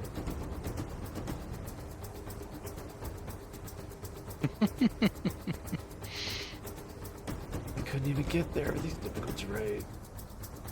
I could shoot. That's exactly it. If you want to keep making our way to the left, though. Let's see. Yeah, so whole move is 15 feet. Move 10 feet to there, and then pull out his crossbow, and we will also hold until everyone else can kind of get situated. Alright. He'll fire at the first one that his allies fire at. All right. Who do you pass to? I'll pass to Merciful End. See what he thinks about this situation. All right. Let's see. Okay. Yeah, Merciful End will move half his speed, round down 22, so it'll be 20. He'll move to right here, and then you see he just like slashes out with his axe towards a tree, one of the kind of the spongy things, and it'll fall into like a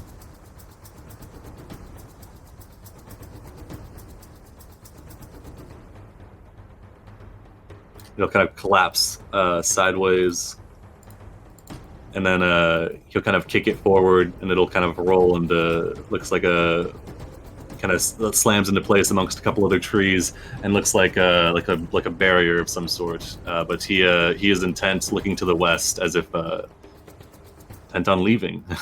Yeah. And he makes the sounds. Is that too morbid? He makes the sound of a raven dying.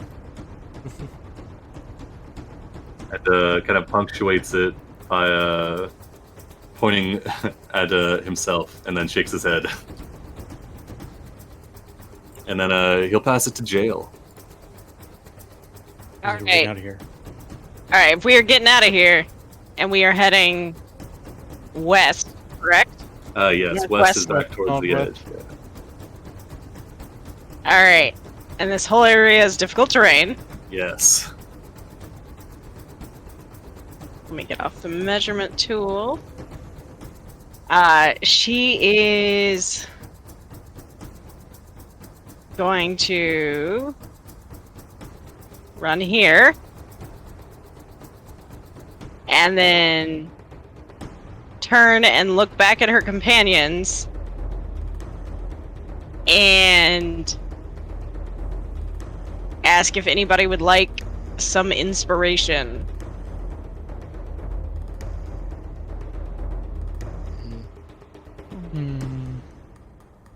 Possibly a big guy?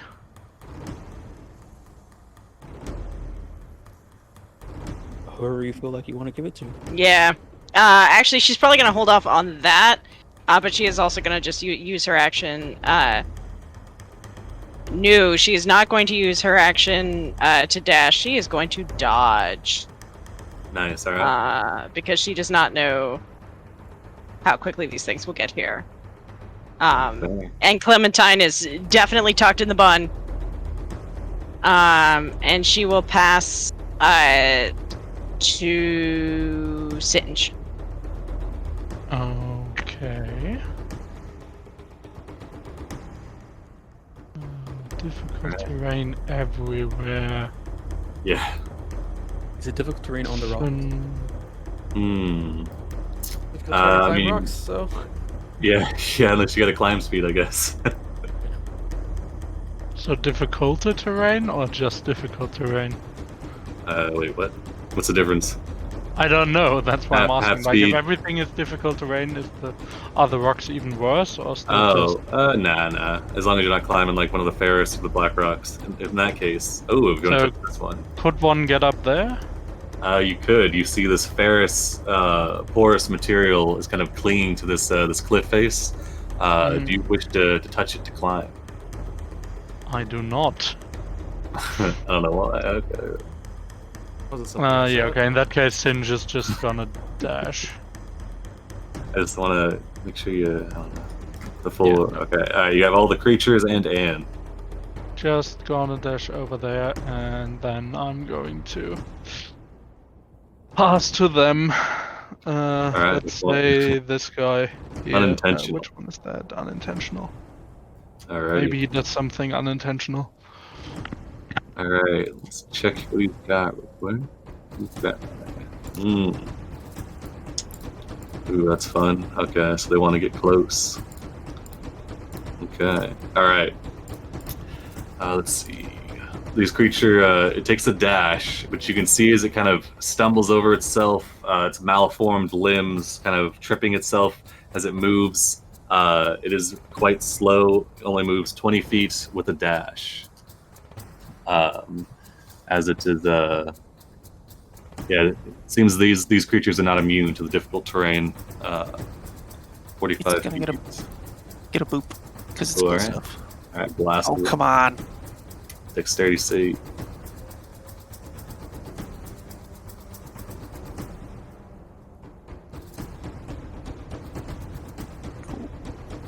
It'll take Nice the one. today, right? Yes, yeah.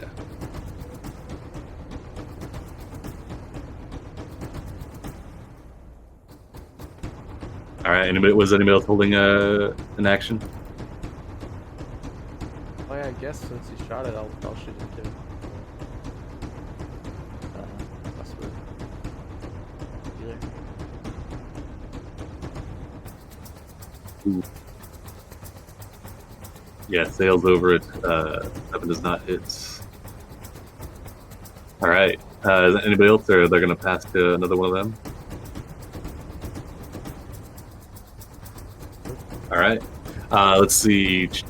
Passes to quick-witted. Quick-witted jumps into action, rushing 20 feet. Up to the minute. 20 feet. Bohemian. All right, and then each one of the wretched will go as well. You can see they're also not immune to the difficult terrain. They can dash and get 30. 30. 30. All right, and then Anne, you're up.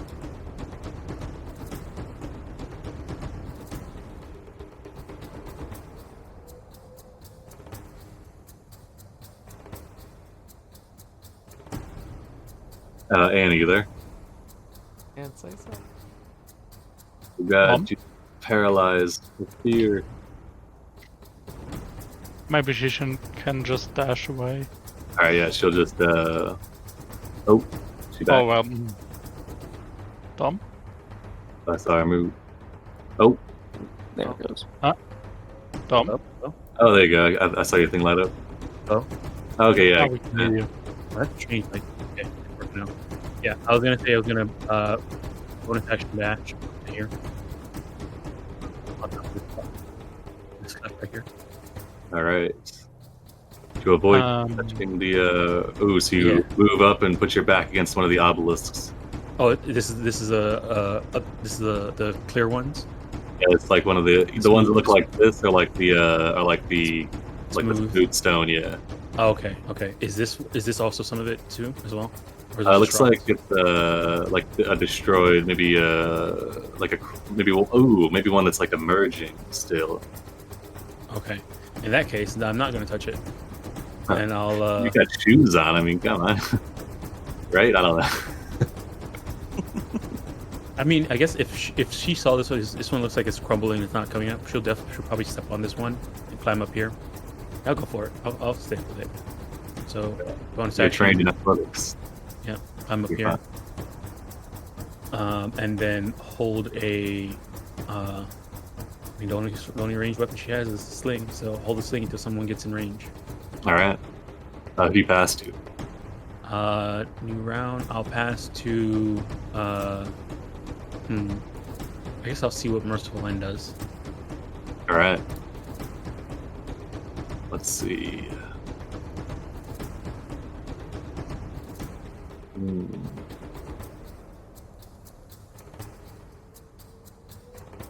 Moves 20 feet, slams his axe into another tree, and you see another log fall.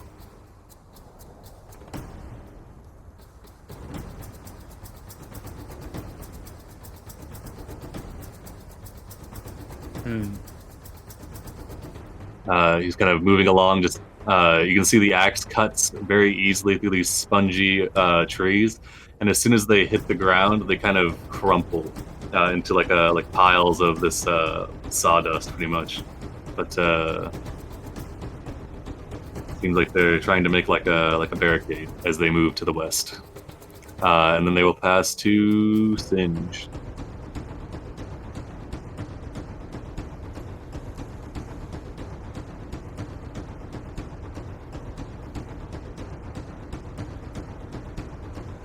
Okay. Then, yeah, gonna keep running. 15 and another 15 with a dash. This is just rock, or also corrupted stuff. Or, well, the red or the black. That's just rock.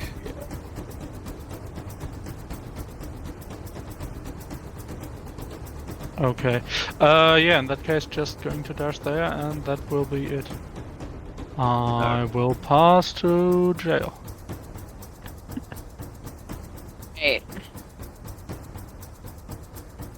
Let's see. These things are not... Alright, they're still a distance away. She's gonna follow Singe.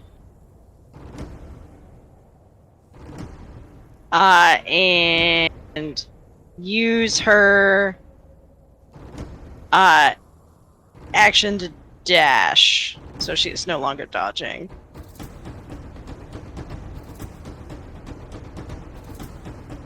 Nice. All right. And is going to turn. Let's see. And pass to Vexen, so Vexen can GTFO. All right, Vexen, you're up. Okay. I'll move.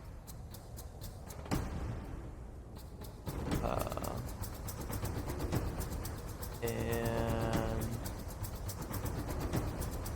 he's going to.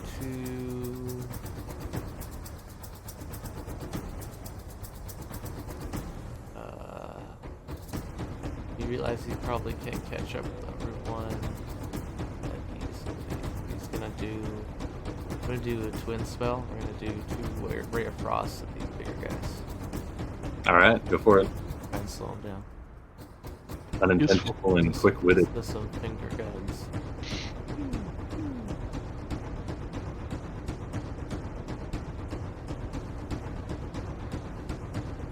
Ooh, nice. All right, 19%. Okay. All right. Yeah, as your let's see. All right, as your cold hits them, you can see it kind of stabs in, but you see they are seemingly resistant to this cold damage. All right. He's gonna go. The frost still clings to them, right? They got the reduced speed. Yeah, Okay, speed good. is a good 10. Nice. Okay. Okay, and then this will steal. Yeah, let's see. Unintentional, take it. Let's see. Oh, Jail, did you already go? Okay. Yeah, all right. This one moves. Okay, so speed gets dropped to 10, so it's 10 doubles. So it can only move 10 feet. They stumble forward. The ice formed around their limbs passes to all the Rudderkin. This one's unbridled, goes 20 feet. 20 feet. Let's see how close we are. 30. Sorry, Ian. 40. I mean, I guess I can hit it, but it'll just be at disadvantage. 40. Okay. All right, and then they pass to the wretches. Inadequate. Rushes forward. Has to dash. Goes sailing over this this pile of just dashes right up to you. This one. Oh God, not the face. Dashes up. Yeah, you can see them kind of climbing over like these like demented little little chinchilla, like hairless chinchillas, kind of climbing over these logs. This one move 30 up to here. 30. 30. Nice. Okay. I guess And then- I'll release my sling at disadvantage to the one that's flying at Vexen. All right. Joint or inadequate? Inadequate. All right. Disadvantage. Something for these guys. That hits. Oh, It pops. This is right as it's jumping over this log and just gets knocked into the air by a sling stone. Yeah. All right. They will pass to Anne. All right. Then she'll bonus action dash to get to around right here, stepping over this obsidian obelisk, and do another sling at this one. All right. Oh. Will just hit. Oh, actually, it won't. These ones are slightly more tanky than those other ones. It's close though. Is it worth it? I mean, you haven't seen what these things do yet. I don't know. I mean, it's only the little ones. I don't want to. Yeah, it's only the little ones. Yeah. Don't worry about it. Yeah, All right, passing to heart then. Yeah, I'll pass the heart. Alrighty. Oh, where's my move? Because measure tool, and I'll boop the one in front of Vex because he's squishy-ish looking. Oh, come on. Oh my god! It Backflip. rolls to the side. The radiant energy blasts past it, evaporating a tree behind it. I'll Who do you pass pass? to Merciful. Alrighty. Merciful End. Yeah, he's just gonna casually swing towards this creature. He'll do Reckless, so he doesn't care. Nice. Goodness. Alright. This one explodes. And then he continues. Would he move off until you guys have passed yet? He'll move, need to be moving though. He'll move. He'll stay put, and then he'll pass to Vexen. Okay.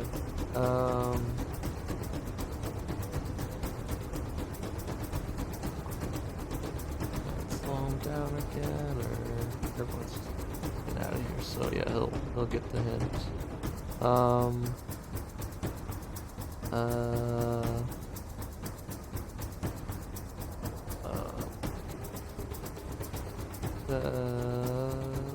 Smoke bomb. Nice. And then he'll dash, and then get up to here. This one left coughing. Yeah, it sputters out, looking around. Where did he go? Me. Ah. Cinch. Okay, and then yeah, so that's a move that I get to use my action for, and then regular movement. All right, yeah, I'm done. Pass. Well, actually, no. All I could I'm gonna quicken another ray of frost at this guy. All right, go for it. If I can. Bonus action. do It's that. gonna steal. Oh, you're right. I won't do that. All right, who do you pass to? Singe. All right, Singe, you got it.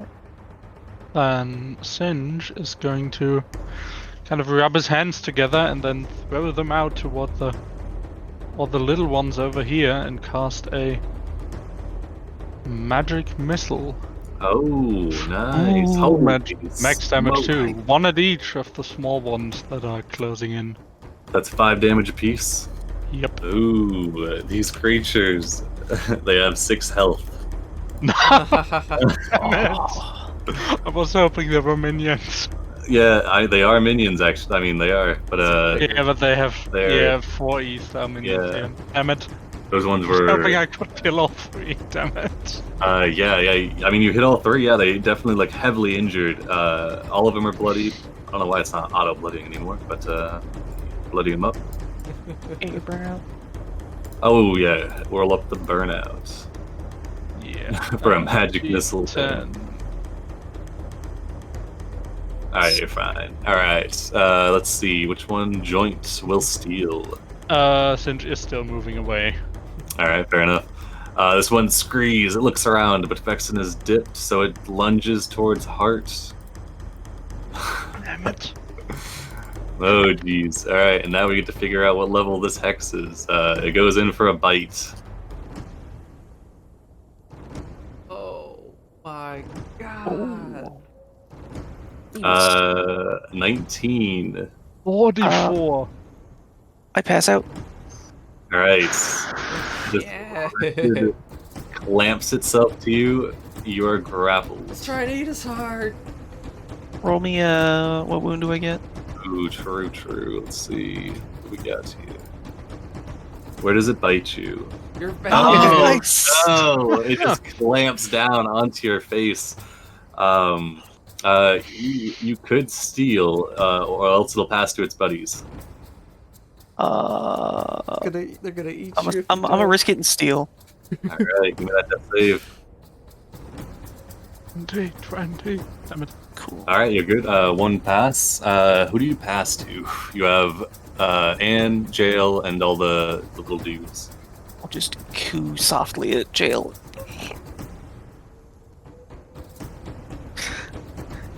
Jail. All right. Oh, Jail. Got you. I didn't know if that was a. All right. Pull the thing off from all potion. It's holding on. Okay. It's covered in blood. There's blood seeping out of Hart's face. It is. It's a mess. All right. Oh. I'm going to.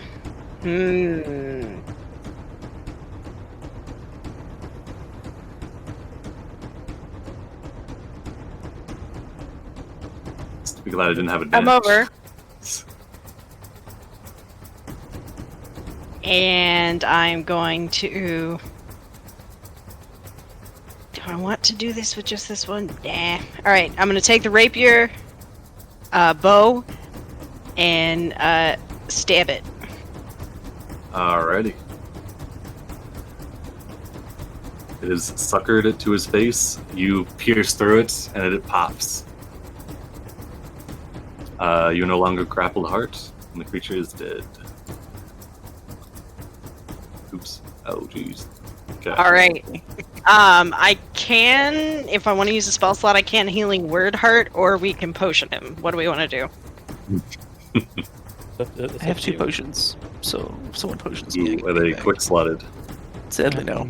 Oh, damn. Yeah, Okay. my potion is quick slide, so I could run up, bonus action, run up to him, potion him, and then use the rest of my movement to get back. You do have the most amount of movement, too.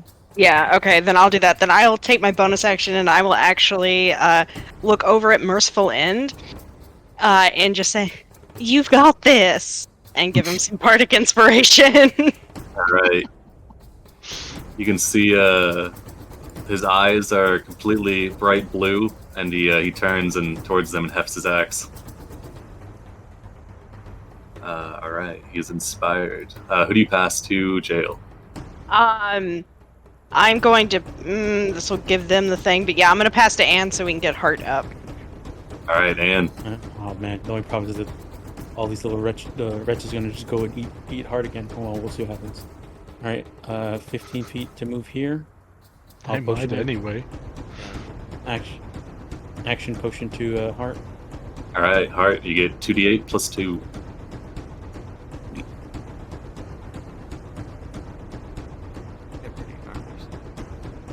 I'll heal. Damn, nice heal. Don't forget your potion status. Alright. And And, then bonus action, move back Yeah. up. alright, you have athletics, so I'm letting you avoid this Ferris rock. But, Oh man, oh yeah, I didn't see that there. Yeah. let's see. Alright, which one of these little dudes do you pass to? I'll pass to the. I guess I'll pass to perception. This one. Precipitous. Oh, he is. Alright, you can see. He's on the edge. Okay. Heart is still on the ground. Flying off the handle. Yeah. But they can't really see him with the log, so I'll give him a D2 between Merciful and Jail.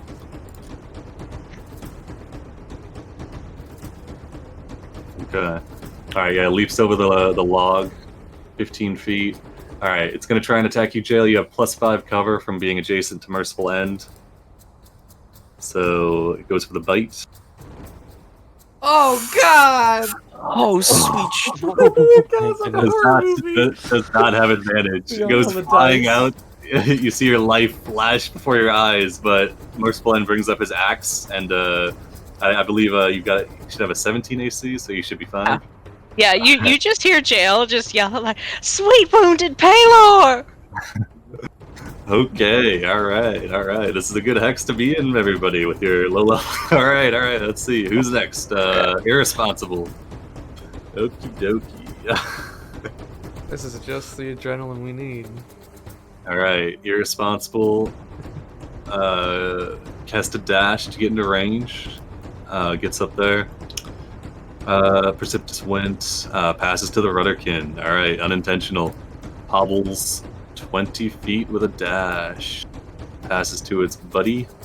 Let's have them all go. 20 feet, 20 feet, and 20 feet. All right, now they're close. Let's see. Okay.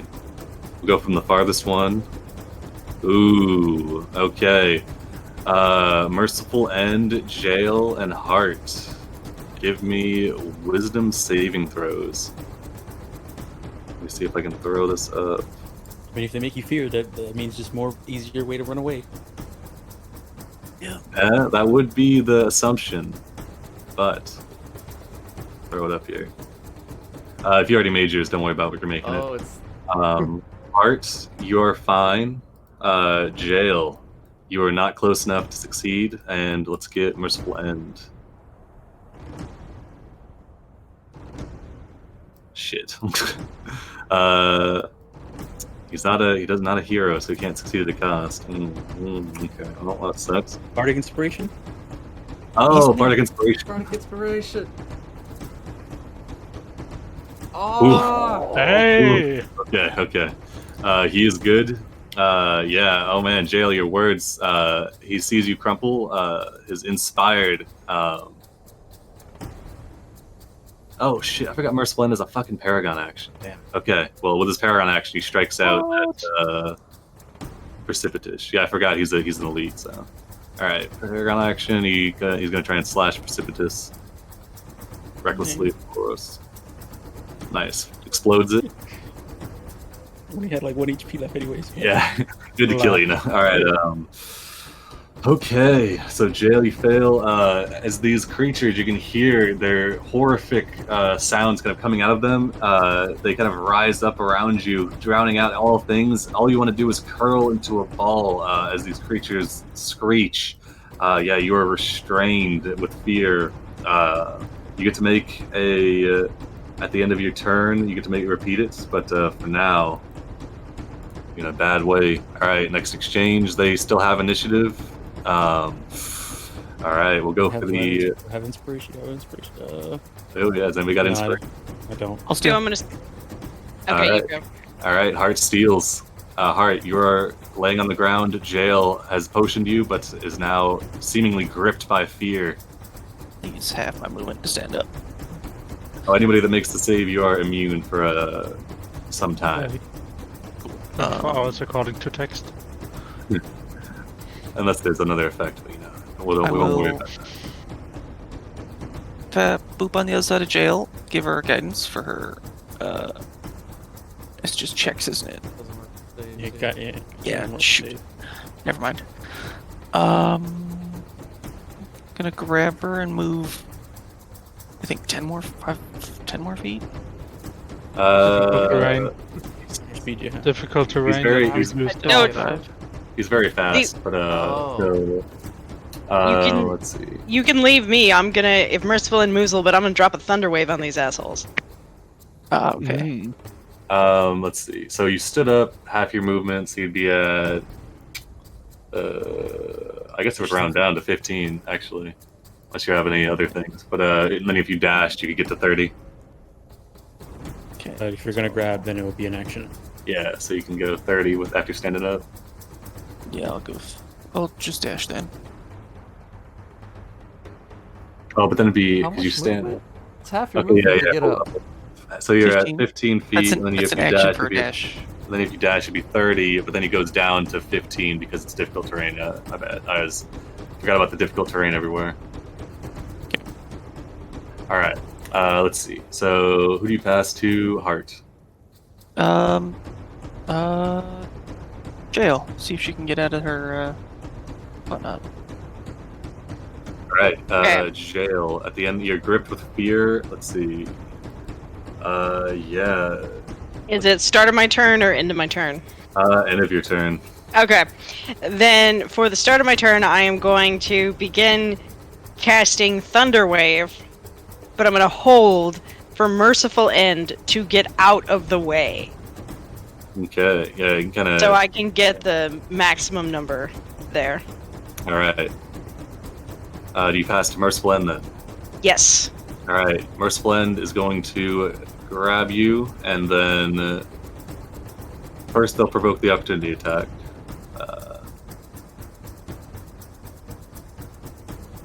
Make They'll your move save. back. Yeah. Let me make my wisdom save. Yeah, wisdom save. This creature tries to bite him. Nope. Ooh, damn, yeah, you're still gripped with fear. Alright, this creature gets batted away by Merceblend. Merceblend goes to pick you up. Do you consent to being grappled? Does my thunder wave go off first? Yes. He was gonna backpack you and you could be a turret. All right. Well, we could do that, but first. Alright, go for it.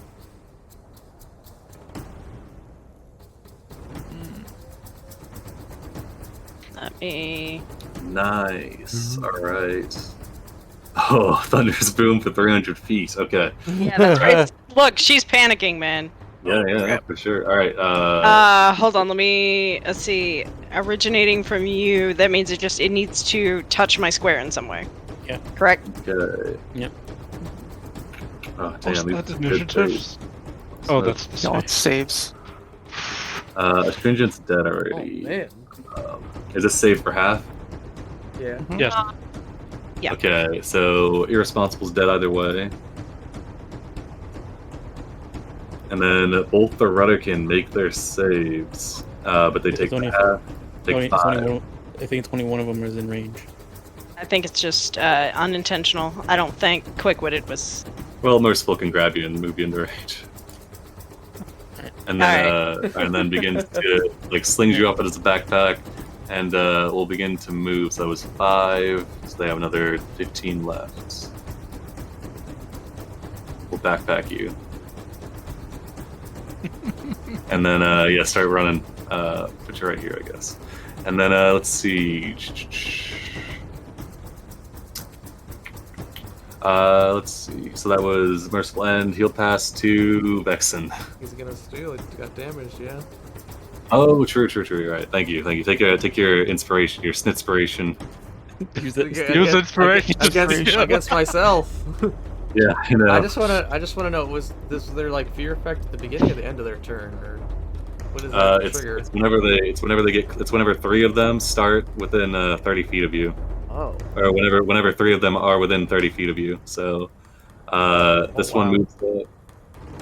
Run, little kobold. It has to dash. Oh no, actually, it can move 10 feet and get there. Oh boy. Okay. Let's see. What's the best course of action here? Definitely Didn't do anything. Oh no. It goes in to bite you. Okay. Merciful End is smarter than me. He would have moved right here to give you guys the cover. Okay, cool. He gives adjacent cover, but yeah, so if you guys accept that retcon, I will do that. Okay. The unintentional will move up and will try to bite you. This hand, which seems to sprout tusked teeth, lashes out towards you for a bite. Not my face. Oh, okay. Misses with a 9. The axe comes up, blocking. You dodge out of the way. All right. Passes to Quick-Witted. Quick-Witted has to dash 20. Gives it to all the lads 20 What? feet. I think I want to steal before that third one gets next to me. Ooh, that, true. That one was just out of range. I mean, not that meta. Not that I understand that immediately, but I can see how you'd want to run away though, from Yeah. these creatures. and these guys just went right. Yes, Yeah, these so ones just I moved want to into. use inspiration to steal before this third one goes. All right, so we have up to the minute and Bohemian left. All right, Vex, you got it. All right, I want to. Let's see. Probably just disengage, I think. I'll go to strictly left, I think.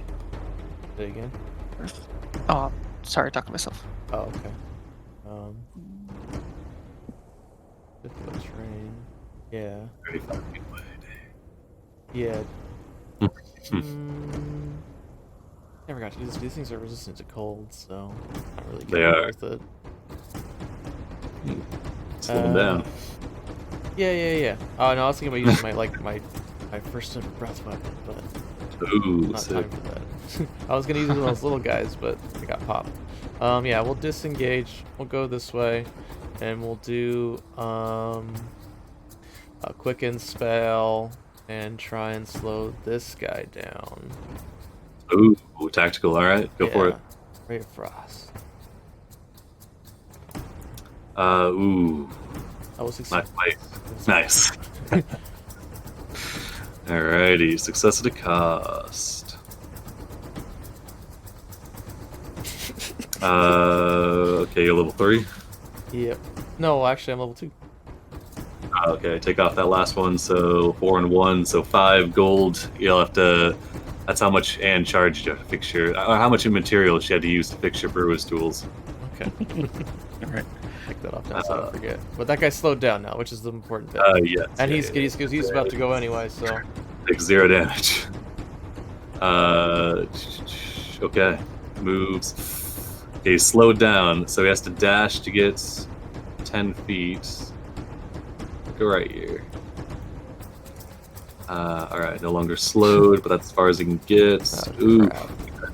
Heart and Merciful End are both immune to the fear effect. Oh, okay, that's good. Yep. Jail's still wrestling with it. Alright, so this one moves up. This one moves up there 20 feet right here. They're coming. Alright, so they both went. They will pass to Anne.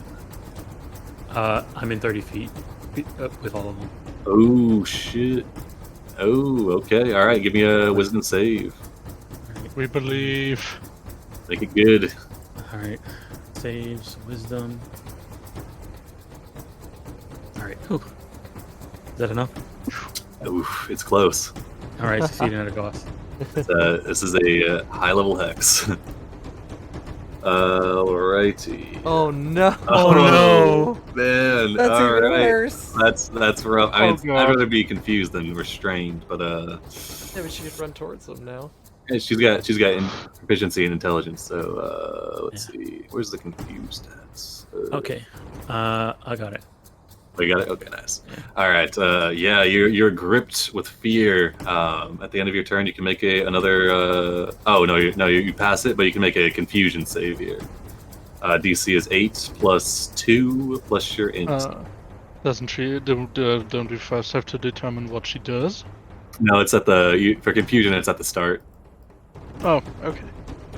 All right. So, Yeah. I mean, I guess. Wasn't this the start? Yeah, this is Yeah, the, this- Rolled like. this because this thing got up Yeah. there. That was his turn. Yeah. True. So On it's his still turn- at on his- the on his- start. Yeah. On his turn, I got confused. Yeah. Yeah. Okay. All right. Yeah. Give me a D10. Let me pull up confusion. Movement, not movement, not movement. 8. 8. The creature uses its action to make a melee attack. Ooh. All right. No. Oh, it's against It's a straight. jail. Oh, Oh, my it's God. advantage. It's advantage! Oh no. Oh, you don't But have. she's you also have got a to. +5. All right. I'm gonna do a How do you have a headbutt. +5? I'm gonna do a headbutt, an arm strike. Hey, that's a little. I don't know about that. Alright.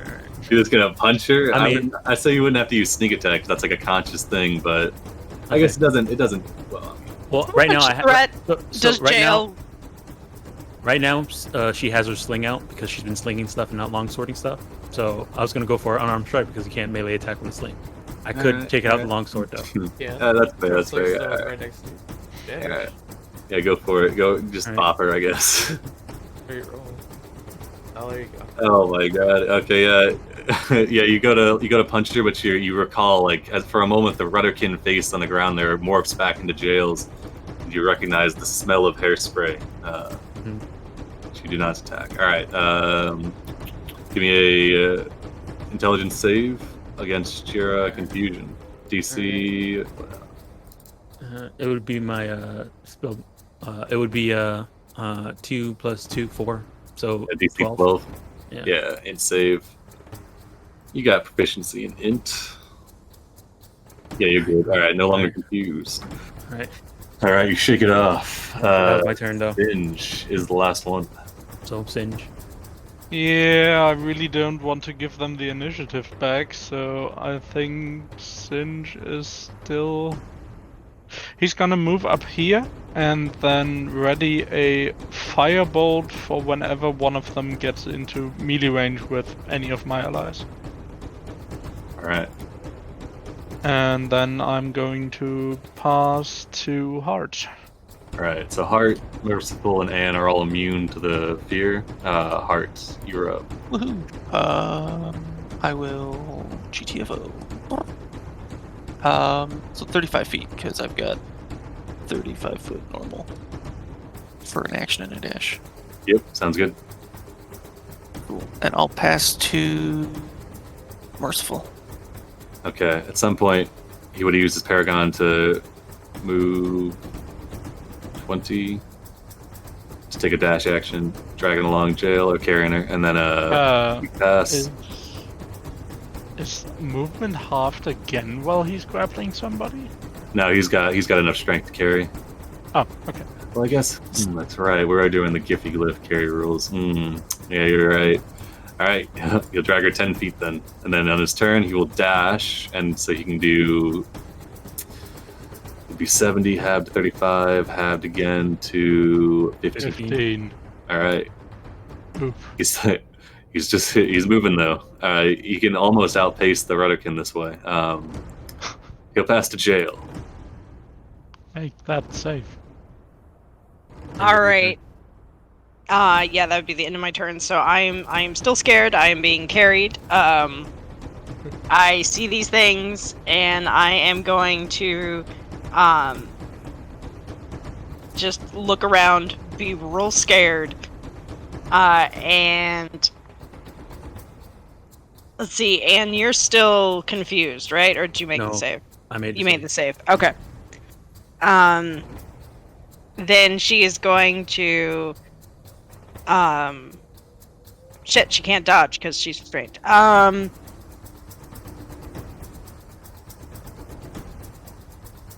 What is the distance? And you can still do attacks and stuff like that with restraining. Yeah. No, I know. I was checking the distance. All right, yeah, we're gonna do it. Just so we, on our way out, I'm going to cast Fairy Fire on these assholes. Alright. So we have advantage attacking them as we flee. Maybe if I can get to my sheet. Okay, we got. Oh my god, with the -1. So 2 of them I imagine failed: Bohemian and Up to the Minute. Let's see. So they are easy targets. Give me that burnout. I needed to roll burnout for the Thunderwave too. Oh, true. Jeez, Hold on. the double burnout. Yeah. Good luck. Hopefully you get a spell slot back. Yeah, first one. You good?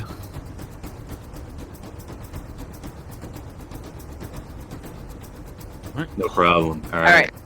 Yeah, 2 of them become a light with this glow. Oh yeah, worth noting out. Whenever the thunder wave went up, the massive boom. Yeah, you definitely do hear more screeching on the wind. Yeah, I figured that would probably happen, but she panicked. Yeah, no worries. All right. All right. You still have initiative. Give me another wisdom save.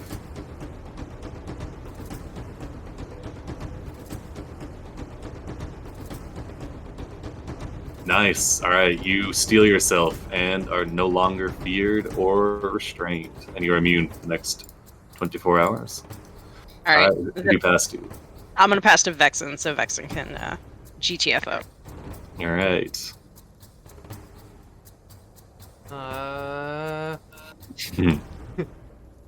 You see.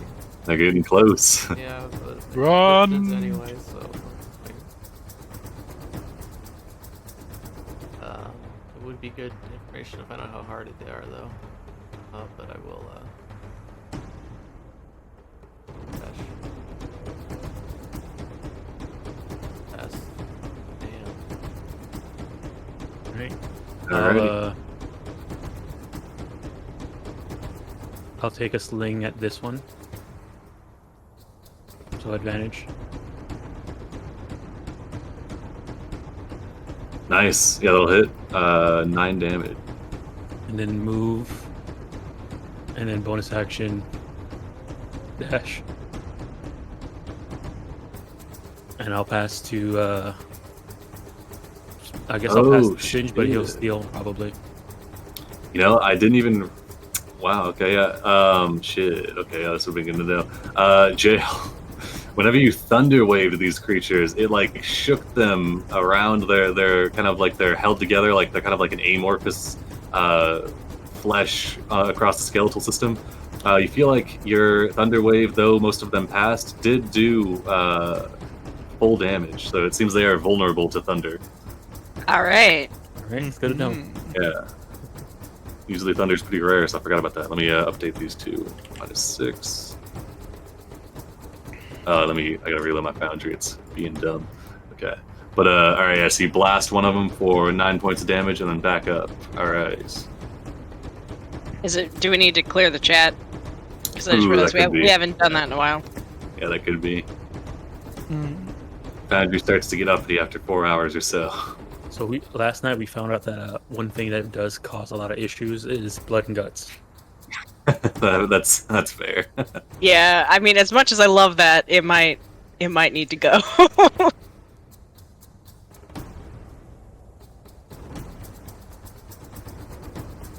Alright, Foundry is loading. Here's my internet, actually.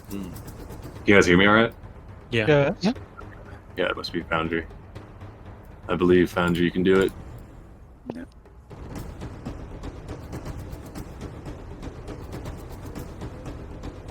Alright, we're coming in.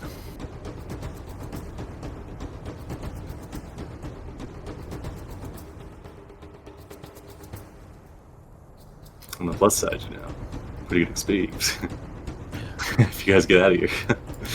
Alright, let's see. I have a gray screen. Yeah, what happens when you have a 2 session that's inside of a high level? I mixed it up. So, yeah. Oh my god, I don't even have the map. Okay, what the hell? Whatever, as long as I can see what's going on, I guess.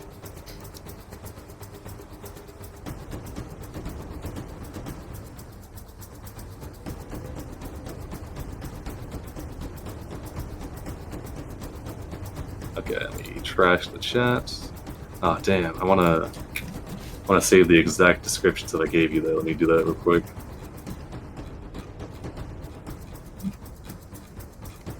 Let me save a copy. The black and porous descriptions. Yeah, because I gave you guys, I tailored the descriptions based on your rules, so I want to make sure I have what I told you.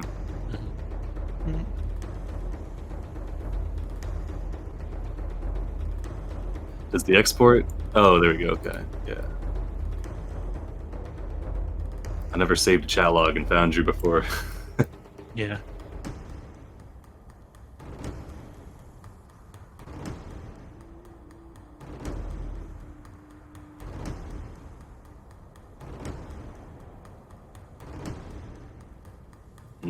Doesn't seem to work very well. It should give you, I think, a text file, right? Yeah, it's not working. Let's scroll up. Scroll.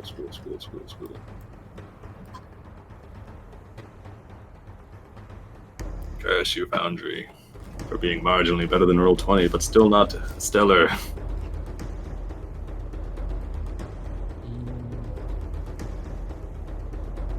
I mean,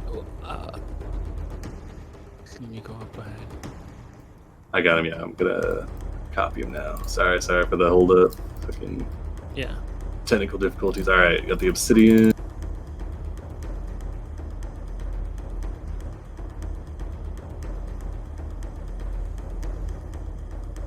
I found him here. If you want to keep going, I'll paste them in Discord. Well, I was gonna clear the chat. Okay.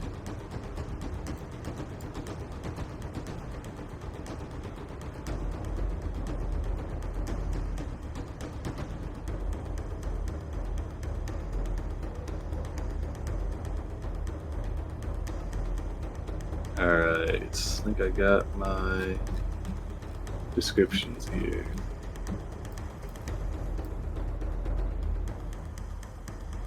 Nice. All right, we're good. Goodbye, chat. All right.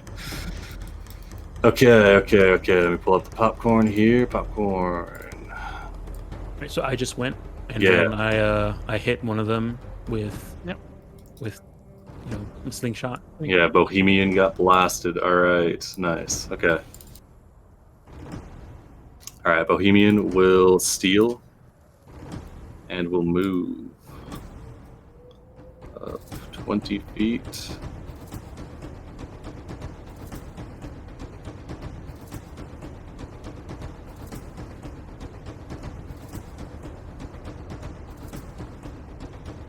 All right, passing to quick-witted.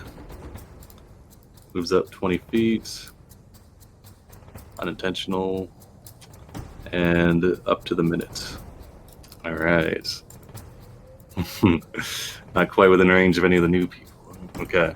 Guess they all go and dissinge. Yeah, none of them went into melee range, so no firebolt. Yeah, seeing how we are basically already out, Singe is just going to book it to the edge of the map. All right, and now you guys are all up. All of you are capable of moving at least 30 feet around if you dash. So yeah, if you want to all just pass to each other, just book it out of here. These creatures will not be able to catch you in the difficult terrain. That would be my plan. Yeah, that sounds like a good plan there. All right, you all rush off map, pushing past pushing through the spongy ground, and begin to run. After about a mile or so, the Rudderkin kind of fall into the distance. You can no longer see them. You can still hear their screeches behind you, but the ground transitions to more hard earth, and you're able to beat a hasty retreat. I will pass one of my healing potions to Anne and nod gratefully. Yeah, that could have been so bad. That was rough. Yes,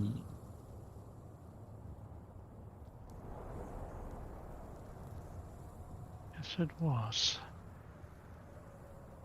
You know how murderous it is now. Yeah, I gotta reload. Jail would like to check on Clementine and her bun. I mean, Sam knows Clementine's fine. Jail's concerned. Yeah, she seems to have eventually made her save against the fear, but for a while there was gripped. You could feel your roots, your hair roots are kind of tender, where Clementine was holding on. Yeah, probably a little damp up there too. Yeah, some anxious coos. Oh, I will hold her. I will tuck her up close and pet her. Nice. All right. Yeah. And we'll go up to pet her as well. Yeah.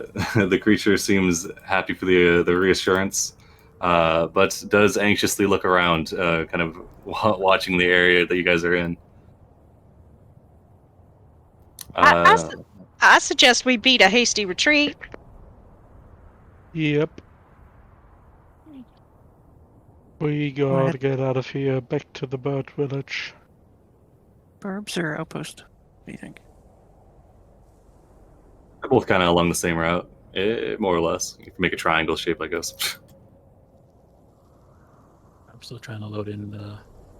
Yeah, I had to reload as well. Yeah, just as long as we don't go in the II hex at all. I don't know. Is the II hex worse than what we just saw? Comparable, I think. I mean, level wise, I don't know. Honestly, the eyes weren't that bad. They just got that whole surprise round on us that fucked us. Also, I think Scott was just rolling really well. Yeah, no, he does. He rolls hot. It's I've watched his dice. It's insanity. Okay, yeah. Yeah, so as you guys make your retreat, maybe stopping for a moment to catch your breath, yeah, Merciful End kind of looks to you all and then makes the same kind of hog folk moving into like a screech noise, like the seemingly referring to those as more corrupted hog folk. And then I guess holds up a clawed hand and makes like a makes like a fist, and maybe all fingers and then a fist. So it's like there's a lot of them. Yes, I understand that some of y'all might have wanted to make some alliances with hogfolk, but I think anybody that's okay with making those things should not be in it into alliances with at all, ever. I'm not going to sleep And for a we gave week. him our cool skull. That's a nice link skill too. Yeah, nice trophy. I think first we should figure out what they have to say about that, but yeah, whatever is down there in this, well, What, you saying strange you want, area you is want the not other side of the looking story? What? No, it's time to declare war. It's not the Valorian way. We must again. Yeah, and I mean, the the Valorian, like Jael's Valorian, so she's just like, exterminate! Oh god, just killing Vale. And we'll look at Merciful End and Heart and give them like a good look, and then ask what do the hog folk look like they could provide to Fair the people who point. have seen them. Have any of us here? I think meta-wise, we didn't really see much outside of them popping out of the ground and a little bit of druidic magic. And the only direct link we've seen down there was the similar prints, right? Mhm. Yeah, you're fairly confident from looking at the Rudderkin that they do have some hogfolk roots. There you can see like the tusks, different tufts of hair, and The hand mouths have tusks. those ones were new. Those ones are fresh, so they probably just had like gnarled teeth. Let's say hogfolk might be more useful to harvest than saying this in Outfair towards jail.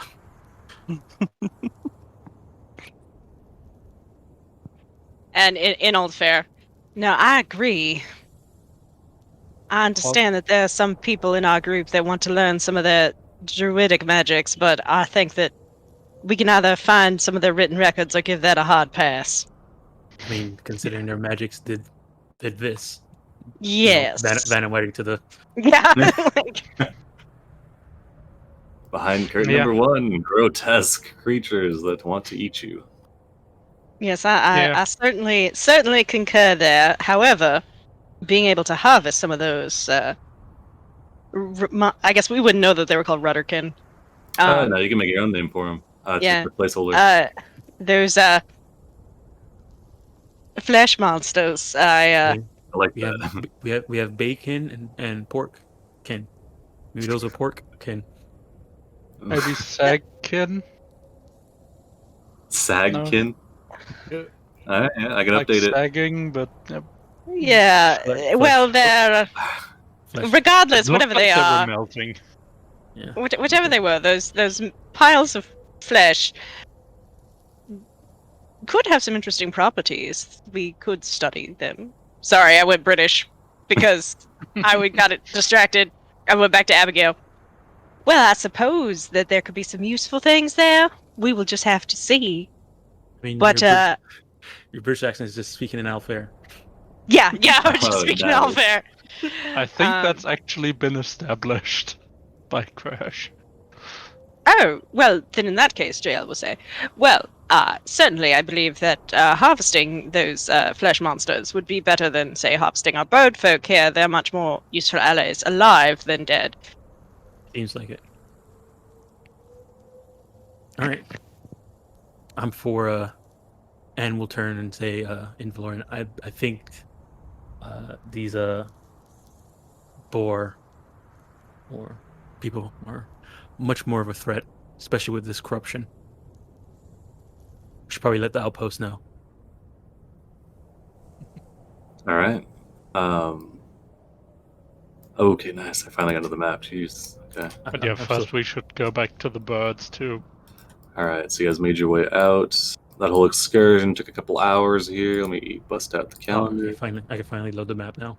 Yeah, finally. Maybe it was just a whole server thing. All right. So it's about. Oh yeah, yeah. I just checked. They were having issues on the Forge support. Oh, okay. No They worries. just fixed it now. That was a quick fix then. All right. They're back in my good grace. It's about 1:30 when you're still in the corrupted land, but you can still hear some passing screeches on the wind, but don't see any immediate threats. So you could either continue back to the west, you could give it another go, or you could head to the north. I mean, if we go north, that's like, we can get a straight shot to the outpost. Yeah, That way. I think we can do that. Part ways with Merciful End, explain that we're gonna go talk to our people, and then we Okay. back. Yeah, because he can go report to. Yeah, I trust he can The make bird it back folk. by himself. Either that or maybe escort him to the bridge, and then from there we just follow it back. Yeah. Yeah, actually, yeah, and then follow the river. All right. Yeah, let's see. Okay, so Merciful End, he'll come up to Hart, and he'll give you one of those, and then he'll go to Anne, and he'll respectfully bow to Anne, kind of going low, and then he'll to each of the others. He will also nod to you, kind of acknowledging you, and then he will once you guys get to about When here. When he bows, when he lifts up his bow, I'll stick out my hand like how he shaked Hart's hand. Oh yeah, he'll give you a clasp as well, kind of pulling you into the whole hug thing or whatever. Mhm. Yeah, claps you on the back. Makes the sound of the screeching ones getting blasted, and we'll move off and begin to head back to the west towards the bridge. It's gonna. And, oh, sorry, go ahead. Question for potential flavor thing: is this going to be and we make it back to the outpost, or are we possibly going to get encountered on the way? Because I was if gonna not, have you guys give a survival check, and assuming it's not, this is like a safe hex quotation marks. So as long as it's not like a crit fail, or like a really low roll, I would have like a. Are we even going straight back to the outpost? Like we still have Merciful with us? well, I think that That Merciful's was the splitting up. entire point. Yeah. I thought you guys were going back. If you guys are, I mean, so, the entire point of this was to prove ourselves to the birds, so maybe we should go back. yeah, that works. Okay, Too. I guess we could go back to. We can go back to the birds. yeah. Right? Yeah. Okay. Instead, yeah, Go Merciful. with him. He goes. He sees you all following him, and he kind of shrugs and continues to walk. We all said our goodbyes and started walking in the same direction. Yeah, it's that awkward thing. Yeah, it's like, Yeah. he kind of speeds up a little bit. JL just kind of looks at him and shrugs, sort of like, I don't know. I guess we're going with you. Like, sorry. All right. Yeah, that works. All right, so it's let's see. At this point, another 20 miles or so. So you guys will get back fairly late. All right, so it's about 8:30 p.m. when you guys are. So the darkness kind of rolling in.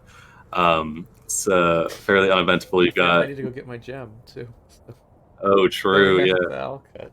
Oh yeah, the gem that we were having them make.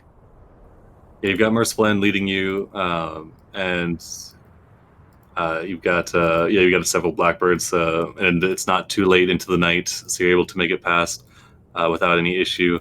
Give me a round of perception checks as you move through this area over here. Perception. Merciful doing the survival checks to get us there. Yeah, he's just leading you along. I will say for mine that Clementine is poking her head out as well. Nice. Okay, yeah. All right. Let's see. So this is just a couple miles after you've crossed the river, so it's probably close to around 5 p.m. So the sun's still up. The day is still kind of fresh. And let's see. Jail and Hart, you kind of hear some commotion coming from the north. It's in Sylvan. It sounds like there's a lot of shouting, a lot of raucous laughter, and every once in a while you hear like the collision that sounds like wood hitting stone or something similar to that. And yeah. Oh, sorry, I didn't mean to cut you off. Oh no, go ahead. No, I was just saying I do have. Oh, never mind. I'm out of spell slots. But if we wait 10 minutes, I can understand what they're saying because I don't think any of us speak Sylvan. One of us does. Is the Okay. Sylvan familiar to Hart at all? Yeah, I'll message you what it is. Or I just go to Secret Chat real quick.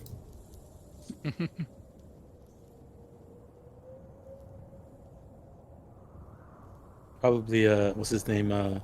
Patient Steel and Rattling Sack having a date. Probably, right? Can you hear me? Hello? Yes. Yeah. Sorry. It's Yeah. I think it's probably Rattling Sack and Patient Steel. Yeah. Having a rock estate. Yeah.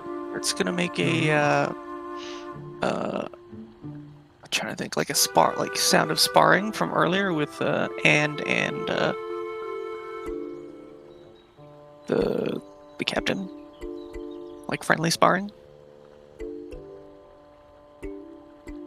And Mercifulin nods. Makes the sound of a sheep bleeding. Not bleeding, like bleeding, like the noise a sheep makes. Me. Yeah, there you go. Yeah. Sheep bleeding. What is that? God, I'm gonna die! Yeah. Somebody help me! Jael is kind of interested, and like if it's like seems to be like a friendly thing, like she kind of wants to see what's going on. She's curious. Alright, yeah. You guys follow the sounds? If we're gonna get back to What- that, I mean, she won't if like people stop her, but like she's curious. How are our birds reacting? Yeah, not if Merciful End's just going and it's like nice little. Yeah. Because he probably knows what this is or could be. I mean, if you guys show interest, Mercifulin will nod. Okay, I thought he knowing might be in you. a rush to get back. Okay. Oh no, he's not in a rush. He's chilling. Alright, let me turn lights on and then drag you guys over. Let's see. Global illumination. It is daytime. Alright, let me activate. Oh, no, not this one. Ah! Don't worry. I looked Close your away. eyes. Closely. oh no, ancient Oh, forest. God. Oh no. What is That's it? don't worry about that. Alrighty. Oh, whoa! Thought we were half right. Yeah, okay, yeah. So as you emerge through the grouping of the trees, you see kind of a cleared out grove where there's like a ditch, and you see several trees actually kind of sitting on their haunches, watching these two large fey-looking rams covered in like this moss with these twisted antlers or twisted horns, and they keep running into each other, kind of banging off each other. You see a couple dryads seated about, kind of meandering, watching this fight going on. And the Sylvan here is coming from each one of the tree ants or the dryads, kind of shouting out, cheering as the rams kind of buck each other and maneuver around. Seated on a log nearby, you do see Rattling Sack and Patient Steel as they watch. Rattling Sack turns over and sees you all and says, "Oh, hello there! Come to watch the spring challenges." Well, we were on our way back and heard noises, and we weren't sure what was going on. I was a Oh, little yes. curious. Yes, well, these rams, once they get to a certain age, you know how the boys are. They're always trying to assert themselves to the rest of the herd, so they start to fight. And these tree ants, they make a bit of a sport of it here in this forest. Interesting. So See, the rams back up. And then they charge. There's much cheering. You can see Patient Steel is He's sitting next to a rattling sack on the log. Kind of looks over you all, gives you like a curt nod, but continues watching. You can see his eyes are kind of focused on the stances of the two rams, as if analyzing their technique.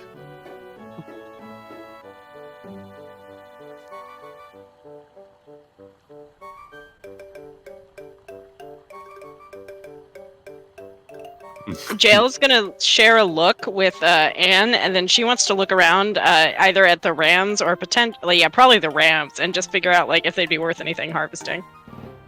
Oh yeah, give me a. These are Fey. Yeah, give me a nature.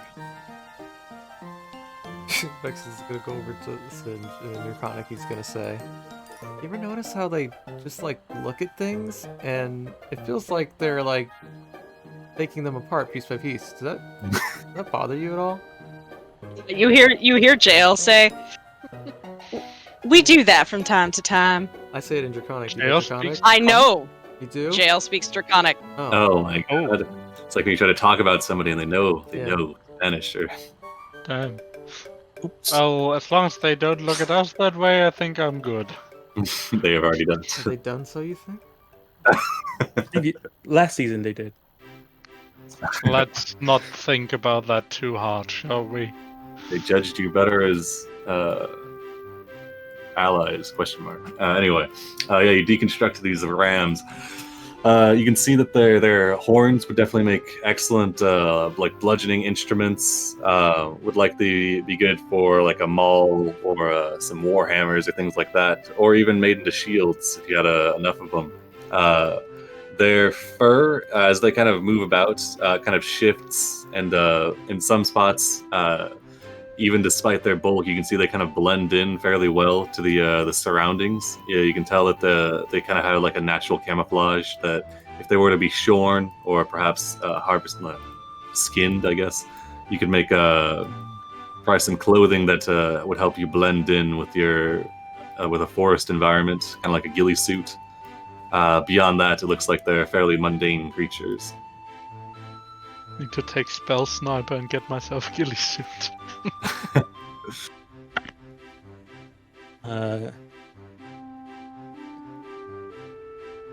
I'll turn to Jail and be like, these living trees seem pretty interesting as well, don't they?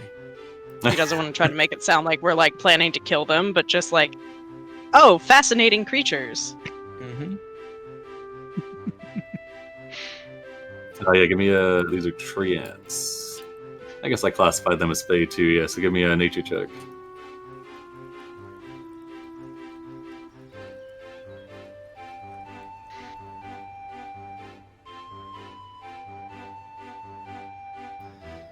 Alright. Ooh, interesting. Yeah, tree ants. Ooh, yeah, you can see some good stuff on these guys. There's you could probably harvest their like the tougher parts of their bark. Some of these tree ants are like the tallest ones are around a couple 100 feet. They're very large.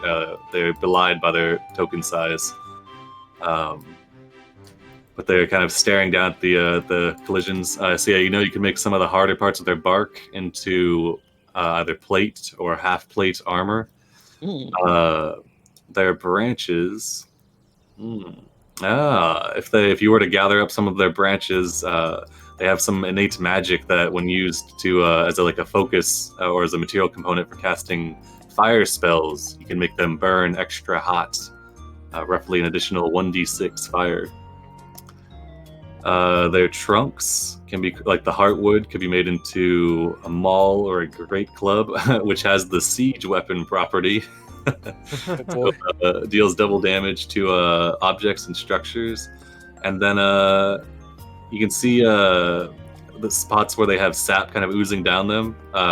There's like lots of life growing around it, and you feel like you could probably refine some of their sap into like a rudimentary healing potion or something similar. So like if we had the diamonds, we could probably use sap as the ingredient to make a potion. Yeah, or if you had enough of the sap, you could substitute one of the diamonds. Oh wow. Okay. I assume you're deconstructing the dryads as well. What about the Yep. Alpha and the... I don't have write-ups for the Alphoca. I do have the Blackbirds, but if you start deconstructing that, you might get a side eye from Merciful End. Yeah, we won't do it yet. Yeah, not yet. Yet. They go into the Dryad then. Yeah, you need another nature. Yeah, those are both good on the Rams and the Treants. Oh my God! All right, all of them. A 21, a 20, and a 22. So for the Dryads. Similar to the Treants, you could chew some of their leaves that they have as like hair, and they kind of function to give you some slight hit points back, like a D4 per leaf. Jeez, their heart can be used as an additional material component when casting spells that attempt to charm a creature. When used in this way, the targeted creature has disadvantage on the saving throw against being charmed. Can only be used on spells of 2nd level or lower. And then they also have the Fey Dust, which is similar to like the blink wolves of the bear. Yeah, where you can blow it and it forces a wisdom save or be confused. Yeah, but yeah, if you want to start getting some hearts, those are pretty good. It's like I wouldn't mind getting some of that wood to make half plate. Ooh, Yeah. true. JL definitely takes some notes. Nice. And we'll help you take some notes. All right. Yeah, so they see you're kind of looking around, but most Merciful End and Rattling Sack and Patient Steel are focused enough on the fighting the ram battle than they are to notice you all deconstructing the creatures. Shall we leave these two to their time, perhaps? Yeah, you see at one point. Yes. One of the rams is about to get like a really solid hit, and then out of nowhere, some vines kind of root up from the ground, grabbing like the ankles of one of the rams, and the ram kind of like falls short and isn't able to get a good hit. The other one kind of rebuttals and is able to bring the other one prone. You can see several of the tree ants kind of stand up. And you can see there's much arguing. They switch languages from Sylvan to Old Entish, and you can see there's much arguing. Some of the Dryads kind of join into it, and you can see the Patient Steel kind of stands up aghast, and he looks to Rattling Sack like, "Did you see that?" And yeah, you can see they're going to be arguing about cheating now. Yellow flag, yellow leaf. Yeah, one of them throws down a yellow. The Throw refs down are a looking it yellow. over. Yeah, one of the horrifying Dryads slides down. You can see he's got a green and white checkered shirt on. He goes in. He starts to count. Making some arm motions. Yeah, he has white and brown bark. On his Yeah. chest. He's like a It's- birch tree. Yeah, you can see like a group of old people. There's a lot of arguing now. There's a lot of backseat fighting and all that. And then Merciful End kind of shrugs and goes to leave. Lexon's gonna over to Rattling Sack and like tug on our cloak a little bit. Oh, what is it, honey? It's, Oh, we're talking about this. And then she pulls out a small crochet knit bag, and she hands it to you. She's like, "Yeah, both of the gems are in there. I did some work on them while you all were out." Thanks. And What do we owe yeah, you? she says, "Oh," and she kind of winks over at you as you can see Patient Steel is. She's like kind of got one hand like holding his sleeve to keep him from getting on the field and actually like starting to argue too. She's like, "Oh, nothing. Don't worry about it. Just consider it a token of goodwill for any future business." Okay. We'll let the outpost know you're welcome to trade. Oh, before you go, she hands you a small piece of paper. And on it is a list of her wares. Oh. Like it's like a mail-in brochure order. We couldn't mail it. You have to come down here and actually buy it. But, Yeah. But... let me grab that.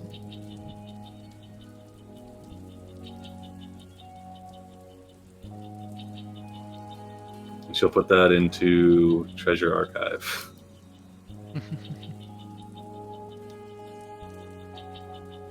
Next will dig into the bag and gem.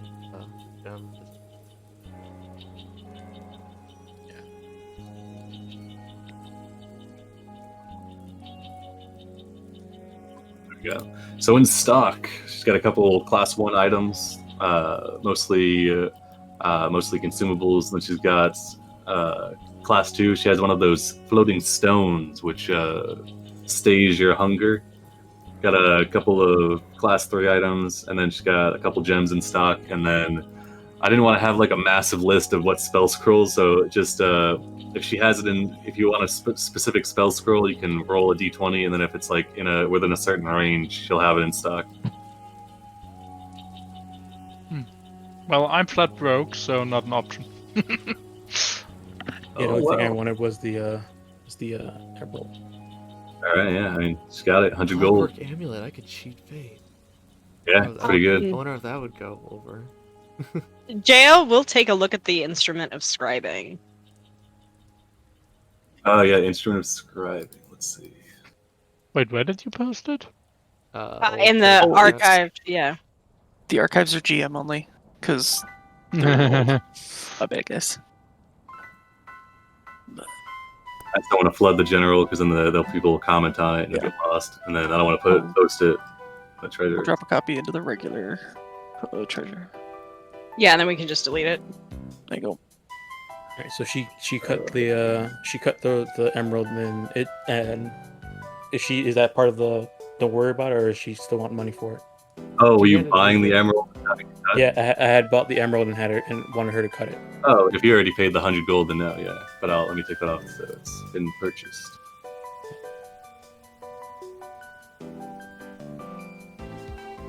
All right. Make sure I take the 100 off. All right. This instrument of scribing. It is a lute. Musical instrument has 3 charges. When you play it, you can expend a charge to write a magical message on a surface. And then if you are a bard, you can inscribe an additional 7 words. So it can be up to 13 words long, and is written in a language you know. So the message lasts for a day or until somebody uses like a dispel magic. So it could be used for like covert writing, I suppose. She's interested, but that would also wipe out all of her gold. So she tells Rattling Sack she might be back for it. Oh, okay. Yeah, these Blackbirds, they're not too musically inclined, so I'd probably have it in stock still. Not musically inclined. I would have thought Well, they of for all some- people are. Songbird always learning new tunes. I mean, they usually don't need an instrument to just mimic the sound, right? Yeah. True. You recall Songbird as the one that kind of brought you to your summons. And he was whistling the whole time. I'll mimic some Jail's instrumental sounds. Moody violin music. Mm-hmm. I mean, I guess I might as well, if I'm here and have the money, I'll take those 2 potions of heroism. I don't know when they might be needed.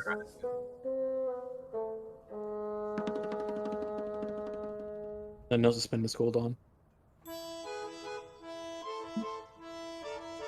Yeah, Singe is flat broke, so I don't need much. Can't spend 3 money. gold. Can't spend my money here. I gotta gamble it. But if you buy the amulet, it'll help with the gambling. No, I don't think that works for downtime. It's like 1 check. I gotta make like 6 checks for gambling.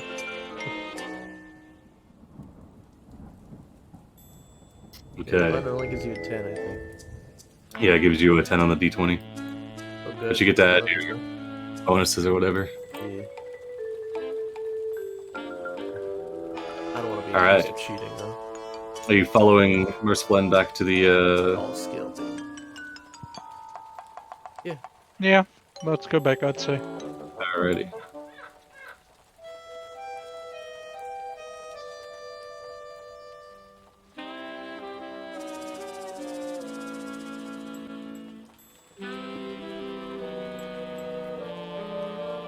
All right.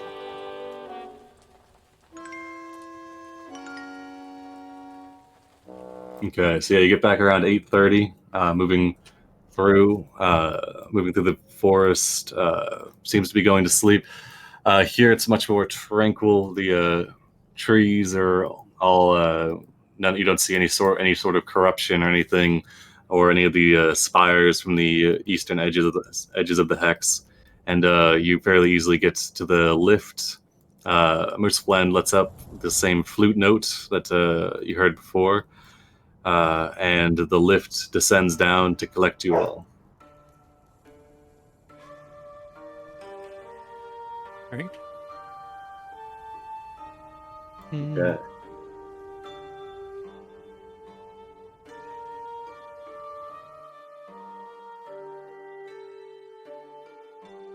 Will, can you do me a favor? Yeah, what's up? Can you in the items tab there should be like a folder called gems. Can you drag an emerald onto my sheet? Yeah, let's see. I don't have access to it because this is not my GM account. All right, yeah, let's see. Emerald. All right, should have it now. All right, thanks. And then the one you had cut was an onyx, right, Vexen? Mm-hmm. All right. I'm not sure what the quality was, but it was from the cat. Let's But see. I was Link it's gonna size. go under the jacket anyway, so. Okay, so you make your way back in. Okay. Merciful End will hold up a hand as if to say wait, kind of leading you back up. Well, first they'll lead you back up to close to where we met with the elders before, and then we'll raise up a hand as if to say wait, and then we'll enter into the zone. As soon as they cross the threshold onto the platform, you see as they kind of disappear, clearly moving through some sort of magical protected area. Mm.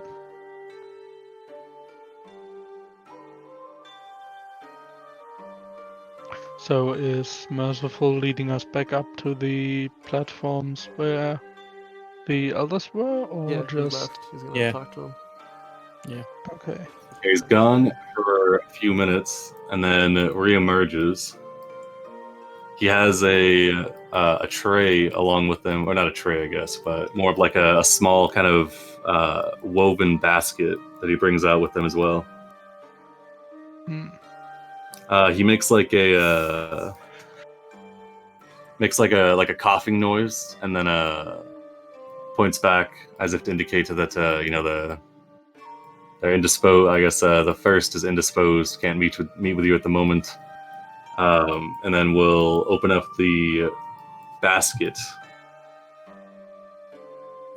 Within, you see there is a javelin that's kind of laying at the back. It's wooden in nature, and then tipped with this metal. Let's see, who's a member of House Fury? Singe. Yes.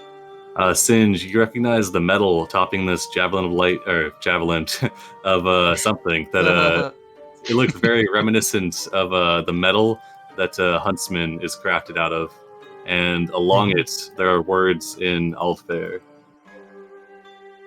Can anybody translate that? We had a few people speaking out there, right? Jail can.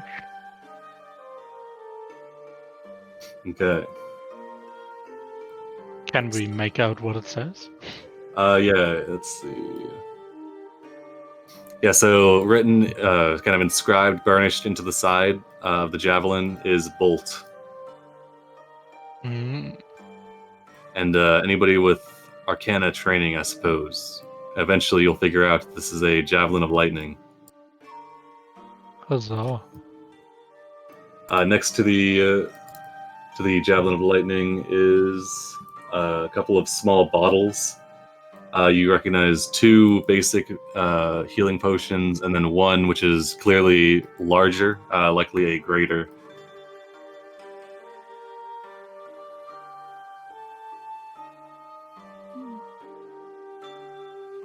Mm. And then finally,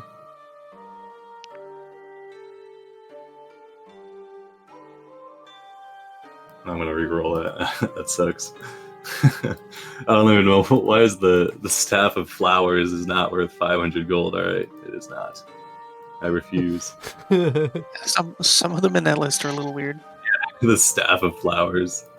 Okay. Yeah, we'll just rolled up. All right. Okay. You see one more potion.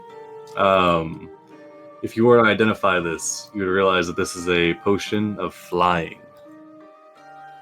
Ooh. Let me write that up. Art eyes it longingly.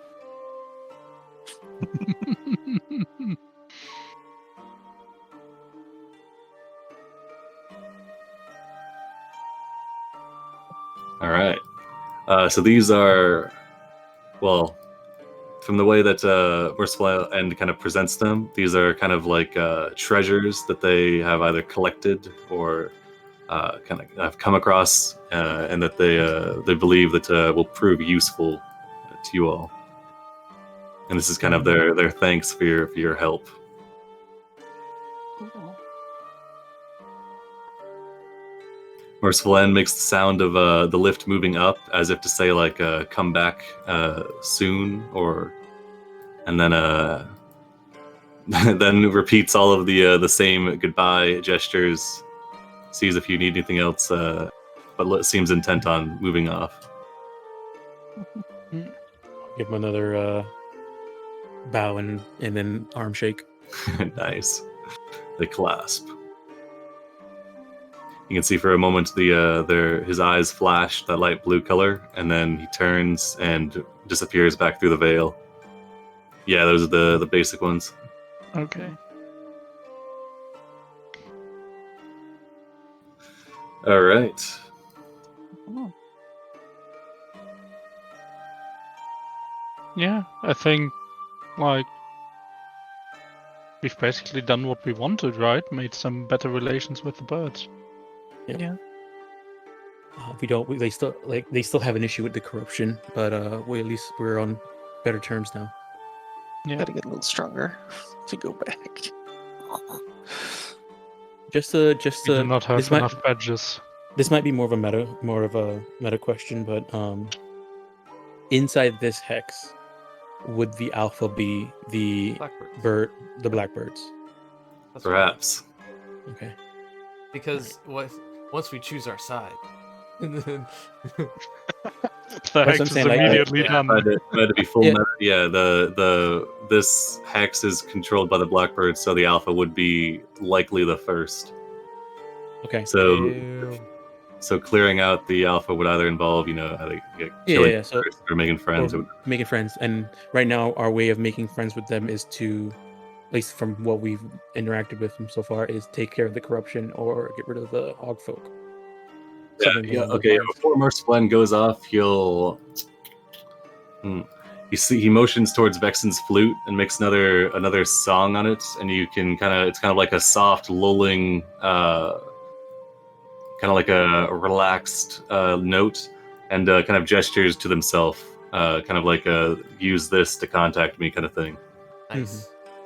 And so if you in the future, if you wanted to come back and try and further build relations, or just kind of explore more of their village, because you've seen like the entrance and the upper levels, but there's I guess the fighting arena, but there's more stuff to see, I suppose. But yeah, for now, yeah, you feel like your reputation with the Blackbirds has increased considerably. I guess the idea would be, since it's late, stay here one more night, and first thing in the morning head back to the outpost. Yeah, for sure. They would. I guess Songbird would probably show up and would bring you down to one of the smaller huts that is kind of built onto the side of one of the trees. Either that, or we just travel through the night. It's up to you guys. I'm fine either way. Yeah, you can travel through the night.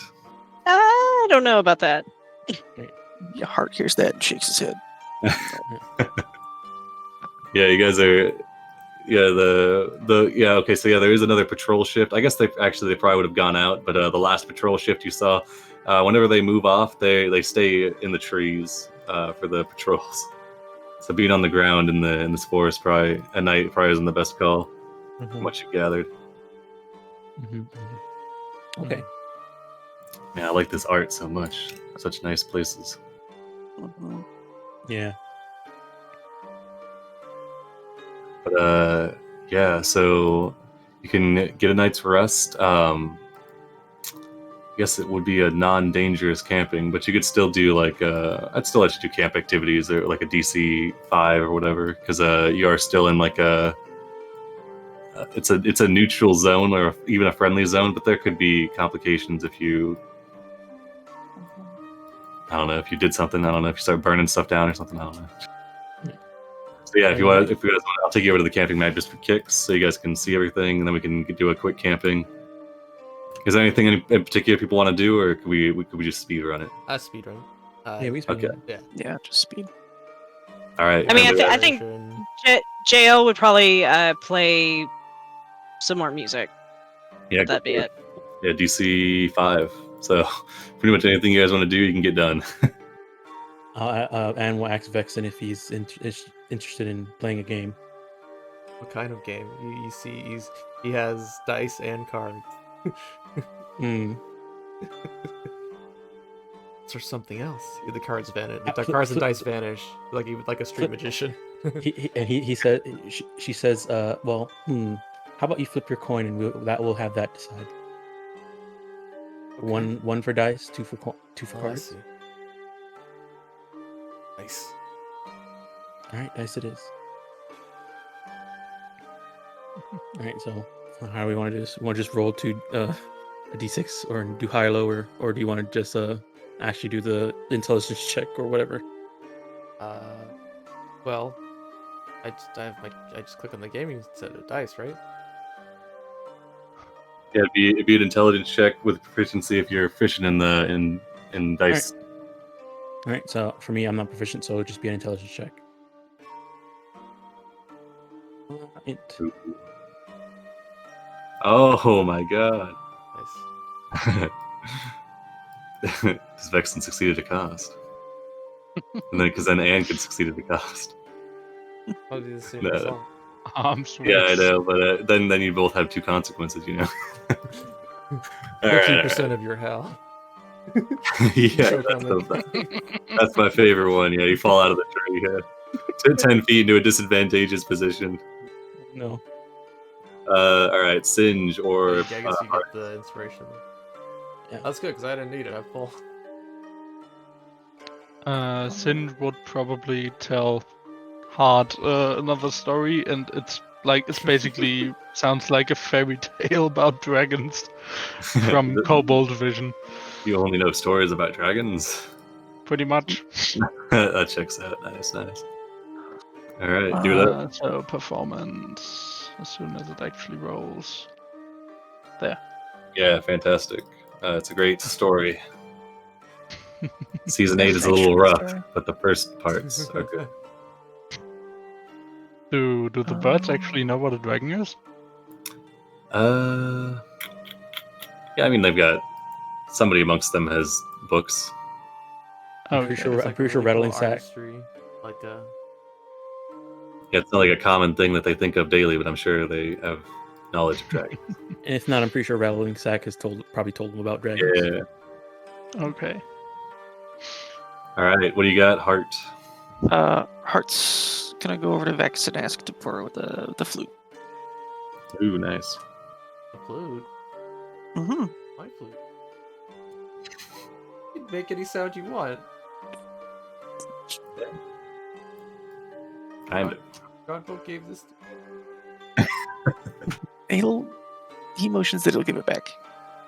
How do you motion? What motion do you do that would? He'll point to it, point to himself, and then point back to you. Narrows his eyes and presents the flute. He will, because he's actually proficient in a flute, sort of. Will do a song, so performance +2. Nice, yeah, it's pretty good. You can And inspire somebody.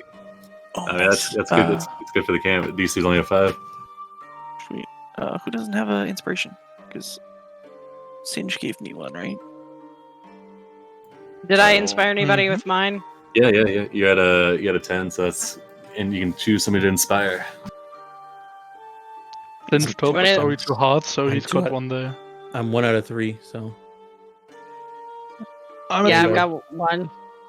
All right, you just guys load can up. inspire each other. Inspire each other. Yeah. We have like a playoff Oh, nice. and inspire each other. All right, sounds good. Somehow the bird rolled better than the bard. That's surprising. Well, for one it's natural, for the other it's trained. All right, so and it training can is fail you. the 7th. Gotta...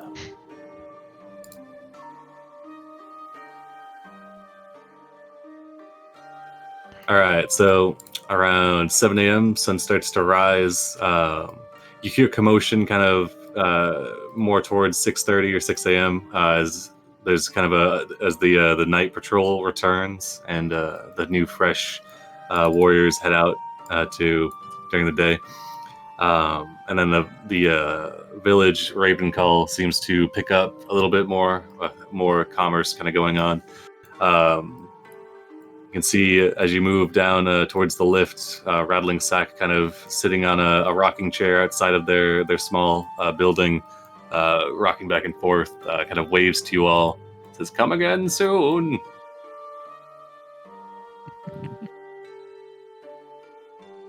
Of Blackbird course on we the- will.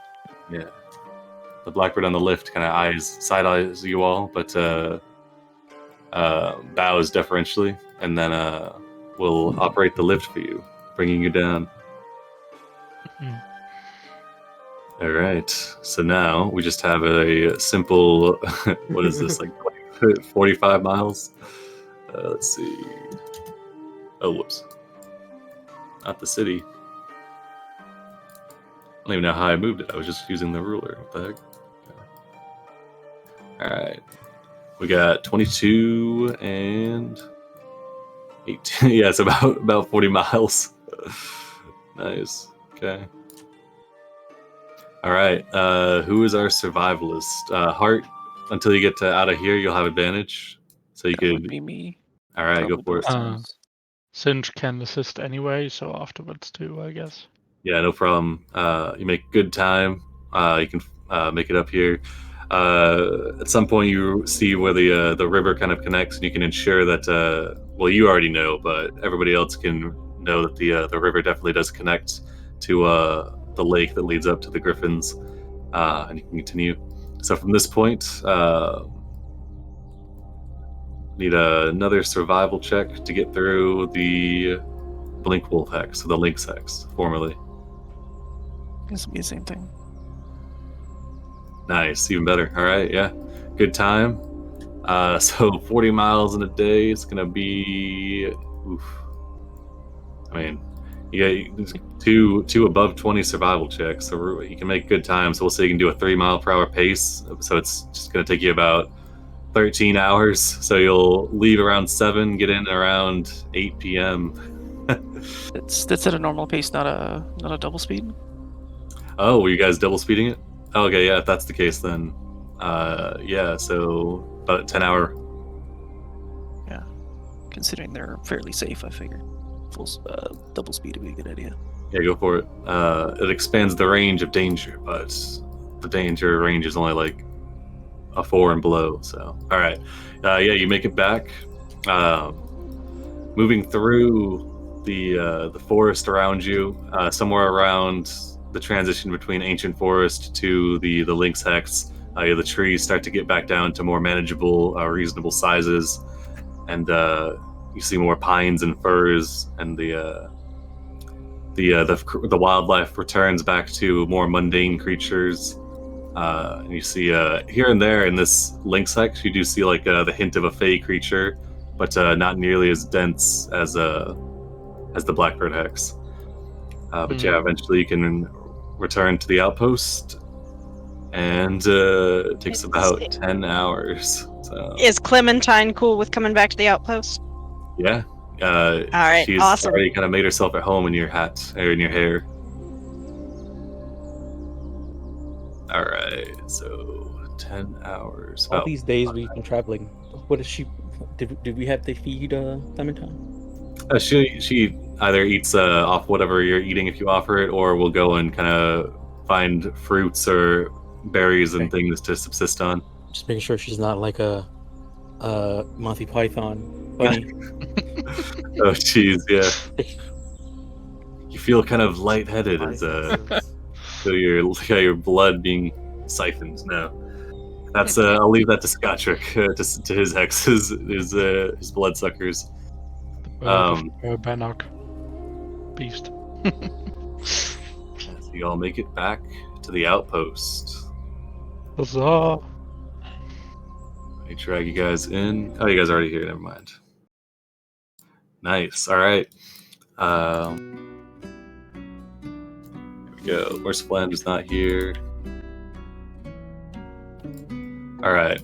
The guards all greet you and let you into the gates.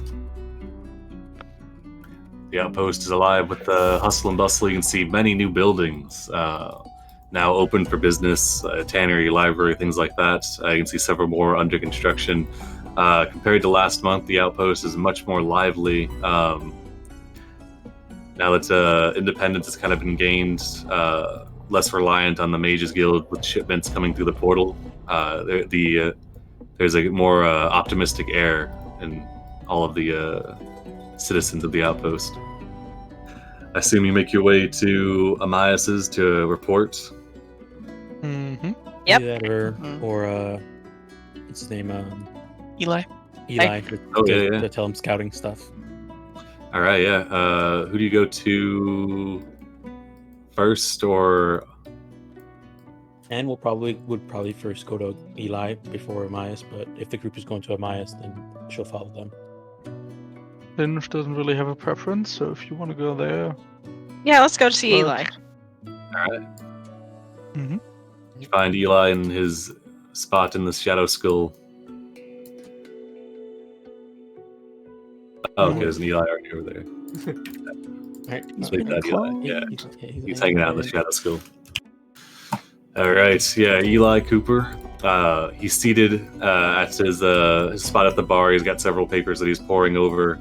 You can see he's just finished up listening to a report from another member of the outpost who then moves off. He greets you all and says, welcome back to the outpost. I presume that your scouting went well? Well, To a certain extent, we definitely found some interesting information, but also some interesting dangers, shall we say. Yes. Do tell. Heart will make some sounds of the fleshy monsters. So Jael will pull out her notebook, and I mean, skimming over where she was taking notes on taking apart creatures with Anne. I assume she has like those pages like folded over, but she will flip through and go through an info dump, so we don't have to sit through Sam recounting 2 sessions worth of stuff to Eli. She tells him. We'll tell him. Basics. We went through like 2 hexes.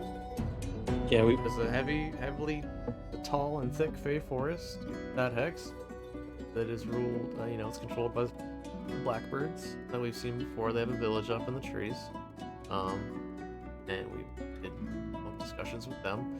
Found out more about their problems and they have another problem southeast, that hex, which we did explore, and then you went into the description of those creatures. Now, yes. Yeah. And I'll make sure to let him know about the spires. Okay. Well, this is concerning. I'm sure that Dr. Temps will want to be informed of this at once. I will see that she gets a bird. Yeah, we're about to speak with Amias about relationships with the Blackbirds. They might prove a helpful ally in taking care of this danger. yes. Well, we can always use more allies in these new lands, so I'm sure that capable warriors like yourself will prove essential to our continued success, as he nods towards Hart. I'm not. Oh yeah, He takes down notes, listens to your account. He says, "Yeah, this is all great information. That you've gone to some unexplored places and brought back this info. Let me see what the guild is able to spare." And he will start to tally up what sort of money he can offer. We also have the info about the Fey Hex, so...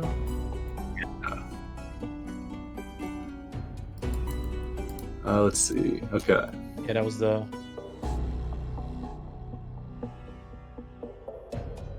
points are the hex directly southeast is primarily Fey creatures. Fey creatures live in harmony with blackbirds. The blackbirds seem to rule that hex. They seem to have an issue with corruption coming from the hex adjacent to them. They believe the hex is caused by the hogfolk. The corruption is caused by the hogfolk. The corruption visually looks like black spires and reddish, porous, rocky fungus that grows over. Like rocks that got sick. Yeah. Good way to put it. Yeah. All right. Well then, he takes a few more notes with one hand as he counts out the coins with the other. He hands you a sack with 5 people, 2-person party. Probably get a little bit from Amias, but from Eli for this information regarding the Blackbirds, and he did a fairly thorough scouting of the terrain at the very least to the east. Didn't get too deep into it, but he got the gist of what's going on. He counts out. Let me make sure I got this math right. I already got those. Okay, he hands over a sack of 1,250 gold. Dang. Wow. Yeah, I mean, it was and then still gotta talk to Amias, but yeah, this is the money that because it's good scouting information. He says yes, because you brought us this information, we know not to send some of our own scouts to the south, because I'm sure they would not fare as well as seasoned adventurers. So this information you brought will prove invaluable to the continued success of our campaigns outside the outpost. Of course, the information regarding the Blackbirds is quite useful as well. You should speak to Amias to fill him in on your relations. Yeah, so for 1,250, it should be 250 a person. Because not 210. All right. Yeah, so with your stacks, you head over to Amias. Paid for my gems, potions.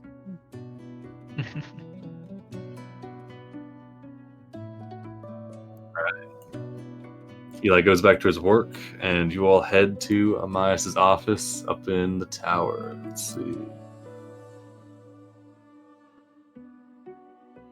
All right, you get to Amias' door, and it is locked. Why do I? For some reason, Singe keeps getting the torchlight back. No, you probably just have your dark vision. Weird. Fire clouds don't. Yeah, it's low light vision. Oh, it's probably because I probably copied a version of you whenever you had the torch on, and then I keep turning it off. But I've been copy pasting. Might just be the low light version with the weather. Okay. Yeah, but you get to Amias' door and it's locked.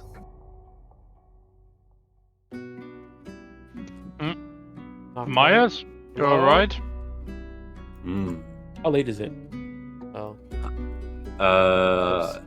Maybe about 8, 9. Is there a way to Doesn't look Maya- under? Is there a gap so you can see if there's light in there? You look down into the gap and you see there's been a sheet or something plugging the bottom half of the door. Jail will pull out her thieves' tools. Is there a lock? Yeah, do you pick the lock? Yes. All right. Give me a thieves' tool. I'll help with my thieves' tools. All right. Do I not have thieves tools? Maybe I don't have. Maybe I have proficiency and I don't actually have the tools. So yeah, I'll help Okay. Anne then. All right, then. Yeah. You guys both get next to the Is this up lock. right? Dex. I'll use intelligence instead of dexterity.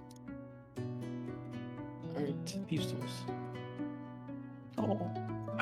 Yeah, as you get the lock, you hear a click, and then the door slides open.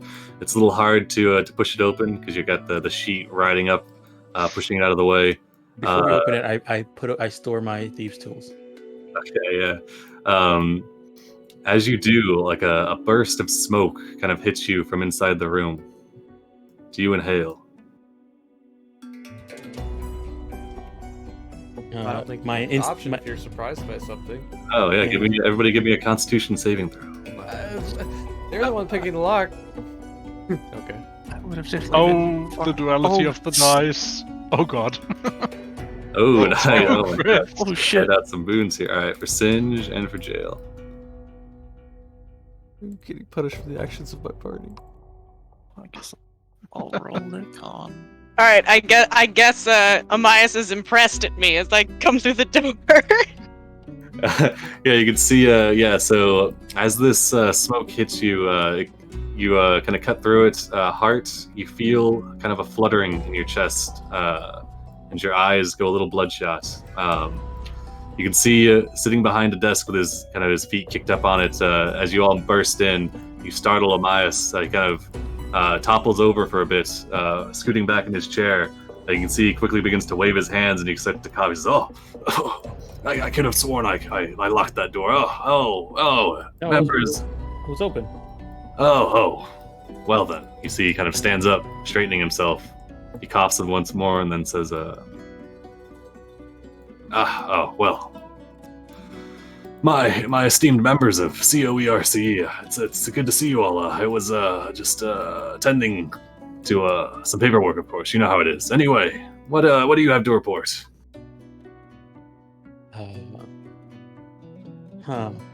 What does this smell like? Does it smell like weed? It does. Oh. Halfling. Oh no, there's no halflings in It smells like a substance that was perhaps brought back from the southeast.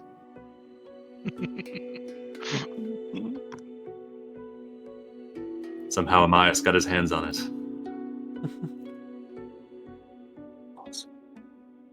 Right. Anyway, well, enough of that. Well, did you all give them my letter? And you can see he kind of looks around, maybe Why- paranoia in his eyes. Yeah, we Why, did. yes, we did. And then she kind of looks at him and then holds out her hand expectantly. You know, he's gonna share. He hands you a small pipe. All right.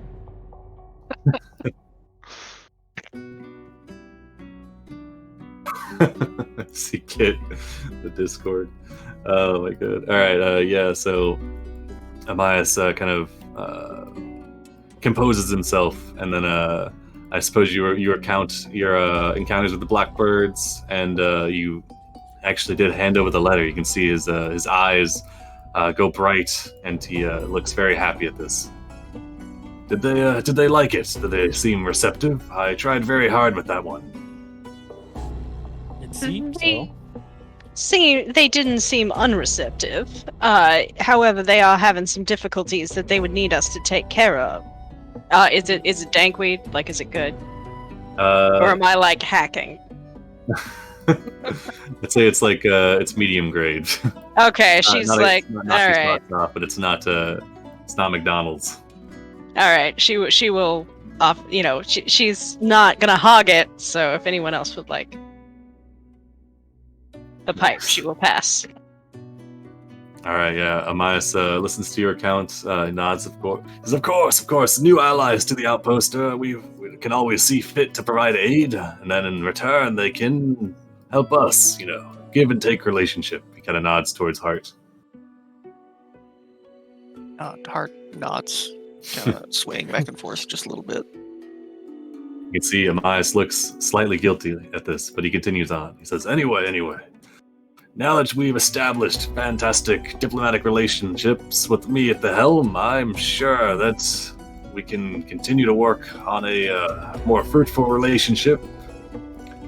Did they seem to, his eyebrows kind of go up, did they seem to have, what sort of facilities did they seem to have there? Were there anything that looked, rather valuable?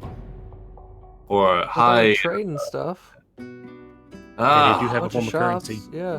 Oh yeah, he pulls out a wooden give coin him that Oh, Yeah, yeah.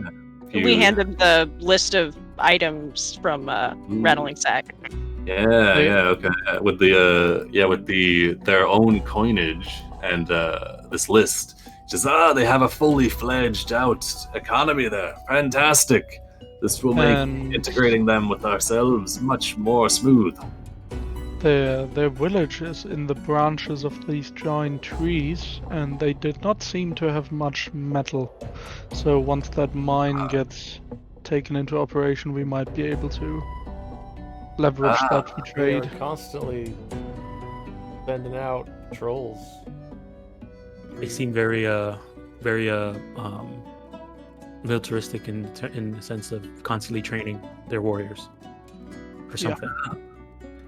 Well, they've got a need, and they've got a need for metal, and, well, we've got a need for competent warriors. I'm sure we can come to an amicable agreement. This is why I've recruited you all. You're all so competent. This is why I've all brought you into the COERC banner. One thing to keep in mind is that they seem to have a very reverence for fey creatures inside their forest. So And their elders. And their elders. So avoid needlessly hunting the fey creatures there. See, he makes a note in big Sharpie. No fey hunting. And I'll turn to Hart and see and ask and kind of question: is that am I to understand that correctly? If there's a misunderstanding there, please let me know. I hope not. In agreement.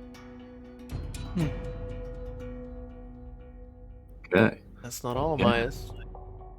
Oh, jeez. I got the goods. Oh, nice. His eyes go wide. He jumps to his feet and says, "Oh, is this the fruit of their labor? Have they got a whole store of these?" No. The nice owl lady gave me these, though. Oh. Well, They're we need strange. to... Look at these little buttons on top. Listen. He squeezes them. They pump up. Oh my gosh. Some strange technology. I've heard tell of shoes like this. Some, I've heard, even have wheels in the bottom. But this is likely preposterous. Anyway. I have more shoes. I wonder what would happen if you I've heard there's these spring creatures in the southeast. I wonder if you were to add those to the bottom of that, what would happen? Write that down. At my parents' day, they'd probably like coil around and try and break your neck, or especially those. Yeah, sharp yet another ones. reason for diplomatic relations with these sentient furniture. Yeah. I can see he's very interested in these. He begins to count up the reward as let's see. Okay. By this point, the smoke is all but dissipated, and he brings out a small box along with what you recognize as the money ledger.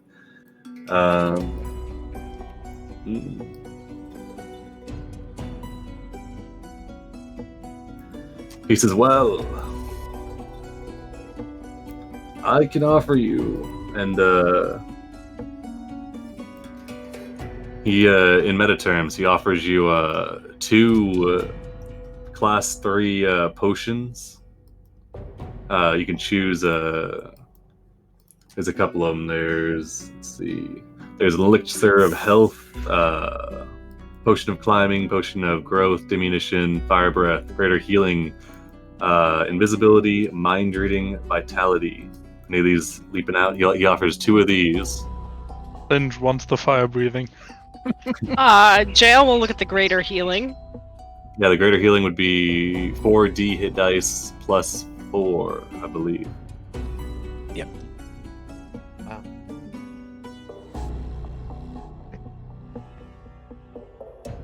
This is in addition to what else he's offering, so I'll just put this in chat. I got 2.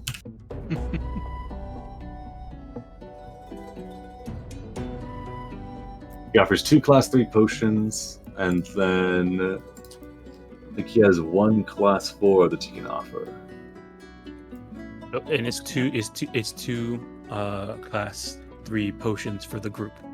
Yes. Yeah, not per person. Yeah, that'd be crazy. Yeah. Maybe clear that level 5 hex, and then we'll see. But anyway, let's see. Oh, level 5. Okay. Oh shit. Let's see what we got here. Oh, that was supposed to be a secret roll. Okay, 29. I'll tell you. Ooh, okay. I haven't seen this one before.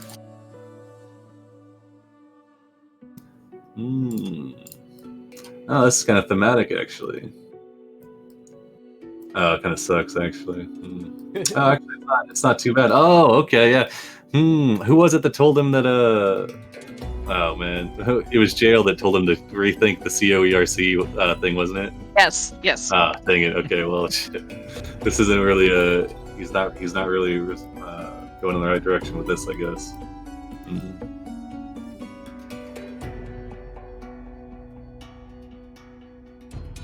Well, yeah, he pulls out, he says, I've been thinking of ways to better integrate and bring these people under our banner, and I've come up with this. And he puts a small perfume bottle down on the desk, and you recognize it as a perfume of bewitching. So it's a vial that contains magic perfume enough for 1 use. When you apply it to yourself, it lasts for 1 hour, and you have advantage on all charisma checks directed at humanoids of, it says challenge rating 1 or lower, but we'll say GG 1 or lower. And those subjected to the perfume's effects are not aware that they have been influenced by the magic. Sounds perfect for Jail. He looks kind of disapprovingly, but also wants it. Hairspray plus perfume. I mean, Yeah. come on. It's enchantment magic, so it's a gray area, but this is says, you need to be very careful when you use this. That you only use it for diplomatic relations and nothing nefarious. And I trust you all. Absolutely. Any of the Oh. bottle has already been used. There's only, you can see there's half of it, and there used to be 2 uses. Well, I had to get the access to the leaf somehow. But it works. I've tested it. Pick it up, use it instantly, and said, "Okay, I'm nice." But How about some more money? Although I'm pretty sure like his CR is much higher. yeah. All right. Okay, yeah. Oh, and then he just gets out the plain old money. Let's see what he's got here. All right. So as for stuff that we've already handed out, I think let's do the rest in gold.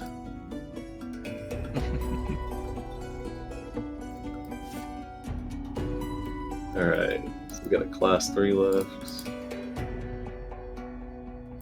650. Okay. All right. So finally, he hands over 650 gold.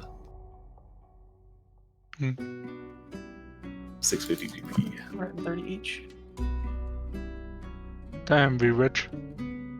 Yeah, I mean, the 2-part session, and you've got a feeling that it's meta, but the Blackbird hex during the day is 2, and then during the night it is 3, and then the southernmost one is 5. Dang. So yeah, It's like a little So- level 1 heart on an adventure. I only went down twice. One was my fault. Oh yeah, the jumping off the tree. Yeah, Oh that my was goodness, real that was so. risky though. Yeah, but a great reward. So All You right, almost lost your third character. how about that? Yeah, he might get to like level 3 in one 2-part session. yeah, probably. Yeah, let me check. I've still got some DM XP.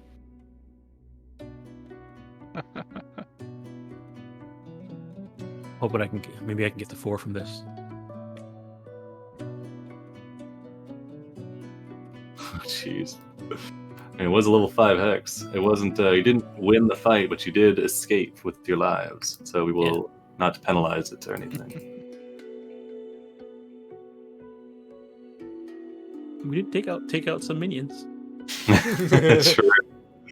Yeah, you popped a couple level 5 minions. Pretty good. Pretty good. All right, and okay.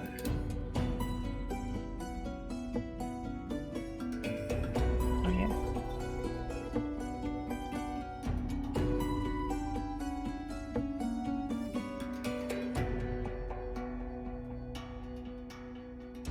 Oh shit! Did I do this right? So the 2 potions, the 2 last 3 potions. Singe said he wanted fire breathing, and JL said she wanted a greater. Yeah, but I want to see the full loot We got a greater breakdown. already, right? Yeah, the greater Yeah. came with the from the Blackbirds. Yeah. All right. Okay. Well, this is okay. So each person is going to get 1,240 experience. Oh my goodness. Jesus How much? Christ. 2,000? No, 1,240. 1, 2, 4. Damn. Because it was a level 5. And it's Right. a 2-part session, so Yeah. Do we? I gave you level 3 experience for the. Oh well, I gave you level 2 for the first session because it was during the day, but then it was level 3 and level 5 during this session, so it added up to 6,200 for the total. Damn. Level 3. Yeah, that launched we- me right into level 3. Yeah. Do we have a loot a full-on loot sheet for this so somebody can keep Ooh, it? I could make one real quick. Yeah. Okay. Yeah. Yeah, because I would like to handle that in chat because we're at 5.5 hours. Yeah. Oh, It's true. Yeah, I can. much- let's see. It's much easier in the loot sheet, that template. Oh shit. Okay, I didn't. I think I fixed them in treasure actually. Yeah. So the only things you harvested were the. The claws and the goop. Yeah, you got six sides and then 3 vials of the goop, which can be refined in these potions of rage. Yes. We didn't have a chance to harvest the rudderkin or the whatever you're calling them, the meltkin, or the bear. Left the bear alone. Amalgamations, Amalgams. amalgams. Yeah. All right, and then Kind of like. I'm gonna end the stream now. Thanks for running. Okay, off. go It for was it. a great game as usual. See everyone next week, hopefully. Yeah. Bye. tuning in. All right, let me see.